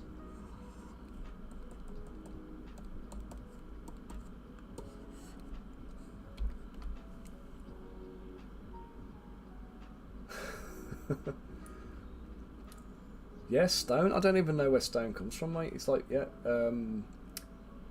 stone and ounces and pounds and everything. It's just weird, man. The whole thing just makes no sense, because again, if I'm weighing myself, I'm weighing myself in stone and pounds. But if I'm weighing up models, or I'm weighing up food or something else, I'm weighing it in grams and kilograms. So yeah, Aventura, it's honestly, it is painful. It hurts. It is absolutely mind-numbing. And I have previously gone into a state of delirium doing this en masse, so it's always something to be mindful of. But the effect's better. The end effect works, and that's the important thing. Do you know what I mean?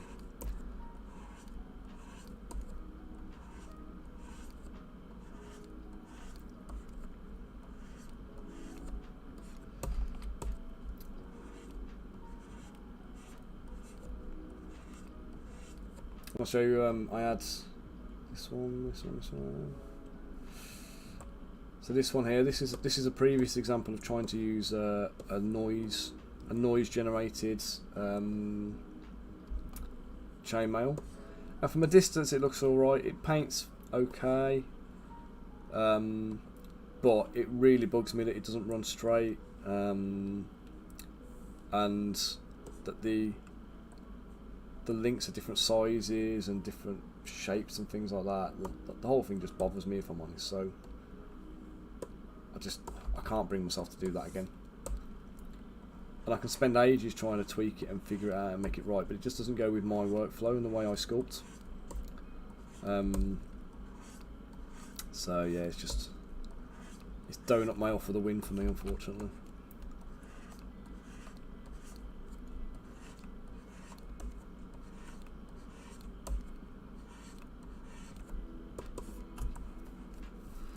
And also, you can't use symmetry either, because the overlapping rings rely upon the overlaps being on the right side. So they have to be consistent. And obviously if you do symmetry, the overlaps are going to end up on opposite sides. And that's just not going to work.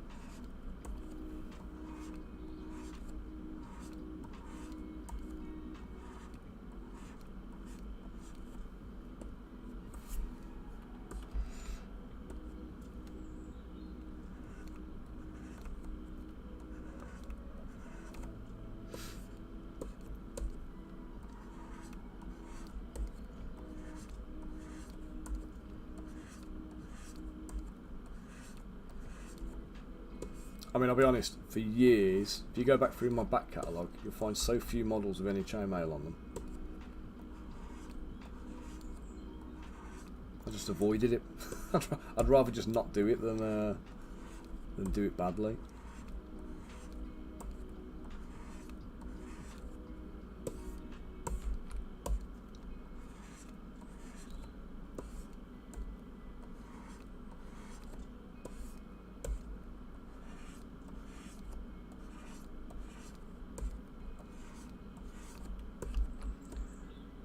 It's getting a bit more manageable now, because I'm doing smaller distances that are not so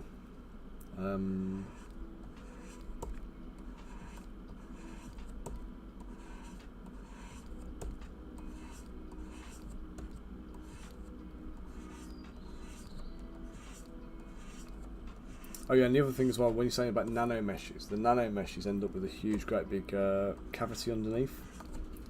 So, coming to this one again, we go to the side, this V shape on this side of it, this V shape ends up as a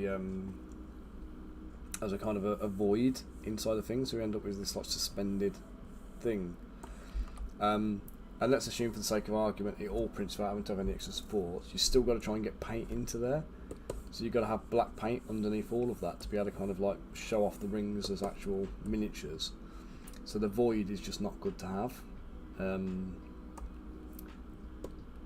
It's best to just avoid it altogether. Avoid the void, haha. God, I'm a dork. What a pleb.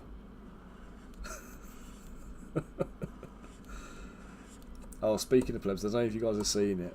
Gangs of Rome, the new one from Futsal. Guys, you need to get in on that. If you like your skirmish games, get in on Gangs of Rome. It's bloody brilliant.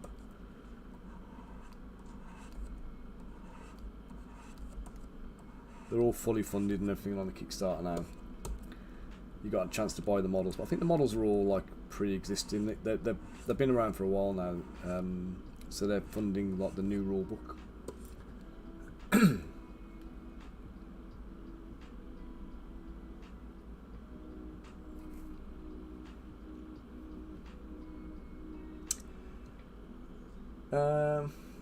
Yeah, you could do, but again, we have issues then when you've got to try and like here.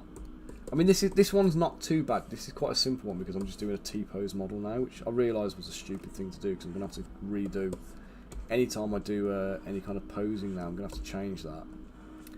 But let's say for the sake of argument, we've got like the chest here. So the chest is going to widen out at the top, it's going to taper down into the waist. If I've got to do like rings around here, we're still going to have this issue where using a mesh. So what I can do is I can keep all the rings the same size, overlap them and stuff like that, and they're going to be looking okay. If I use a nano mesh or an alpha, we're going to have distortion. So we're going to have some rings bigger than others, some rings smaller than others, and possible stretching. And I don't really want that. I want to try and avoid anything like that. But they still need to be completely solid and have no kind of cavities underneath.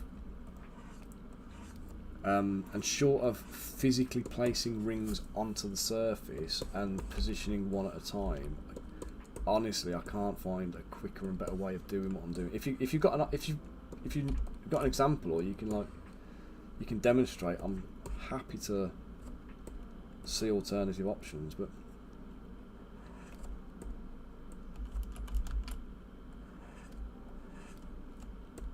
believe me, I'm happy to see alternatives. But this is just me being, I suppose, a masochist in a way, but also I know what effect I'm after, and I know what I like the look of, and this is me approaching it not as a modeler. I'm approaching this as a painter, because I want it to look like chainmail when it's painted.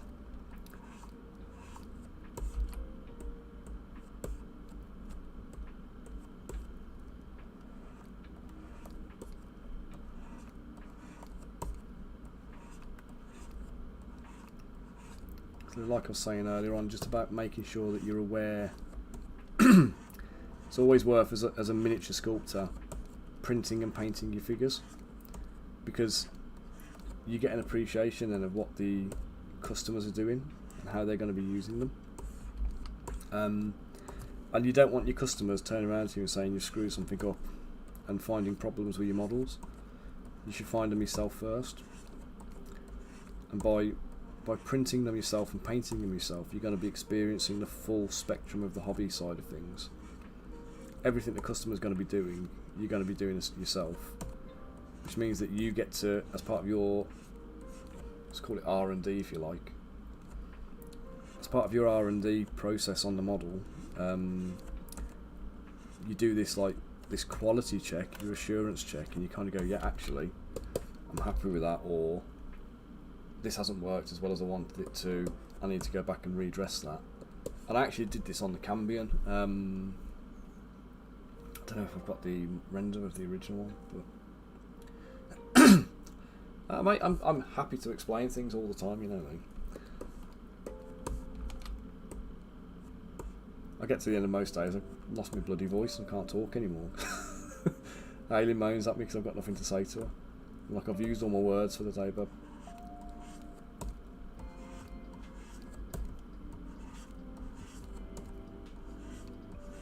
sorry, but the guys on Twitch and YouTube and Facebook all got all my words today. I'm going to apologise to anybody who's on Facebook or YouTube as well, because I forgot to switch over to multi-stream chats. If anybody on the other platforms has been talking to me, I apologise, I've missed it. So I hope I don't come and check YouTube and find like hundreds of comments on there.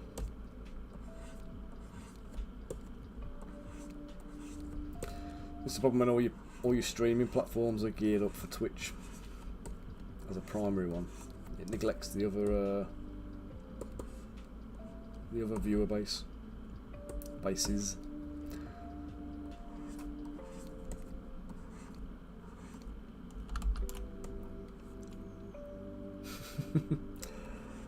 It's not too bad. It's just the same. I'm just doing the same thing. It just means I've got it's just going out to multiple platforms. It goes onto Facebook and YouTube at the same time, and I don't have to do anything for it. It's just set up in OSB, so Streamlabs just does that bit for me. It just means I can build an audience across multiple platforms. And actually, funnily enough, my YouTube channel is building up faster than the Twitch channel. So I passed 200 subs. Just two. I've just got the screen you can see, which is my tablet screen, and I've got a second one above me. So what I have is, I'll bring it down and show you. There you go. So this is the window on the thing. I can switch from I can go to Twitch on here, or I can go to multi-stream chat. And normally I run it in multi-stream chat, and I can see what's going on there. And you've got the Twitch logo here. If somebody comes up on YouTube, it has a YouTube logo, and if they're chatting on Facebook, it has the Facebook logo. So I can see where the chat's coming from. The problem comes when Bunker does his Discord thing or his discount things. That only applies to Twitch, so nobody on YouTube or Facebook gets the discount codes. So it's easy to do. It's really easy to like manage, but it's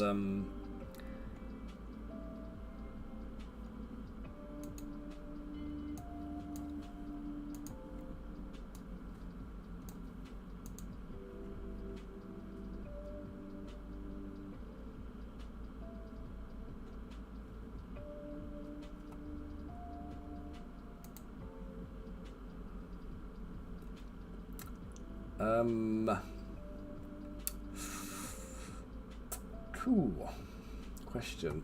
Same way I did the shirt on here, really. So when I did this shirt and I did the extract for it, just like that. So I did an extract with a bit of thickness, and then if I'm doing this as a hoodie, I would literally just let me just save this first quickly just to make sure. If I'm doing this as a hoodie, I'll literally just do this now when it slows up.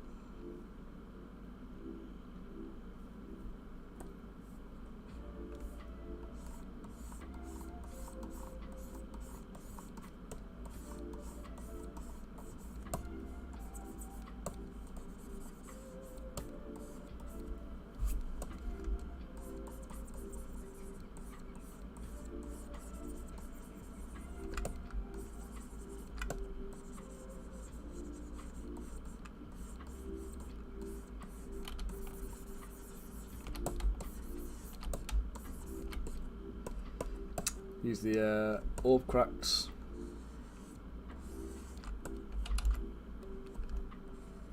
Just run it around the outside. Do the internal creases.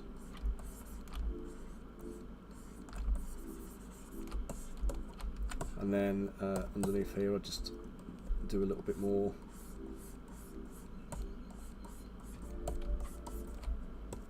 And again, just a little bit of that and that, just a little bit of crossover kind of thing. And there we go, I've just turned a shirt into a hoodie. and then all you want to do is just bring it down so that comes down to the collar there.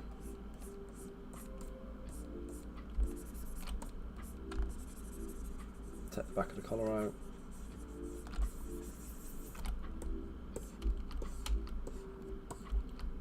A nice, quick and easy hoodie.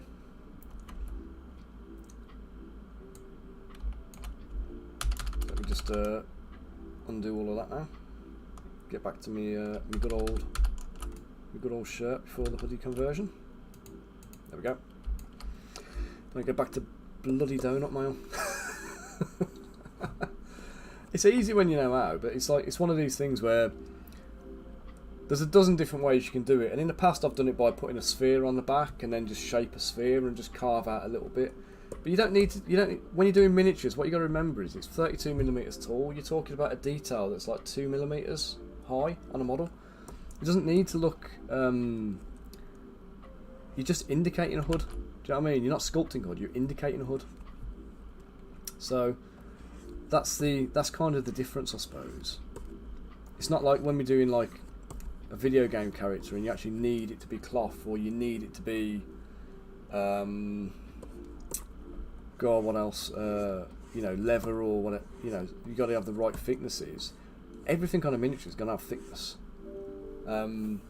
You can't physically make cloth as thin as cloth and have it read on the model. It just wouldn't happen.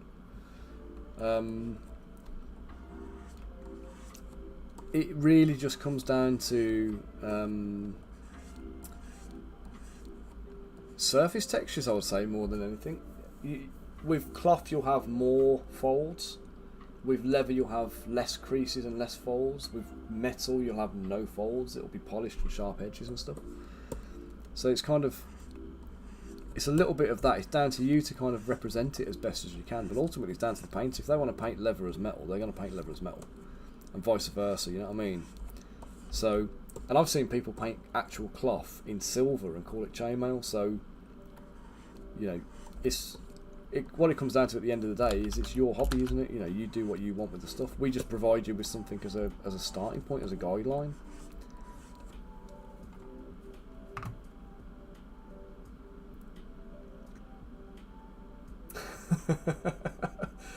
Yeah, I know what you mean there, Rafu. Just going to do a cheeky freehand. Yeah, and then it's the Sistine Chapel. There's a lot of people flexing on these kind of things. I never get it. When they get like the banners, and you get the Space Marines, and they've got the banners, and they've got the shoulder pads, and they've got all these like really kind of ornate like things on them. All these like proper little Renaissance paintings and things. It's like, really? He's going to do that on his armour? Space Marines are supposed to be kind of painting their own gear, aren't they? Isn't that part of the what it was back when I read the old Space Marine book? It was a good novel, that was, actually. So I remember the first time making models in Maya. Everything that should be there, even hidden faces, until I learned it wasn't necessary. Dude, I still do it. I'll sit here and I'll tell you I don't need to do this bit because you're not going to see it, and then 5 minutes later I kick myself because I'm sculpting something in an area I know you can't see, but I'm still doing it.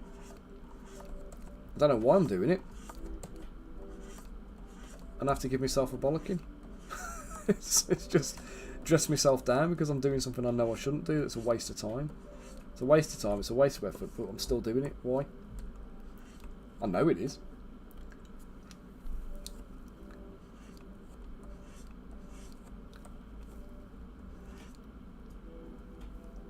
Yeah, I do kind of know what you mean, Paul. But it's just like, it's when you see him painting pictures of Space Marines. There's like a painting of a Space Marine on the armour. It's like you're really gonna paint another Space Marine on your own armour.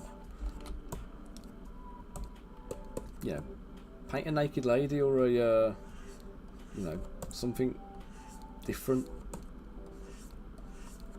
Do a Sister of Battle pin-up or something like that.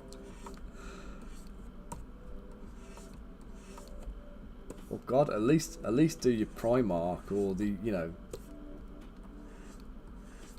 a kind of a legendary hero of some sort who's got a bit of stature. You don't just want any bog standard Space Marine on your pad.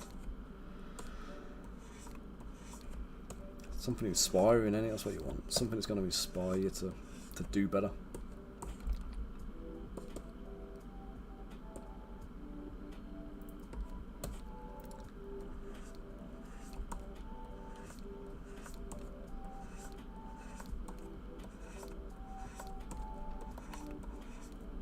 Yeah, you'll see this. You'll see this a lot with my stuff. Like, I've never done Maya or 3D Studio Max or any of that kind of stuff. I did dabble with Blender a little bit before we had Dynamesh in ZBrush, but since Dynamesh has been in there, literally it's a one-stop shop for me. And especially now that we've got the Z modeler tools as well, I literally don't need to go outside of ZBrush for anything now. I need to make a sword in a minute. Do you want me to make a sword from scratch rather than steal one of my existing ones, and you see how I do them?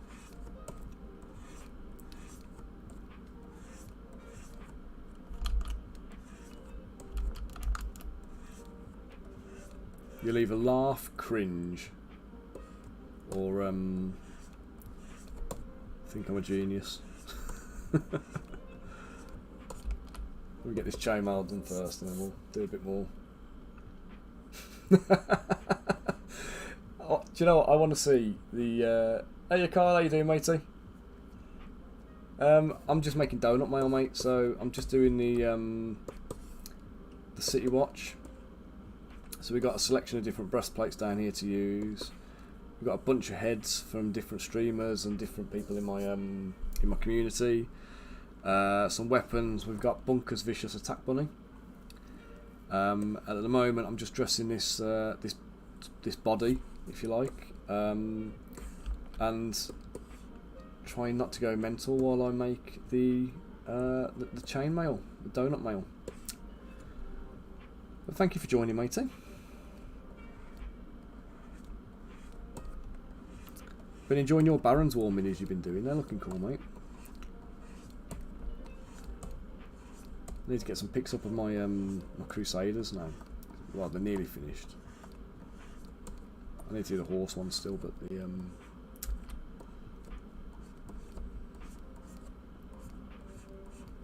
so yes, I'm just doing this chainmail now. Get this finished off, and then I can. Oh, do you know what? I don't even need to do shoulders on the chainmail because you're not going to see it.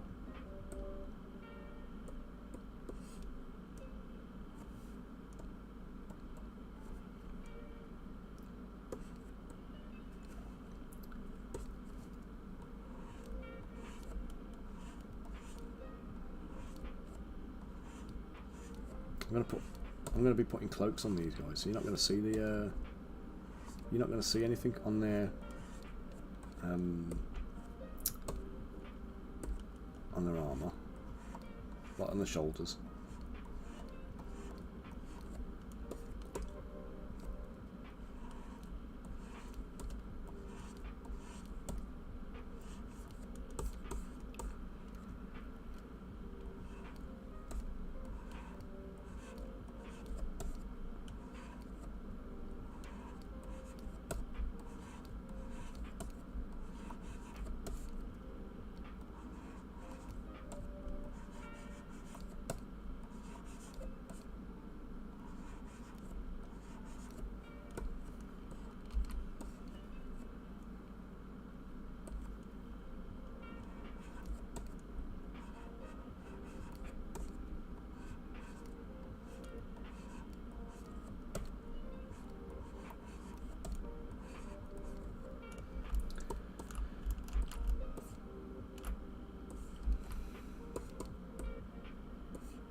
Right, now I'm here again now because I'm stopping myself from sculpting this last little bit across the top of the shoulders because I know I don't need to do it. I'm trying to be disciplined. Let's try and stop myself from doing it.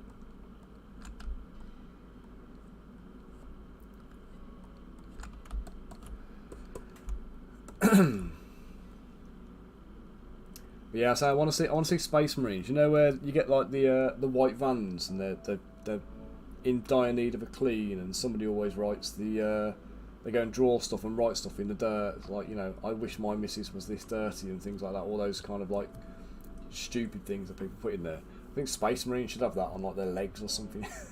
have all the dirt and dust on a Space Marine, on the Space Marine's armour, and have some like Imperial Guardsman drawing in it with his finger.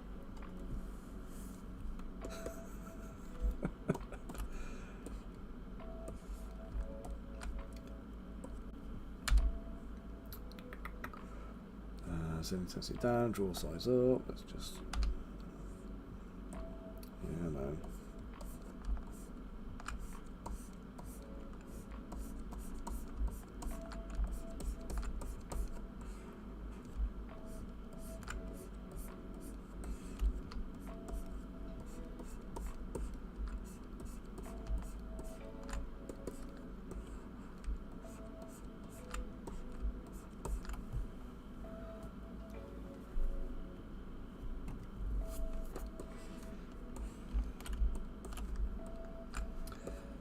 Save. Let's do these bloody chainmail sleeves.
Okay, right then. Back to task. Right, we'll take the sleeves now. I am gonna mirror the sleeves. Duplicate them. Sorry. Not duplicate them. Mirror them because I can.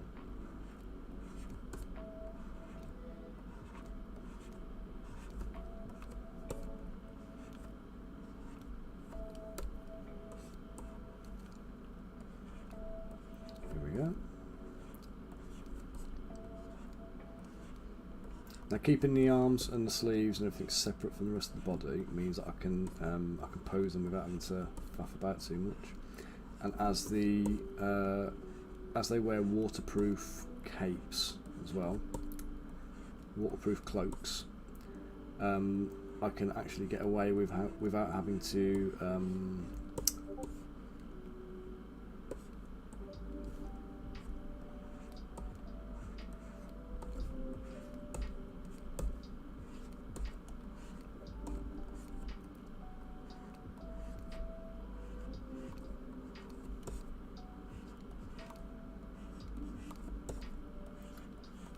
I'm going to worry about how the shoulders blend in, or how the shoulder, the chainmail shoulder is going to meet the rest of it and deform. So I can pose the arms, keep them round, and then hide the whole shoulder in this this cloaked mantle, if you like, and that'll just make life a little bit easier in terms of, you know, what we need to do. So.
Ding ding, there we go.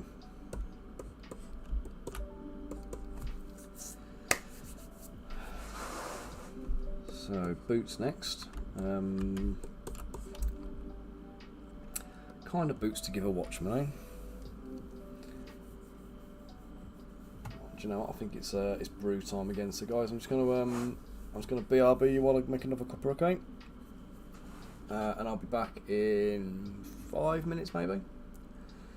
So whilst I am gone, Bunker, if you're listening, mate, if you can do your discount code, I'll put that one up. You can have a little peruse through the web store, or if somebody wants to do the there you go. Cheers, matey.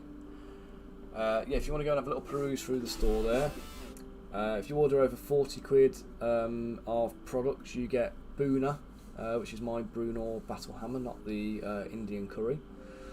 You get Boona battle axe, the dwarven warrior, as a freebie. Yep, use Bunker's code if you like. You get a kickback then as well. Yeah, go in there, use the codes, get yourself a discount, have a little mooch through, and we'll get some orders shipping out before ChillCon hopefully. So got the printers running at the moment. Well, not right at the moment; they're off at the moment, but the printers are running like non-stop outside of streams. So guys, I'm gonna be back shortly with the brew, and I will see you in a minute. Try not to spill coffee on myself this time. Do I have it going in the chat on YouTube? No, mate, it's not. Sorry, it's not on. The codes aren't on Facebook or YouTube. I can't figure out if I can make Streamlabs do that yet, but if I can figure it out, I'll put it on. So at the moment, you have to take my word for it. Alright, I'll be back shortly, guys. See you in a minute.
Right guys, I'm back.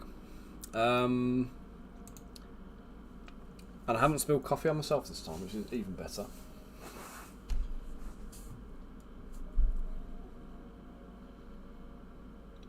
Thanks for doing the Facebook post, Bunker. And Bill, how are you doing, matey? Hope you're keeping well.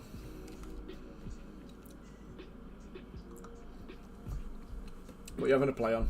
Is it the the chain mail? The donut mail? Yeah, it's a very laborious process. It absolutely kills me, but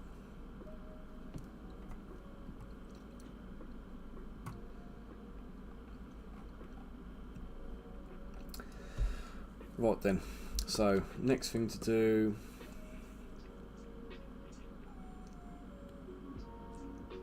It's got a belt on. They need boots, so let's do some boots for them.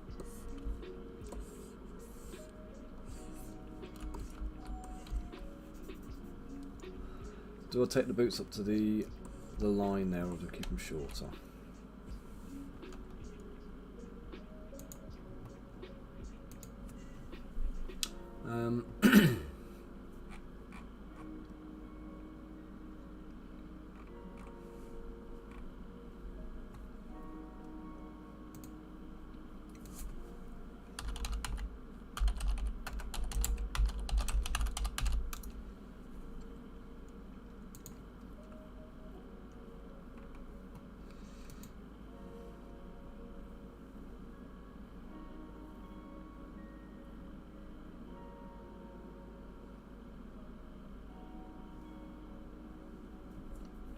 Yeah, always decimating, but right at the very end. So, you know, I was saying at the end, once the sculpt's finished and all posed, what I'll do is I'll take it into make a copy of the whole thing. So do a kind of a merge visible, and then dynamesh the whole thing, and then I'll run the pre-process and decimation on there. So if I show you on, let's use my head as an example here. In fact, I think this is already decimated. Yeah, it's got to be decimated at that size.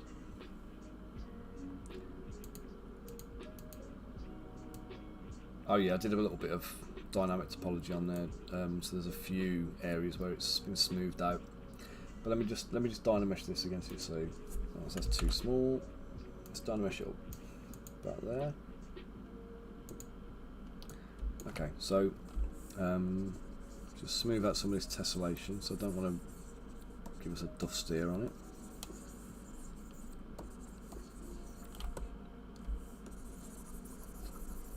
So here we go. So once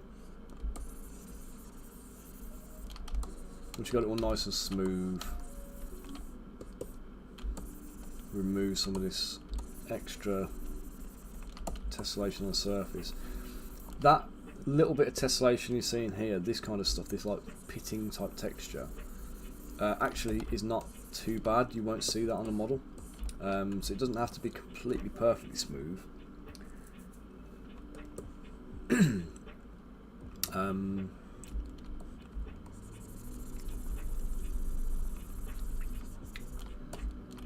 But once I've done that, we can see the mesh.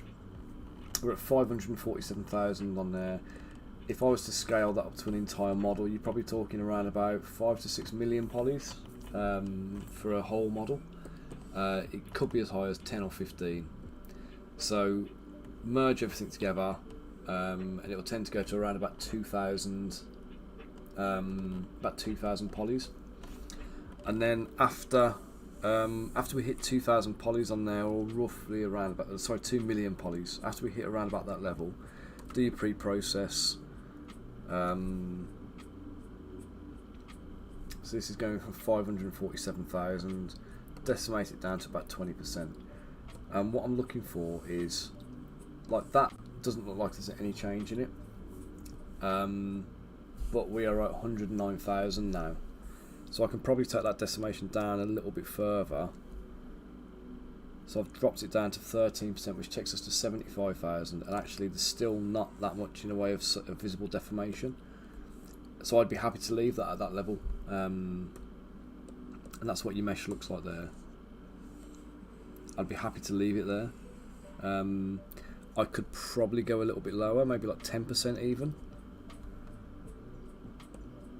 And even 10% is still working with 59,000 now. So you can keep going until you get to a point where these little facets and these little surface triangles and stuff that are everywhere start becoming too visible. And because you've Dynameshed, because you've pre-processed it once, whatever level you pre-processed it at, so if you pre-process this model at like 1,000,000 polys, you can still scale back up and down. You can take it back up again. So I can go, it's at 59,000 now, but if I take this to like 39 instead and then do decimate, I'm actually bumping it back up, so it's now 219,000 or 217,000. So as long as you don't redo the pre-processing again, then it can what you call it, it can go back up. So it's not just, you haven't ruined it by making it smaller. But you just have to play with the level, play with the thresholds, just and try and find something that is like, you know, is an acceptable level to work at. Arafu, yeah, you're right. If you smooth, it removes realism. I tend not to smooth an awful lot. The only reason I was doing it there was because I was using the dynamic tessellation. And when you use that, it's quite destructive to the flat surfaces, so it does all those little sharp edges that are created from those facets. It will wipe those out. Especially if you use a larger brush size. But I would tend to use like H polish or the clay brush rather than smoothing tools, because like you say, whenever you use smoothing, you do naturally lose a bit of detail. I prefer to polish and stylize that way, but a lot of the time I'm looking to remove realism, if that makes sense. I want that stylized look, so that's the kind of thing I'm after.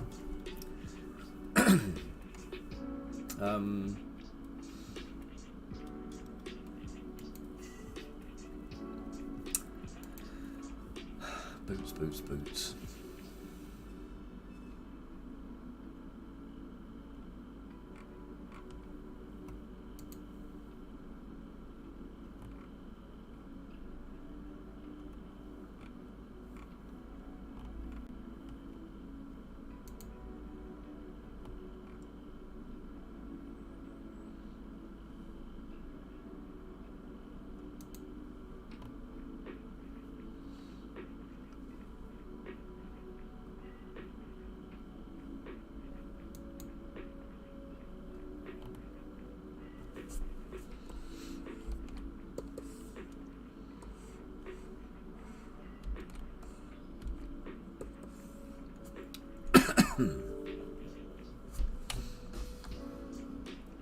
Bunker, thanks for the YouTube sub as well, matey. Yeah, I've definitely found the YouTube subs are coming in faster than the Twitch subs, you know.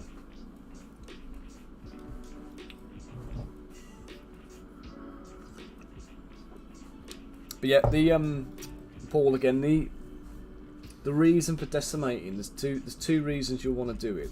So the first one is to reduce your file size on your servers. So if I show you my miniature index in here, most of my models are going to be clocking in at there, look, so 15 meg, 24 meg. So the file size is relatively small. The larger the poly count is, the larger your file size is going to end up. And very occasionally I've done things where I've exported a model and I've forgotten to Dynamesh one of them, or sorry, forgot to decimate one of them, and your file size will be like 80-90 meg, 120 meg or something like that, and it's quite large, and that really has knock-on effects when you get to your lychee. So when you're in here, like, you'll really notice the speed lag. So if you're trying to do supports on a model that's like massive, it's really going to take a long time to load in here, and you're going to suffer. Especially if you're running like a lower spec laptop or something else as well, you're really going to kind of feel the pain of doing that. And then also something I wanted to show as well. I was talking to Rich about this the other day, and I think there's no excuse for this, right? So when you export a model out of ZBrush,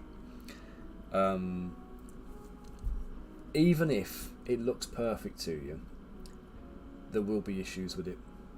Almost inevitably, without any shadow of a doubt, you will not get a file come out of ZBrush that is perfect to go into a slicer. It's going to need to be repaired. So there's this program called NetFab, which is by Autodesk. So you sign up for an Autodesk account, go and download NetFab. Do not buy it because it's ridiculously expensive. But you can use it free. You get a trial. A fully featured trial for about 30 days, and then after your trial's expired, you can carry on using it as an unlicensed version. It allows you to do that. So you see at the top here, mine says not licensed. You can still use it. You've got limited functionality. Autodesk are okay with it. It's not being pirated or scalped or anything like that. You're not going to get in trouble for it. So all we do is grab the model that you've just exported. I haven't got any that are needing to be done, so I'll just pick a letter of the alphabet, guys. Anyone?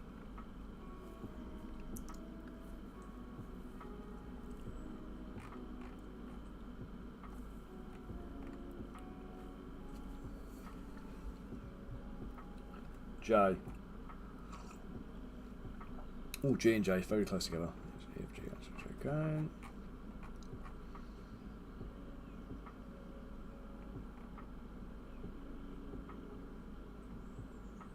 I don't have a J. I've never made a model that begins with a J. How about that?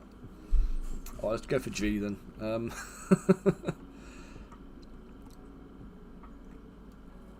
Okay, let's throw in Grandmaster Kang. Okay, so with these models here, I'll take the this one. Now you see it's got the word repaired in there, okay? So the reason the word repaired in there is because of them going through this.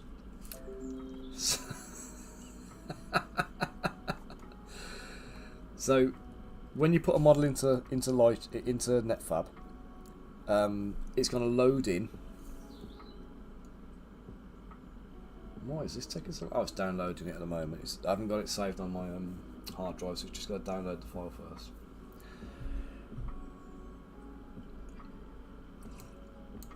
Come on, you bugger.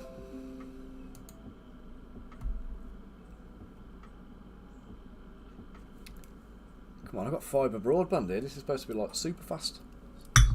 Playing up.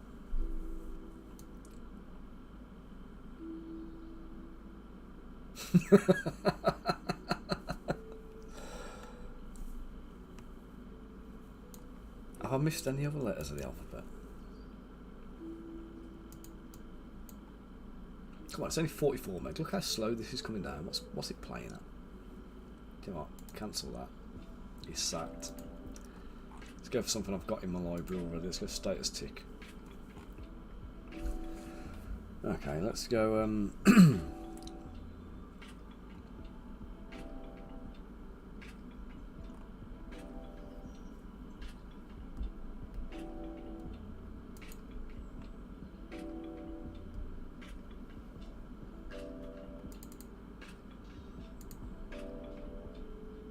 Right, he's loaded now. Here we go. So, so this comes in when you import it. It doesn't normally take this long. This is just the file had to download, and it was taking forever. So once you load the file in, you'll get this import parts window pop up, and you want to make sure you tick automatic part repair, and that'll just make life easy when you do it. You haven't got to manually do a part repair, which can be a pain in the arse of a process to run. So you just tick that box and click add parts. Okay, and it's going to put the model into the scene here. This is like a giant slicer program, but you don't want to use it as a slicer. And it's doing all the fix for you. It's applying repairs. It's making sure the model's good. So one last thing I always use this for is a little sense check on scale. So oh god, come on, sort yourself out. So each of these squares is 10mm or 1cm. So I want my 32mm scale models to be about 3.5 or a little over 3.5 of these boxes high. So this guy's perfect size. It gives you the size there as well. Y dimension is 3.39. So he is correctly scaled, and I can see that. But also the fact he's now got repaired up here in his name means that he's been through the repair process.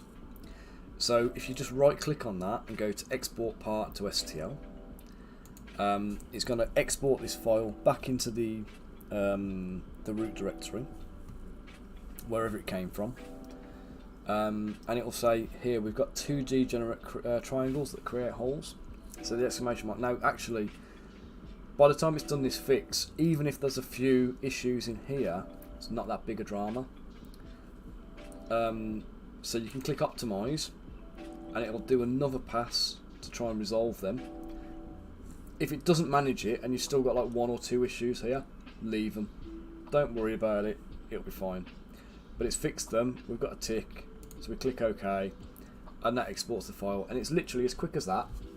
So forget all the waiting time and me swearing at my download speeds, but the actual process we just went through then. This is, oh, what's it gone pink? This is the yeah, this is my version of Yang, by the way, from the Final Fantasy IV game. So I've made him Grandmaster Yang of the, or Grandmaster Kang of the Order of the Golden Lotus. But yeah, that little process just makes sure that when you as a customer pick up that model, you can put it into your slicer and it'll print problem free. So Rich had some issues with models printing with holes in them, and basically if your model's not manifold, which is basically a technical term which means that there's holes in it. So imagine your mesh is a water vessel, like a vase or something like that, and you remove the very top pixel, fill it with water from the top, and then replace that top pixel. If there's holes in your mesh, the water's going to leak out. If the water leaks out, the slicer is not going to know how to interpret that model, and it's going to screw it up, and you get weird anomalies and artifacts happen on the end product, and print fails. So if that process hasn't been done, there's a chance that your actual end product is not going to work. So just for the sake of making the model work properly and print as expected, that 30-second process is really worth doing. And I see a lot of people just not doing it, and I don't understand why creators don't, they don't do that. It's laziness, really. There's no excuse for it to not be done. Not in my eyes, anyway. Okay, so boots then. Am I going all the way up with boots, or do we keep them shorter? Do we go 3/4 of the way? Keep a bit of bare leg showing? Feels like it might be appropriate.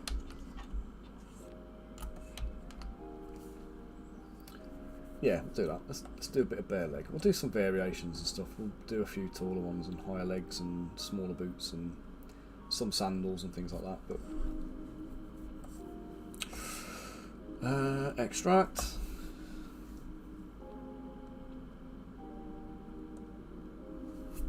Okay. So again, delete the internal geometry. Delete hidden close holes.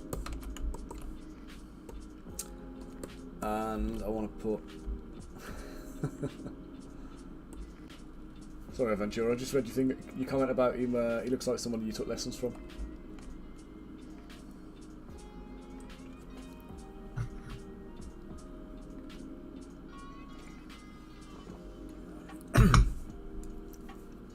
Yeah, I'll say if you look in my web store you'll find him, he's called Grandmaster Kang, if you like that dude.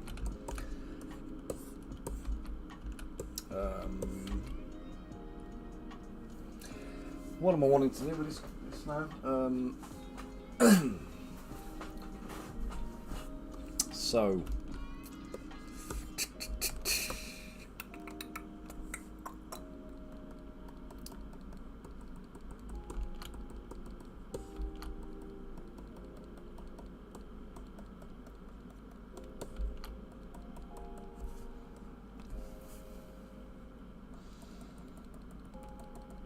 I don't know if anyone else has been yet, but we've got tickets to go and see Peter Kay for next week. I don't know if I'm looking forward to it or not. I wasn't even supposed to be going originally. I'm going because we've got a spare ticket at the moment. I don't know if he's been out of it for so long that he's not funny anymore. Like Lee Evans, I used to quite like Lee Evans back in the day. And I can't abide watching him now. It's like he's just a sweaty mess running around the stage, and I can't kind of get into Lee Evans at all. And I'm concerned that Peter Kay might be in the same boat.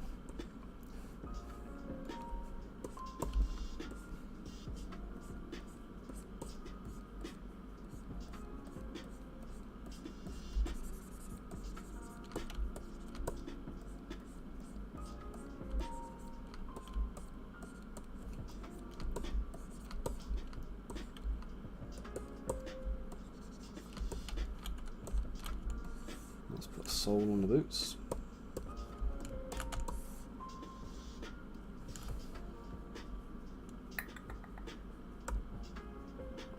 That's a bit big. Let's wind that down a bit.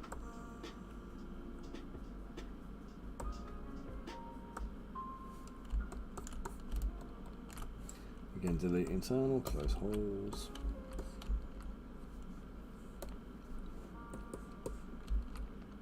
Let's polish top of these.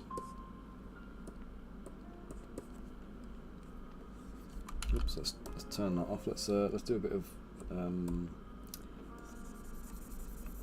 dynameshing and turn off the Z remesher. Not Z remesher. What are we talking about now?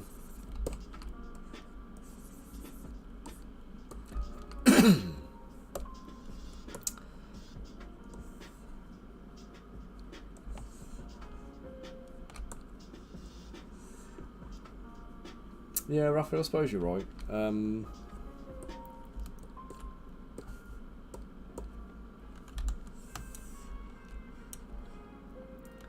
mean, the last time I went to one of his stand-ups, it was really funny. But I say it was like a different era with him, I think. Though. Come on, you bomber! Come on, come on, come on!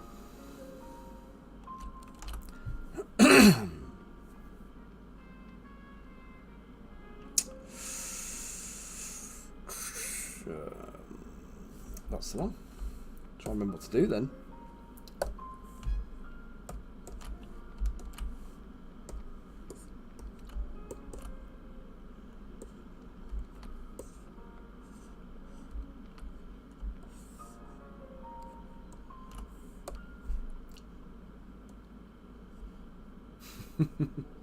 Scale mail. I still don't think I prefer to do. I don't think I want to do scale mail either, though. I need to do some dragons at some point, and that's something I'm really trying to put off having to do. Because I know I'm going to be in the same boat with that. Because no amount of scale insert meshes and things like that is going to kind of appease me on a dragon. I'm going to end up hand scaling the entire bugger thing. So.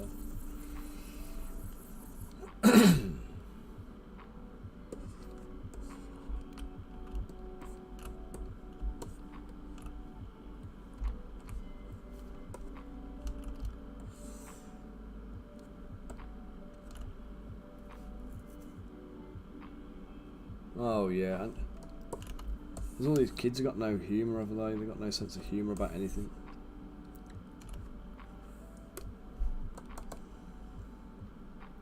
Or do I just sound like a grumpy old man? Back in my day, comedians were actually funny.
Yeah, it's the same as anything, isn't it? There's an open kind of platform for people to kind of like do stuff now with the internet, the way it is.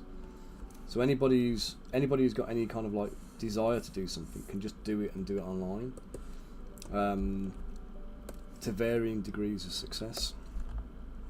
But I don't know. I suppose it's one of them. You know, if you want to really like make it doing it, you've got to put yourself out there, haven't you? Somehow. And obviously, a lot of people are doing it through like TikTok and Instagram and all that kind of stuff.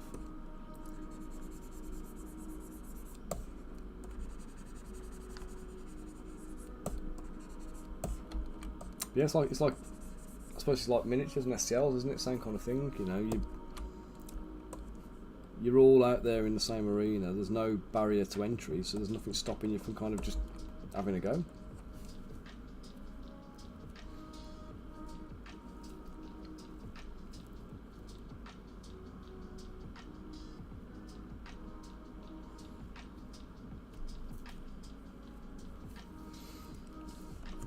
There's a lot. I mean, a lot of the old comedians. You know, if you go back to like the 80s and earlier and stuff, the old comedians, their gigs, they haven't aged well and they're not very funny anymore. And you know, they were based on what was considered humour at the time, and they're just some of them just aren't funny. But then I watched some Billy Connolly the other day, and even Billy Connolly's like old material is funny still. I do love Billy Connolly.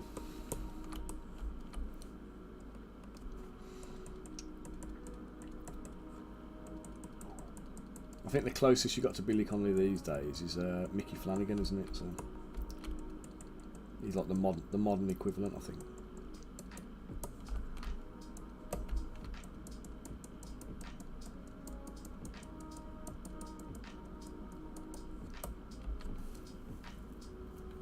Always without a baseball, for two reasons. The first one, supporting it's just easier. So actually getting a good print off is much better and much easier. Secondly, we can go to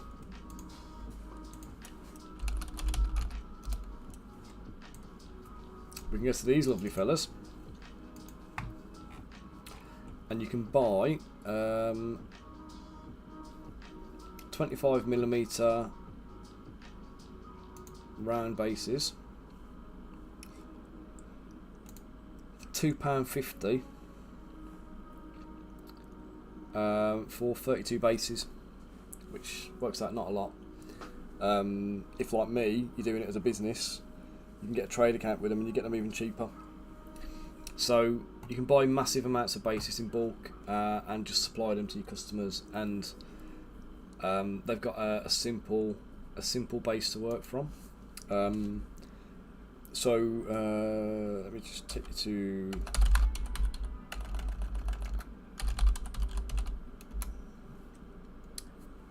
So on my website here, we've got hobby tips, and I did this article about basing minis. And the reason I did this was back when I did it a couple of years ago. I'd spoken to a couple of people who I thought were actually like veteran hobbyists, and it turned out that they just actually had never seen miniature bases. They didn't know you could buy these things off the shelf, so they were just printing everything. They were looking for models with bases, getting 3D printed bases with all the scenery and stuff, and it was weird to me that they didn't know. So I wrote this article about the mini bases, basically just about how to base up a model. So this is the Captain Abel from the Order of the Dragon that I did for the Kingdom Talarius. So this is my painted version. I thought I'll do a little article about basing him. So he's on a standard plastic miniature space, like the kind of ones you get from Games Workshop, and then paint it flat earth. Give it a bit of a colour coat to start with. Glue the surface. Dunk it in the mix of sand, ballast, little rocks, etc. And that gives you this kind of effect. And then from there you go back, paint over it, let it dry, paint it over, dry brush it, and various stages of dry brushes and washes and stuff just to get the tone and the contrast right. And then finish it with a couple of grass tufts. This is one I did where I used a 3D printed base, but the base wasn't part of the model. But ultimately, like by creating a simple base like that, you can kind of unify everything with very little cost. But I don't think people were aware that there's a hobby aspect to it. They were just kind of like going, oh, I need that 3D printed base, let's use it. So firstly, it allows you to do that and unify the entire army together.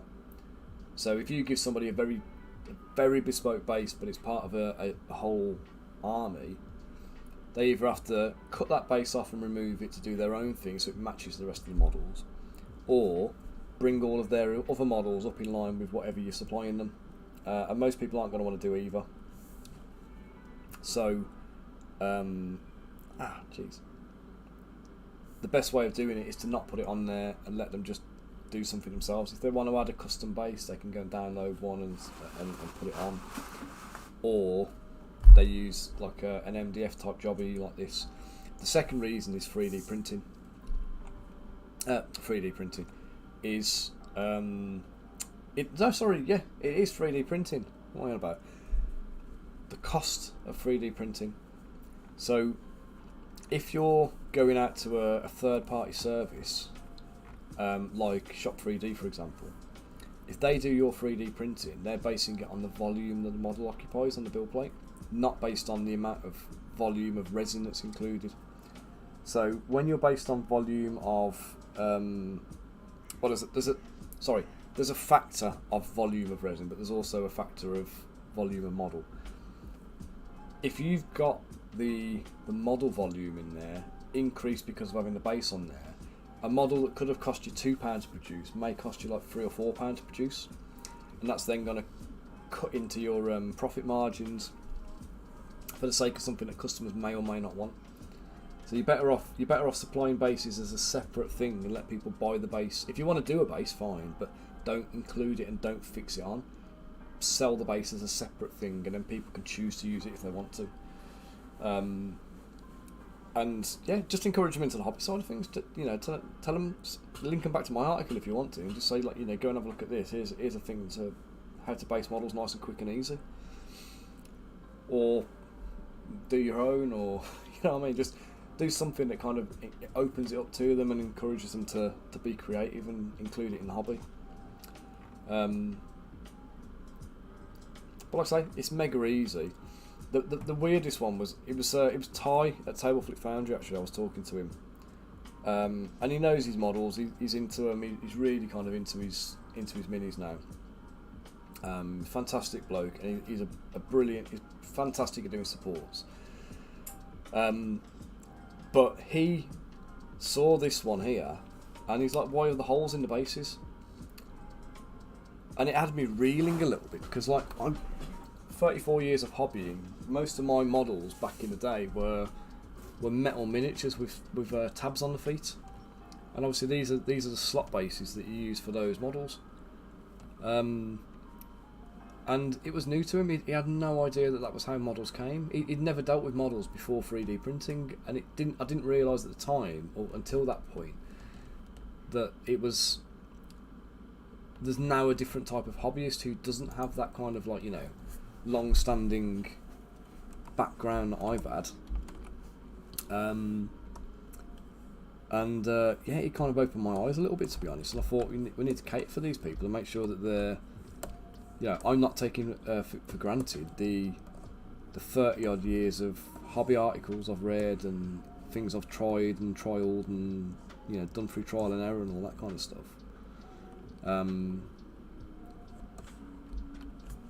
So yeah, it's a bit of an odd situation that has come about because of the way this market's developed.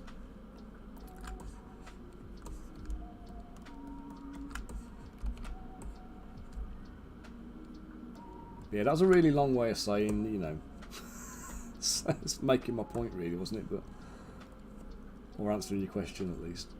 But I hope you got an answer out of that, Paul.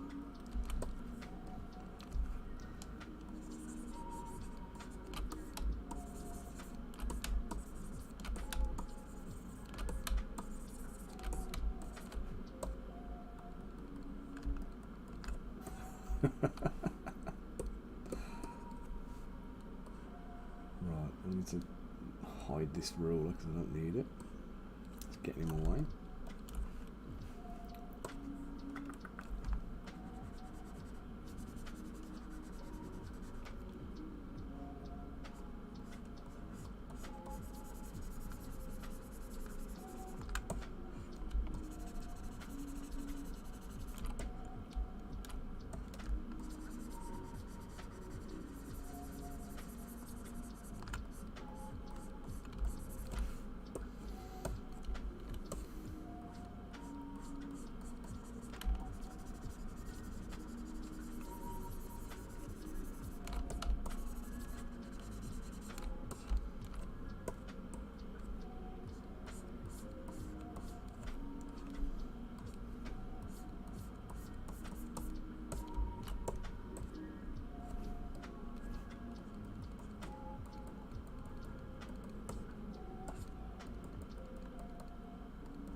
Hey, no worries. You travel safe, mate. Thank you for joining me again. Remember, you're always welcome.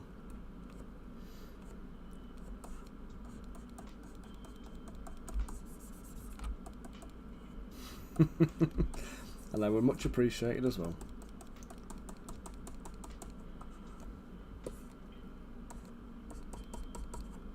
So back tomorrow for more of the same if you like, mate.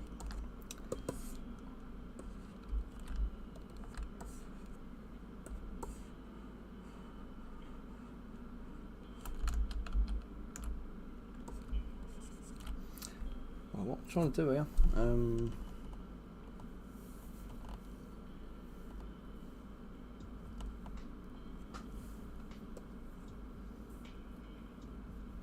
Brilliant stuff. I think it's that way I want to go. I don't want that one. That's it. Yep, that's right. Perfect. Yep, I figured it out. So I was getting myself muddled then with that.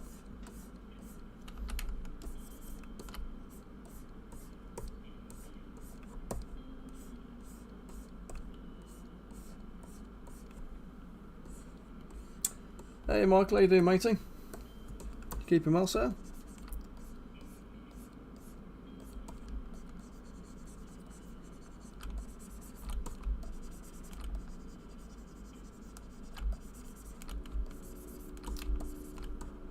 Good man. So you missed my attempt to inflict mental anguish on myself with chainmail earlier.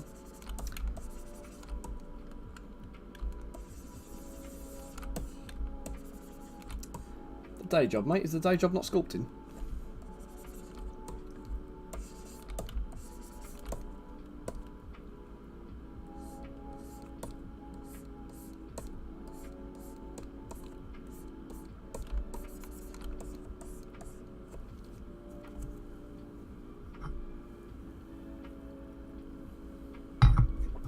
Ah, Melly.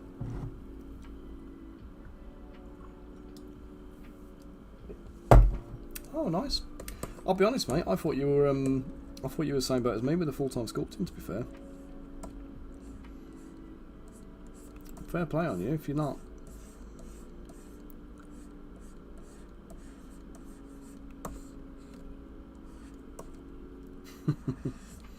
One day, mate. You can't be far off it. Quality speaks volumes. You know what I mean?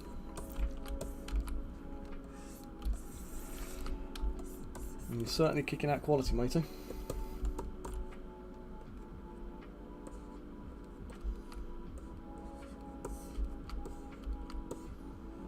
Yeah, but you don't see me putting out a lot of stuff either, and ultimately it comes down to having to do client work. I just assumed you were the same, to be fair.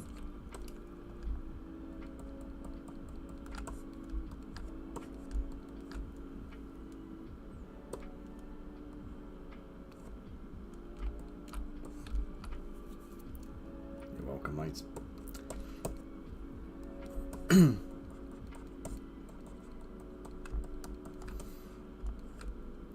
Don't do it, don't do it.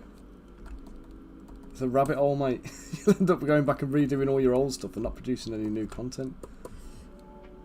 Are you familiar with Heresy Miniatures?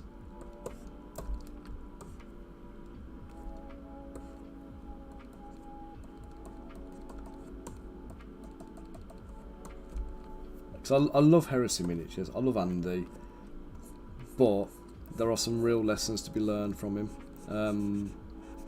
So the first one is, don't try and learn a new skill while you're trying to produce something as big as a dragon. Because if you're not familiar with Heresy Miniatures, I'd encourage you to go and have a little look at the web store. In fact, I'm going to put them up online now just to show you what we're dealing with here. But lovely models.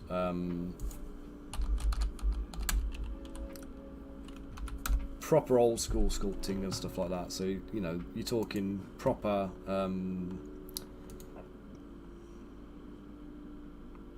I'll click the right one. Yeah. So obviously he's doing. He does my favourite little barbarian model actually. Boris. Big Boris the barbarian. I had all of these at one point, and I obviously stopped following, but stopped being able to pick them up. So I've got this one, this one, this one, this one. Didn't get the death ball one. I didn't get this one either. All these. I like that one.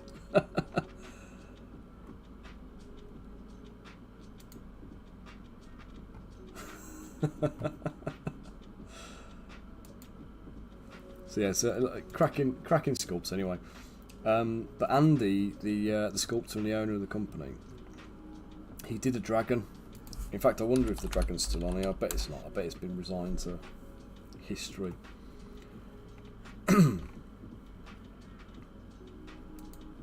Yeah, so he did this. He did this absolutely incredible, massive dragon. And it is. I mean, literally is huge. I can't even show you a picture of it for some reason. It's loading the wrong image. No, that's not what I wanted. Stop it. But yeah, basically, he made this dragon. There's a huge story to it, where basically he got a quote for producing the thing, and then the guy who was supposed to be making it for him realised that he'd underpriced it, couldn't possibly fulfil the order at the prices he'd determined, and backed out. So rather than find a new caster, Andy decided he was going to make the models himself. He was going to learn resin casting as a skill. Now that was a massive mistake, and I think it cost him his home even in this case. He ended up having to like remortgage over and over again to kind of like, you know, cover the bills and things like that. He was doing nothing apart from making dragon molds and failing. He was encountering issues and learning on the fly, but on something like this, which was just massive, you know, it's just not something you want to do. But after he did that and he'd learned the resin casting thing, he decided he was going to remaster all of his old models, like his old monsters, in resin. But then when he revisited all his old models, his sculpting skills had moved on. And I think he spent something like the next 2 years going back tweaking his old models. So he didn't actually release anything new in ages. And I don't know 100%, but I think it harmed his business. I think it kind of really set him back. Just because obviously people wanted like new releases, and he was just offering rehashes of the old stuff. So just be warned, if you do go back and look at your old minis, mate, it's a rabbit hole that is hard to get out of. I've dabbled in it a couple of times now, and I've gone back and looked at a few of my old minis. Mostly the female ones, if I'm honest. And I've gone back and I have done a couple of tweaks on them. And I do want to kind of do the rest, but I know it's one of them things I'm going to spend too much time on it, and it's gonna come back and bite. You know what I mean? It's going to really kind of hurt long term. But then, like you say, there's certain things they just don't live up to your current standards, do they? You know, your older models and the things you did at the beginning. In fact, do you know what?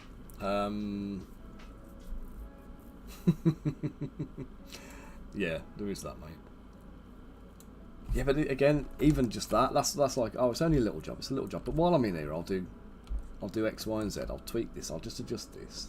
It'll be fine. It'll be fine. It'll be fine. And then like, you've revisited every single product you've ever made. Then you come back and you go mad about it. So.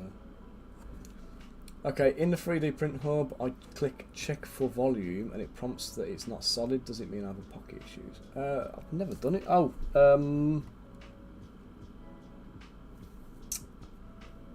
let me check, mate. I don't know what you're talking about, yeah? It's not something I ever use. So, 3D print hub. Check mesh volume. Check for solid mesh and calculate volume for selected subtool. Okay, so don't worry about that, because that's more to do with the sizes of the model. There will be holes in there. There will be kind of like little anomalies and stuff, but you don't need to worry about that one. there is I don't know where it lives now, but you can see down here on the bottom side of the screen here, I've got check mesh integrity and fix mesh. They're the ones you want. I can't remember where they live.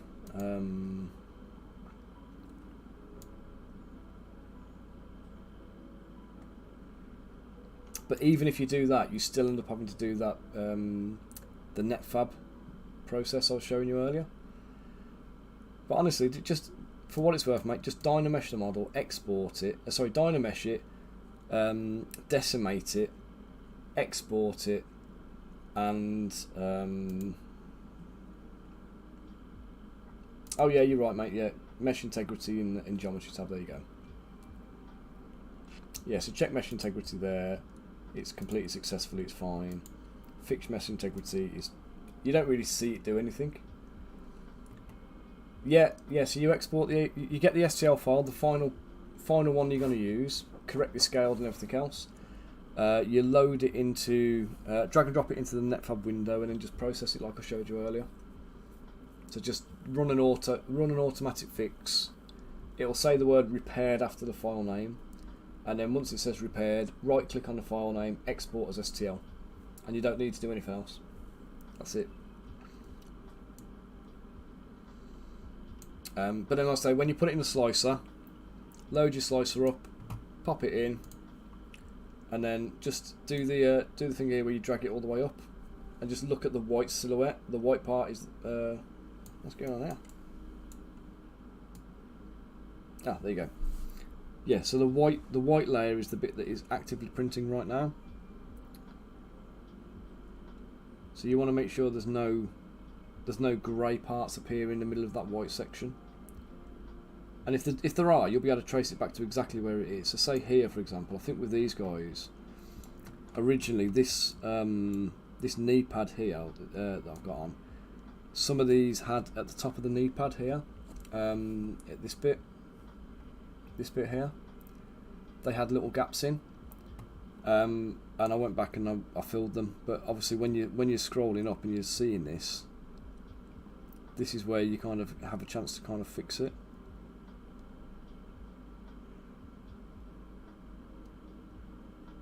I mean, you can even do all of the supports, go back and correct the model, and then in Lychee, for example, say this guy was fully supported now, but then I'll go back and tweak the model. I can, if you've got the model repaired, exported with the same file name, you click update file, and it'll just bring in the corrected version straight into there for you. Or you can click browse and go and find a different model and load it in, and it'll put it in and use the same supports. So it's a quick swap out if you find issues like further down the line.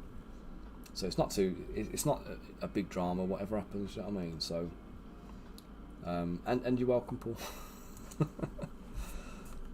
So let's do this. Let's take his boot. Let's switch to the other side. Let's mirror that. Oops, no. Local off. What are you doing? Where you gone? Turds. Okay, let's just mirror that.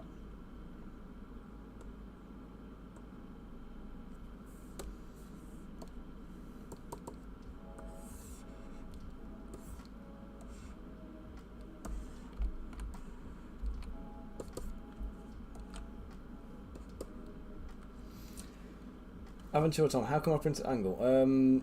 No, it's just because he's not actually going to print at angle. He's not in there for supporting. So normally I would print at my right. So he would be. In fact, let me just find the actual file and I'll show you how he's supported.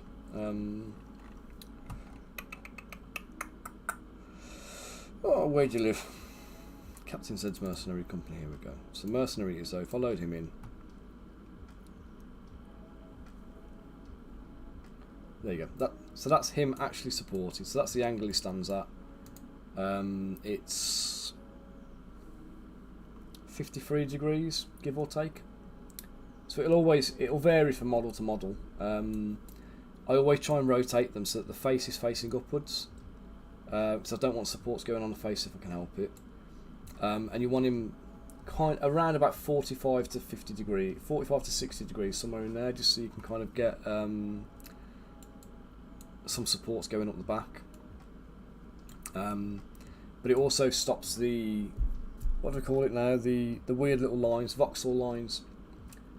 It helps with the voxel lines on the surfaces. So if you have any of my resin models, you won't see any kind of like surface texture on them from the printer. The only surface textures you'll see are the ones that I've put there. Because they're printed at an angle, it just helps with the voxels and stuff, and helps to just keep everything smooth. So I print at 25 micron layer height, with everything tilted backwards. So the reason he's at that funny angle there, I was literally just using him as a benchmark model to try and get these guys scaled correctly. Because when I first exported them, they were about waist height to him, and obviously they're supposed to be Koroks from Legend of Zelda. So they need to be small, not big, and they were just too large. So I think it's probably a bit bigger than I really wanted them. If I go any smaller than that, they're going to be unprintable. So I'm going to leave them at that kind of size. But he was only in there as a benchmark model because I know he's the right size, if that makes sense. Let's take him off there as well. So what's saying there? You append a cylinder in ZBrush, set it to a Boolean shape, and then look for gaps and holes. Ah, right. I hadn't thought about doing that. Clever, mate. No, I literally just do what I just said there. I just use the light sheet and just scroll up and down. Or when I pose the model, I just literally give it an eyeball and just walk out, just turn it around, rotate it around, look for any kind of visible gaps to make sure they're filled. So the one I know I'm going to have to be careful of on this guy here is just there underneath the breastplate. So I've got the breastplate here and I've got the chainmail, and there's going to be a few little pockets potentially in the chainmail where there will be little holes. I just need to be mindful of that because there's not really many other places on the model where it's going to occur. It's usually down to posing when you start putting the God, what am I trying to say? When you move arms down and things like that, you get like the proximity changes. So like the elbow gets closer to the body, and you get like very small narrow gaps between like body parts and things like that. That seems to be most places where I tend to get them. But I do just try and solidify everything as much as I possibly can. And if I find them in the mesh after I've done a Dynamesh pass, I'll just go over it and just do a little bit of a inflating the hole just to kind of fill the hole, re-Dynamesh it, and then just double check I haven't got any internals again. Right, so he's got his boot. I need to put the cuff on the top of that one. Let's duplicate that. Sorry, mirror and weld that. Let's go on over the other side again, isn't it? Because it's Geniosa.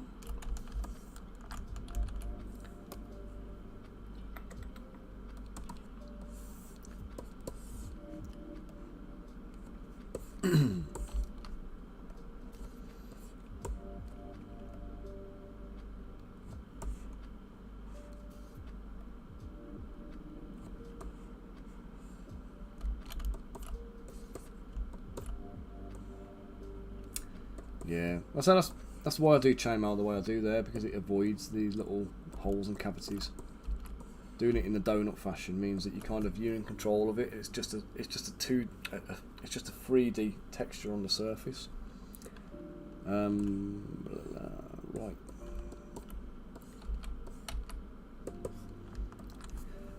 Right. Do we have braces or anything on the Watchman? Do we think?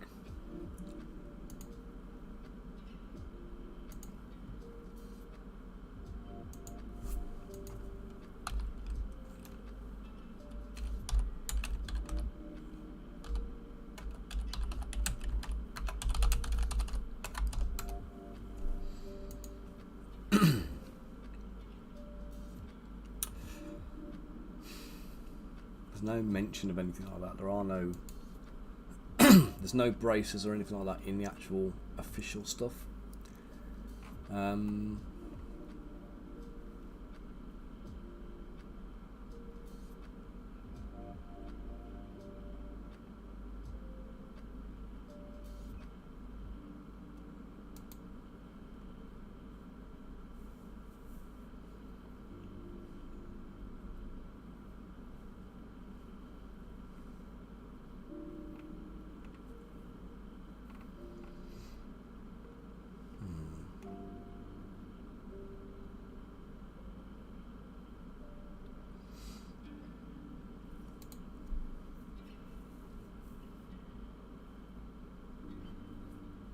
Well, I think it's going to be a per character thing. I don't think it's going to be.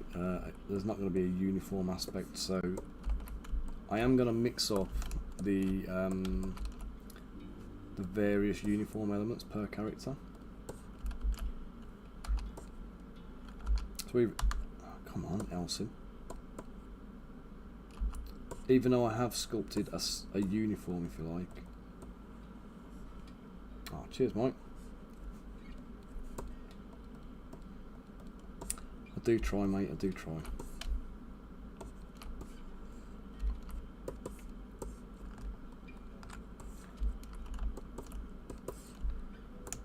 Right, so we've got one here. So let's go for merging all of this together.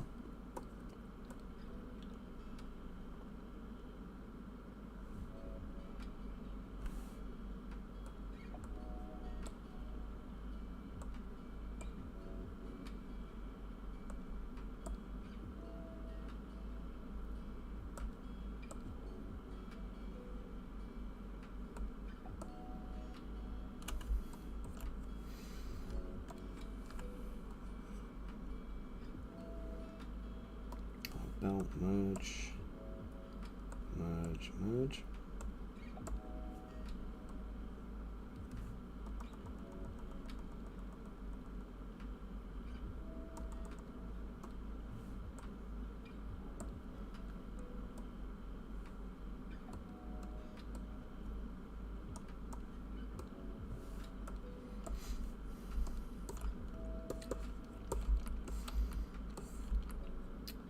So we want a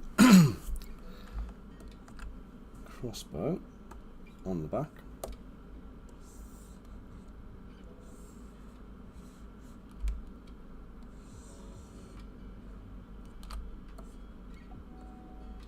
Now remember, these are all going to have a cape on it anyway, so so it's got a crossbow. It's going to have a quarrel of bolts somewhere.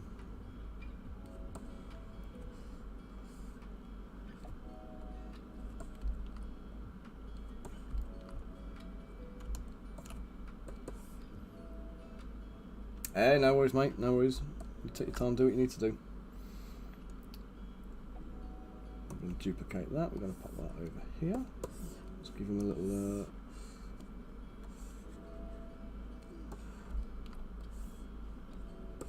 Do like a little carabiner or something like that on his belt for this to go onto.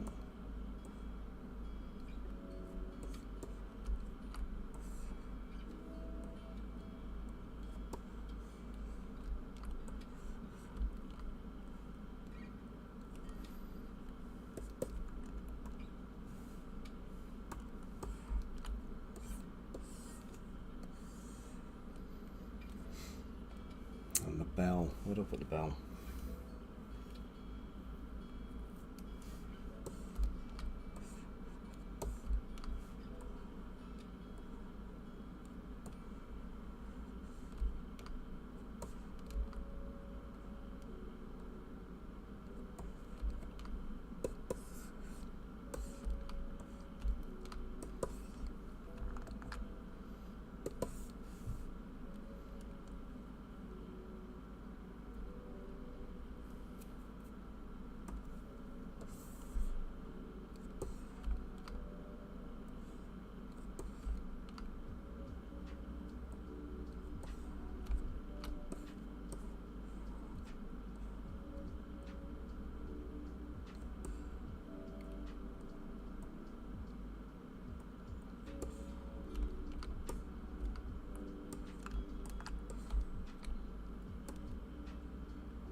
What do I recommend selling it to?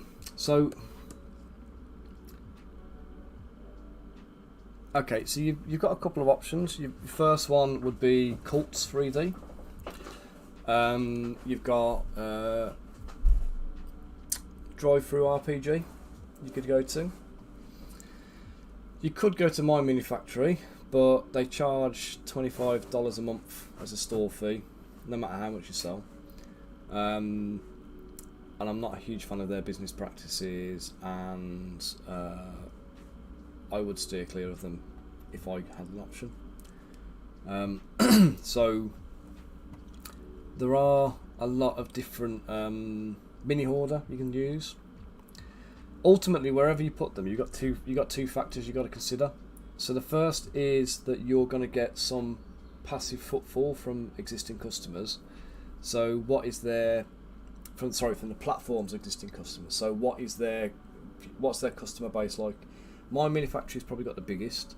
Cults has got a decently large following. Thingiverse has got loads, but people don't want to pay for stuff on there. So they, if you want to make any money out of it, then that's not the best place to put them.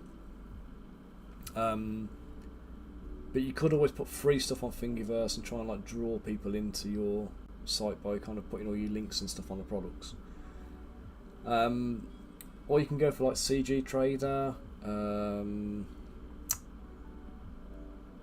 QBrush.co is another one I use. I don't host my stuff there. I buy assets from it. There's Gumroad. I mean, honestly, the options are endless. The important thing is, whatever you do, you're probably going to be responsible for marketing it yourself and driving customers there. So if you want to sell stuff, don't rely on the platform to do your marketing for you, or expect the passive footfall and think you're going to kind of get the sales. You're going to have to go out there, pimping it out, showcasing it, advertising it, and drawing people in. My sales are down a bit at the moment. I haven't done any advertising in ages. We're doing a lot of kind of social media posting, but we've got a lot of Instagram stuff going on. I'll show you the account here, but we've gone to my Instagram account. We've got all of the product posts and stuff going up there. I'm not doing enough reels, so reels are just, I don't even know where to go with them, man. I've got to do some, but I find them hard work to try and find time to do them with. And I know you can just get an image and just turn it into a reel, but it feels cheating, that does. But yeah, engagement's okay on them. Sometimes it could be better. It used to be better. I don't know. Instagram have done something where they've clipped my wings on this, because I used to get hundreds of engagements on Instagram and barely anything on Facebook, and now it's flipped. It's flipped on its head. Facebook's getting more traction than Instagram does. So I don't know why it's doing that. I don't know if it's because I've got logos on my page or what, but. So we go back to the older ones, and they're getting higher levels of engagement and stuff, but I don't know, maybe they've just been there longer and that's why.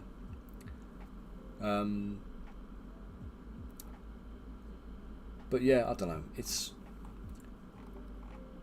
I've been doing this kind of stuff, but we've not been doing any paid advertising, and I think you need to be doing paid ads. Otherwise you're just not getting the turnover of customers, really.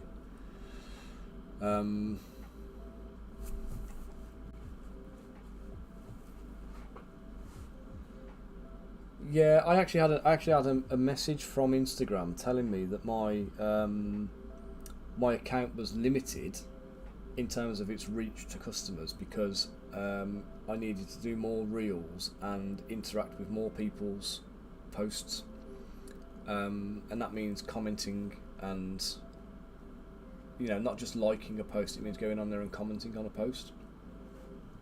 And I went on there and I started doing it, and then I got my account bloody limited because I was overactive.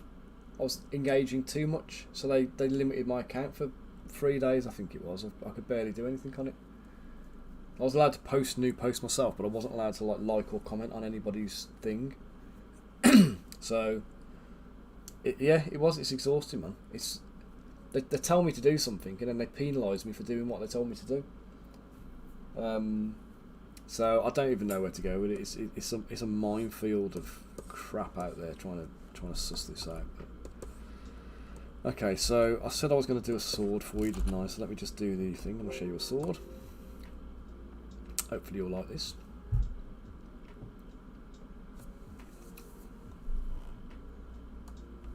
Okay, you want to append the cube. Let's solo it so I can only see the cube. Okay. So first thing I'm going to do is put my activate symmetry on, and I want X and Z symmetry. So you'll see I've got the same front and back. So whatever I do on one corner here is going to affect the other corner. I'm going to dynamesh my cube. I'm going to use trim dynamic. Stretch my cube up a bit.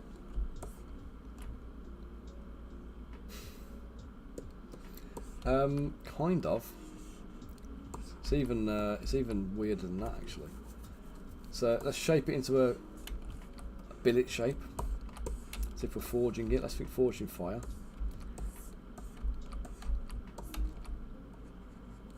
I'm going to go trim dynamic. I was going to literally just shape the top as I want it, roughly. And I'm talking rough, mega rough, yeah. And then I'm going to use the symmetry lines. Switch over to H polish. I'm only concerned with the tip. Beat you to it, Bunker. Only concerned about the tip of the sword. So I'm using the Alt key to help make sure I don't take too much out of this.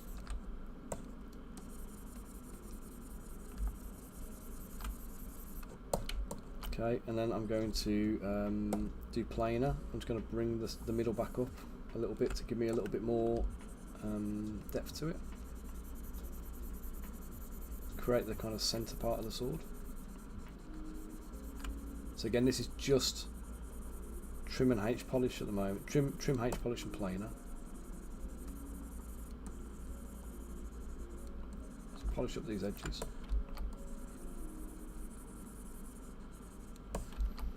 Okay, I'm fairly happy with that. I can live with it. It's not terrible. Okay, and now I'm going to cut the rest off.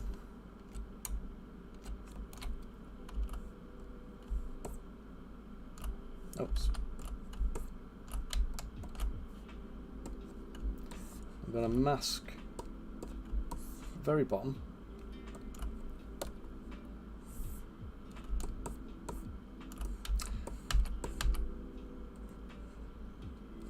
And there's a sword.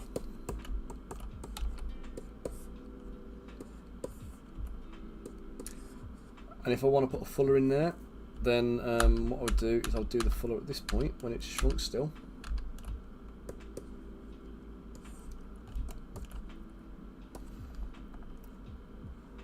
To put the fuller in at that point there now.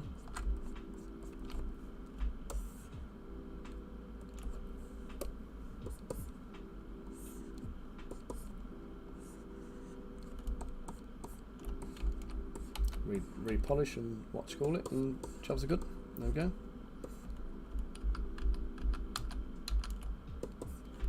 I don't think I want a fuller on this one. In fact, you know what? I'm going to do something slightly different with this one. I'm going to take the bevel right to the middle. Shit, no. Let's make sure that's off. Make sure dynamic tessellation is off because that's going to trash it.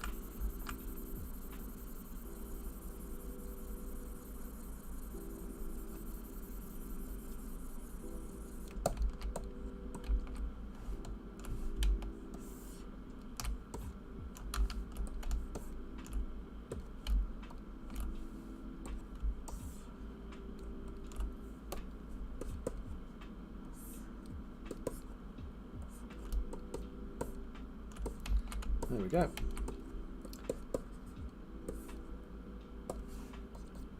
I'll just blend that little bit there. and we're done. So there is a simple, easy sword. Now the only thing I would do as well here, which you might seem counterintuitive, is get to that point, recenter my mesh into the quarter instead of in the centre, and then just widen it out a touch.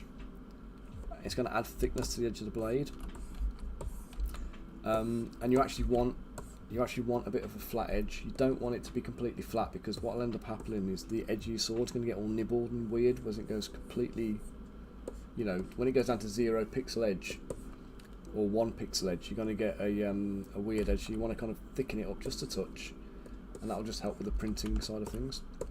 And I want this sword to be like a short sword, so I'm not going to go too big with it. That's probably about as big as it's going to need to go.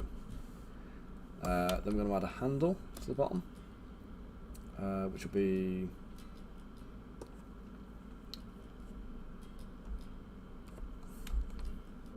just that.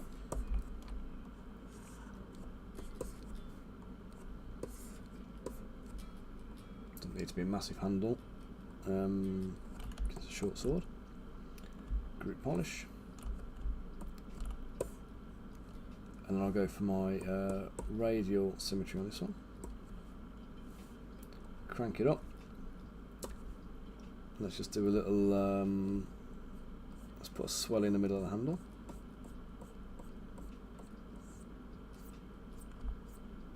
So this is like using a lathe now.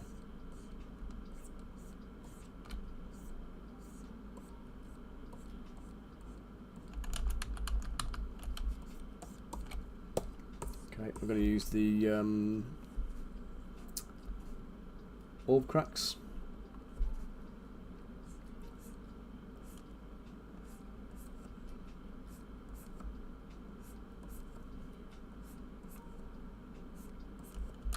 Actually, no, forget that. No, we're not. I'm not going to do orb cracks.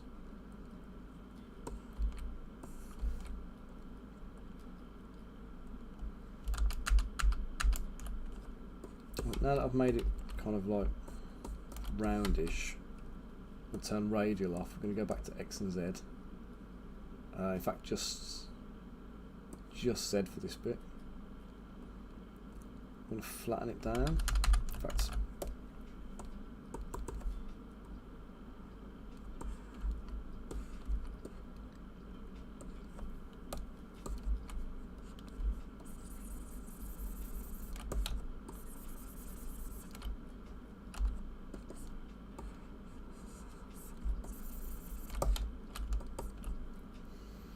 and I'm going to do a wrap around the handle.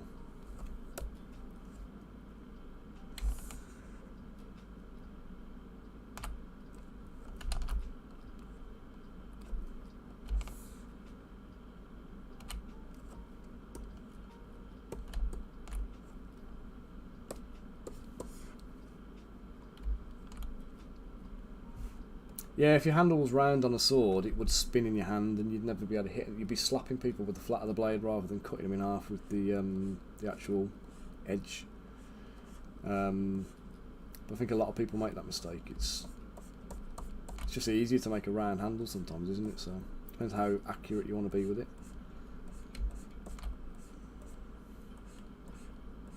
Personally, I've watched too many episodes of Forged in Fire now, I think, so.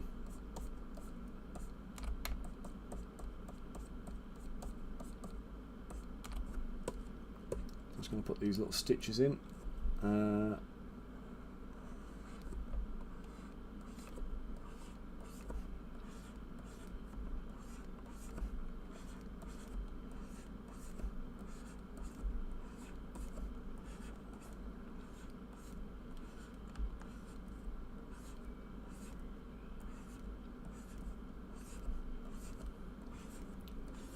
And again, I realise you can get a brush that does all of this for you, but it's this is me just being me. I like things to have a little bit less of a regular look. It always beefs me a little bit when I see a lot of people using the same alphas. Fur is a particularly bad one. Everybody uses the same fur alphas. and it's just a little bugbear of mine that I just try and avoid whenever I can, really. But let's do extract on that bit. Well, it's a bit big, isn't it?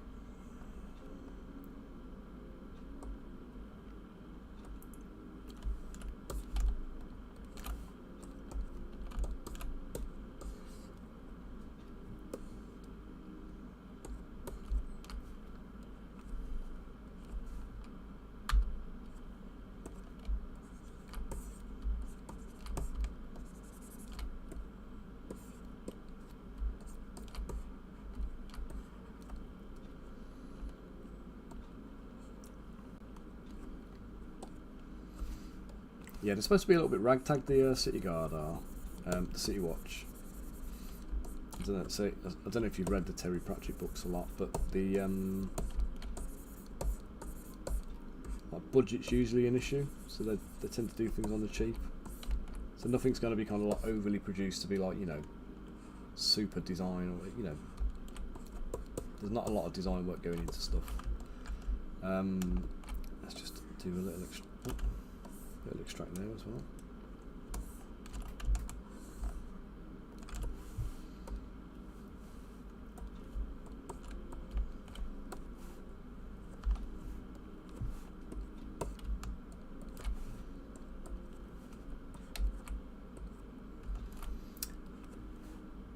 Z and X are on.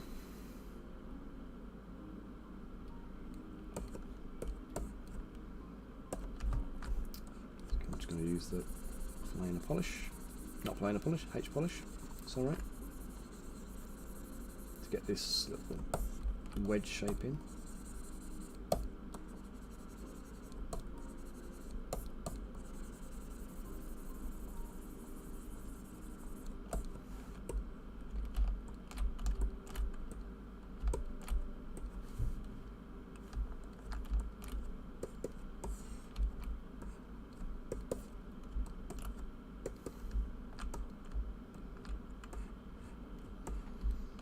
So there we go.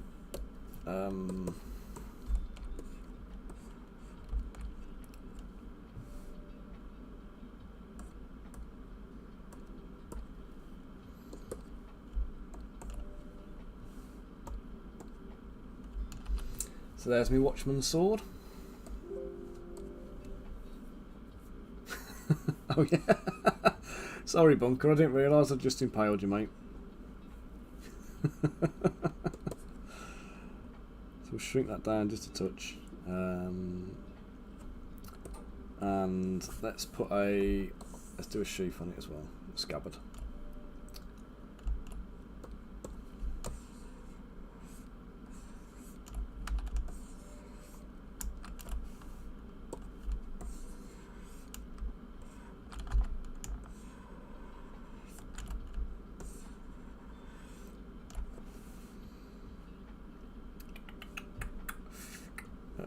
Extracts.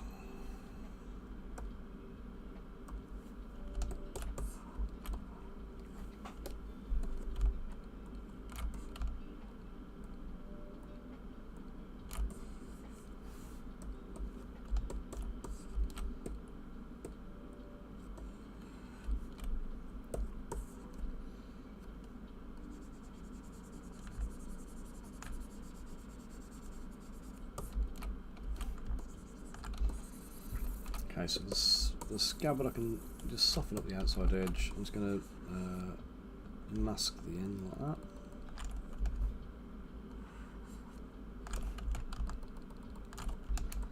Let's just dynamesh this and put a bit of resolution in there, I think.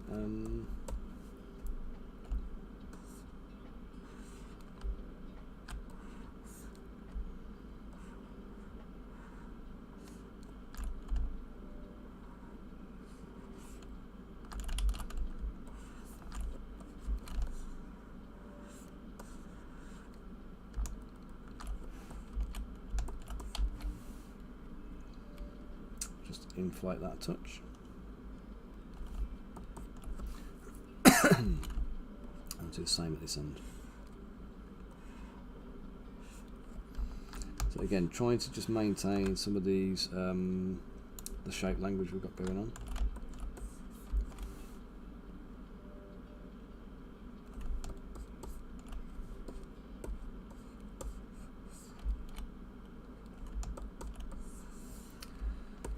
So there we go, we've got a Watchman's sword along with a scabbard.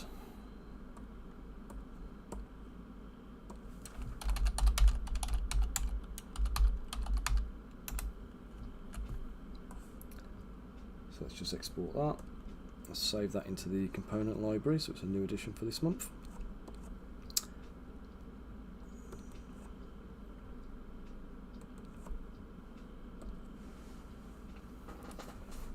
There we go.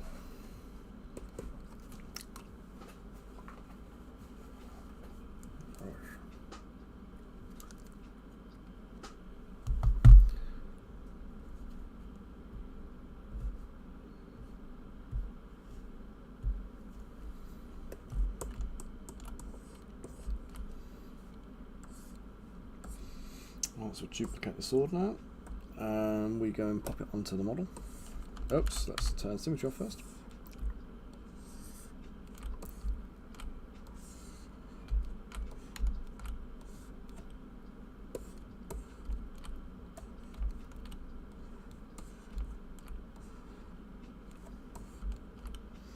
Right, so the sword's going to be drawn right-handed, it's going to be on the left-hand side of his body. I think the whole thing could be a bit smaller. That's it, perfect. And now we need to do a sword frog.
Guys, and I've just realised the time, so my kid's going to be home from school in a minute. I need to go and get him fed quickish because it's my sister-in-law's birthday today.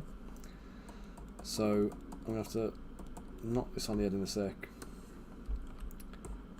and get the kids fed so that they're ready for when everyone comes round later. Oops. Because having the nippers, everybody's coming around to our house, so it's just easy for us to go to bed and stuff, so it just helps us out a little bit.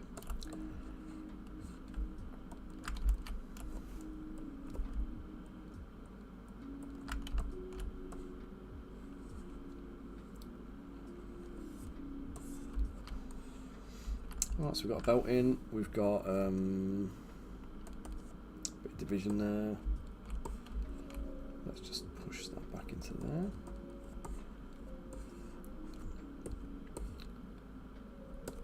Trim dynamic and just shape it.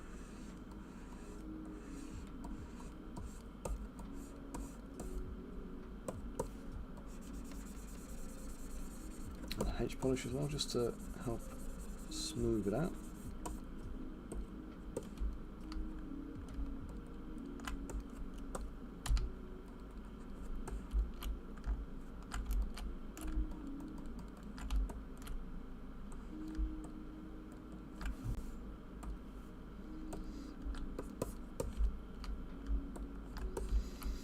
Yet another cylinder, wallop it in.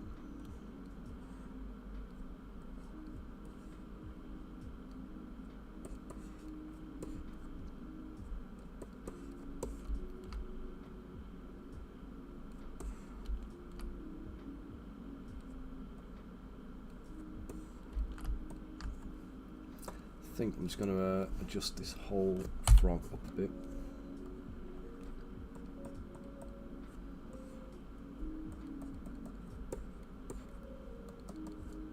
that's better.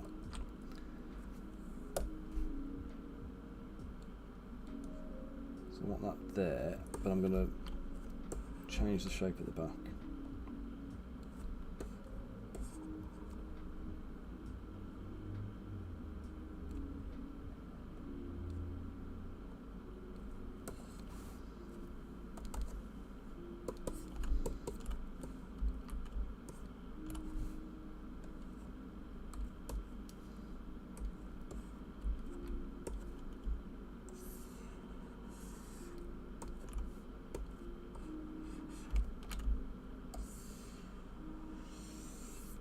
I'm going to isolate it, so I want the corner at the front here where it is, I want the back to be where it is, I want just that little bit of the back sorted, so I can just do this with it. Just bring it up.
Right, now all these kind of things, they also, as well as being like little, you know, accurate details, they also help to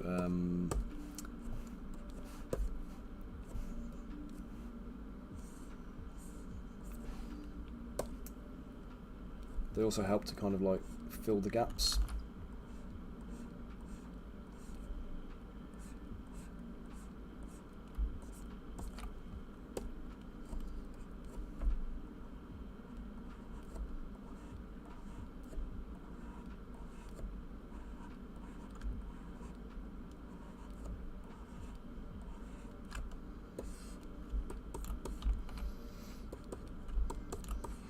So we've got a sword in, we've got the hourglass, we've got the...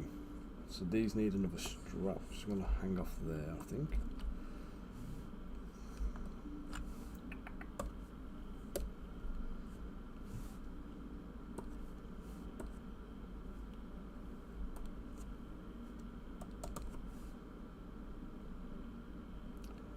Mirror. Find it. Let's bring it over.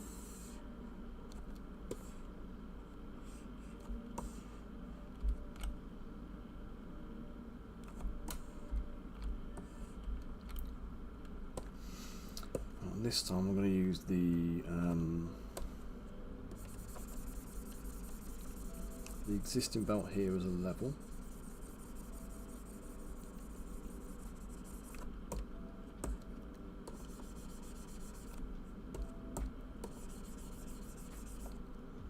No worries, Paul, I've got to go as well, matey. So I have to log off in a second. I'm pushing it and pushing it and pushing it, trying to get as much done before the kids kick up, but any minute now I'm going to have the doorbell ring. I'm going to have two excitable little kids come in wanting to see me, so. But yeah, you're on the Discord, mate. Anything you need, just fire it into there and I will always do my best to help you, mate. So thank you for joining me. Alright, I'm going to stop that there now because I really am pushing my luck.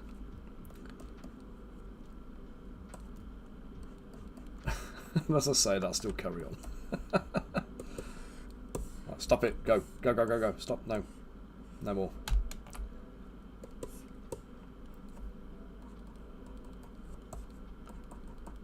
Just one last bit. One last. Oh, this is the donut's fault.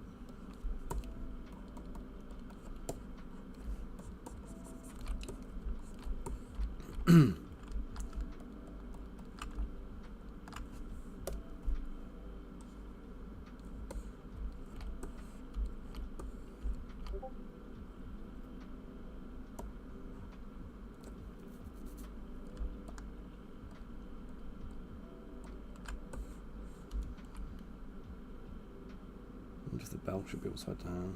Probably should, shouldn't it? That looks weird, doesn't it? I'll leave it the right way. I'll leave it that way around. I'll just put a little loop over or something like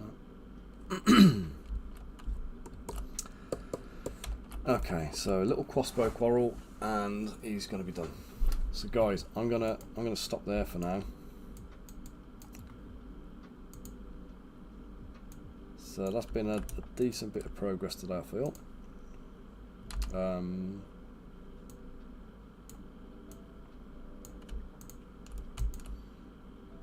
quite pleased with the look of them. They've definitely got the vibe I was going for.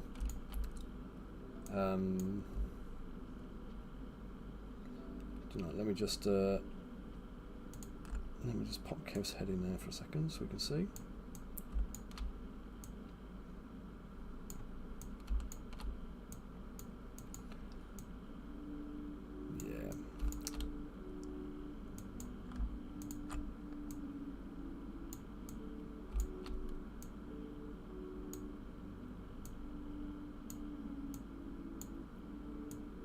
Absolutely, definitely looking the part, I think.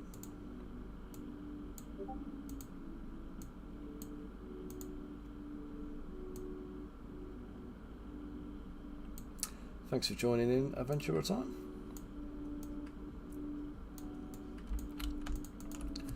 So there we go. So there is Guardsman Kev, or Watchman Kev. I have to give him a haircut to make the helmet fit on his head, but that's fine. So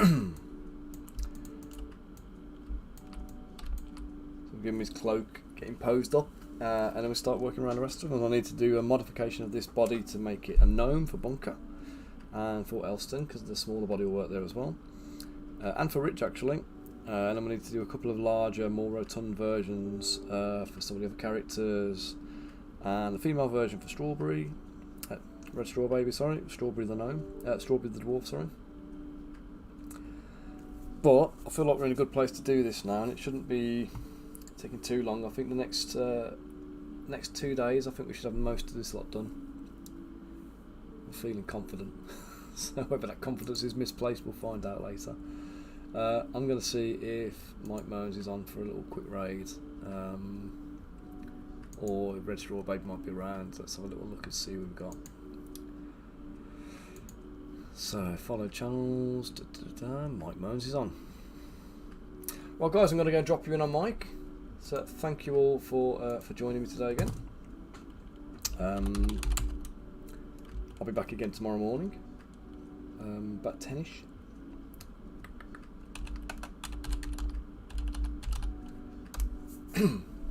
So, thank you all again for joining me, and yeah, come back tomorrow and we'll get this finished up.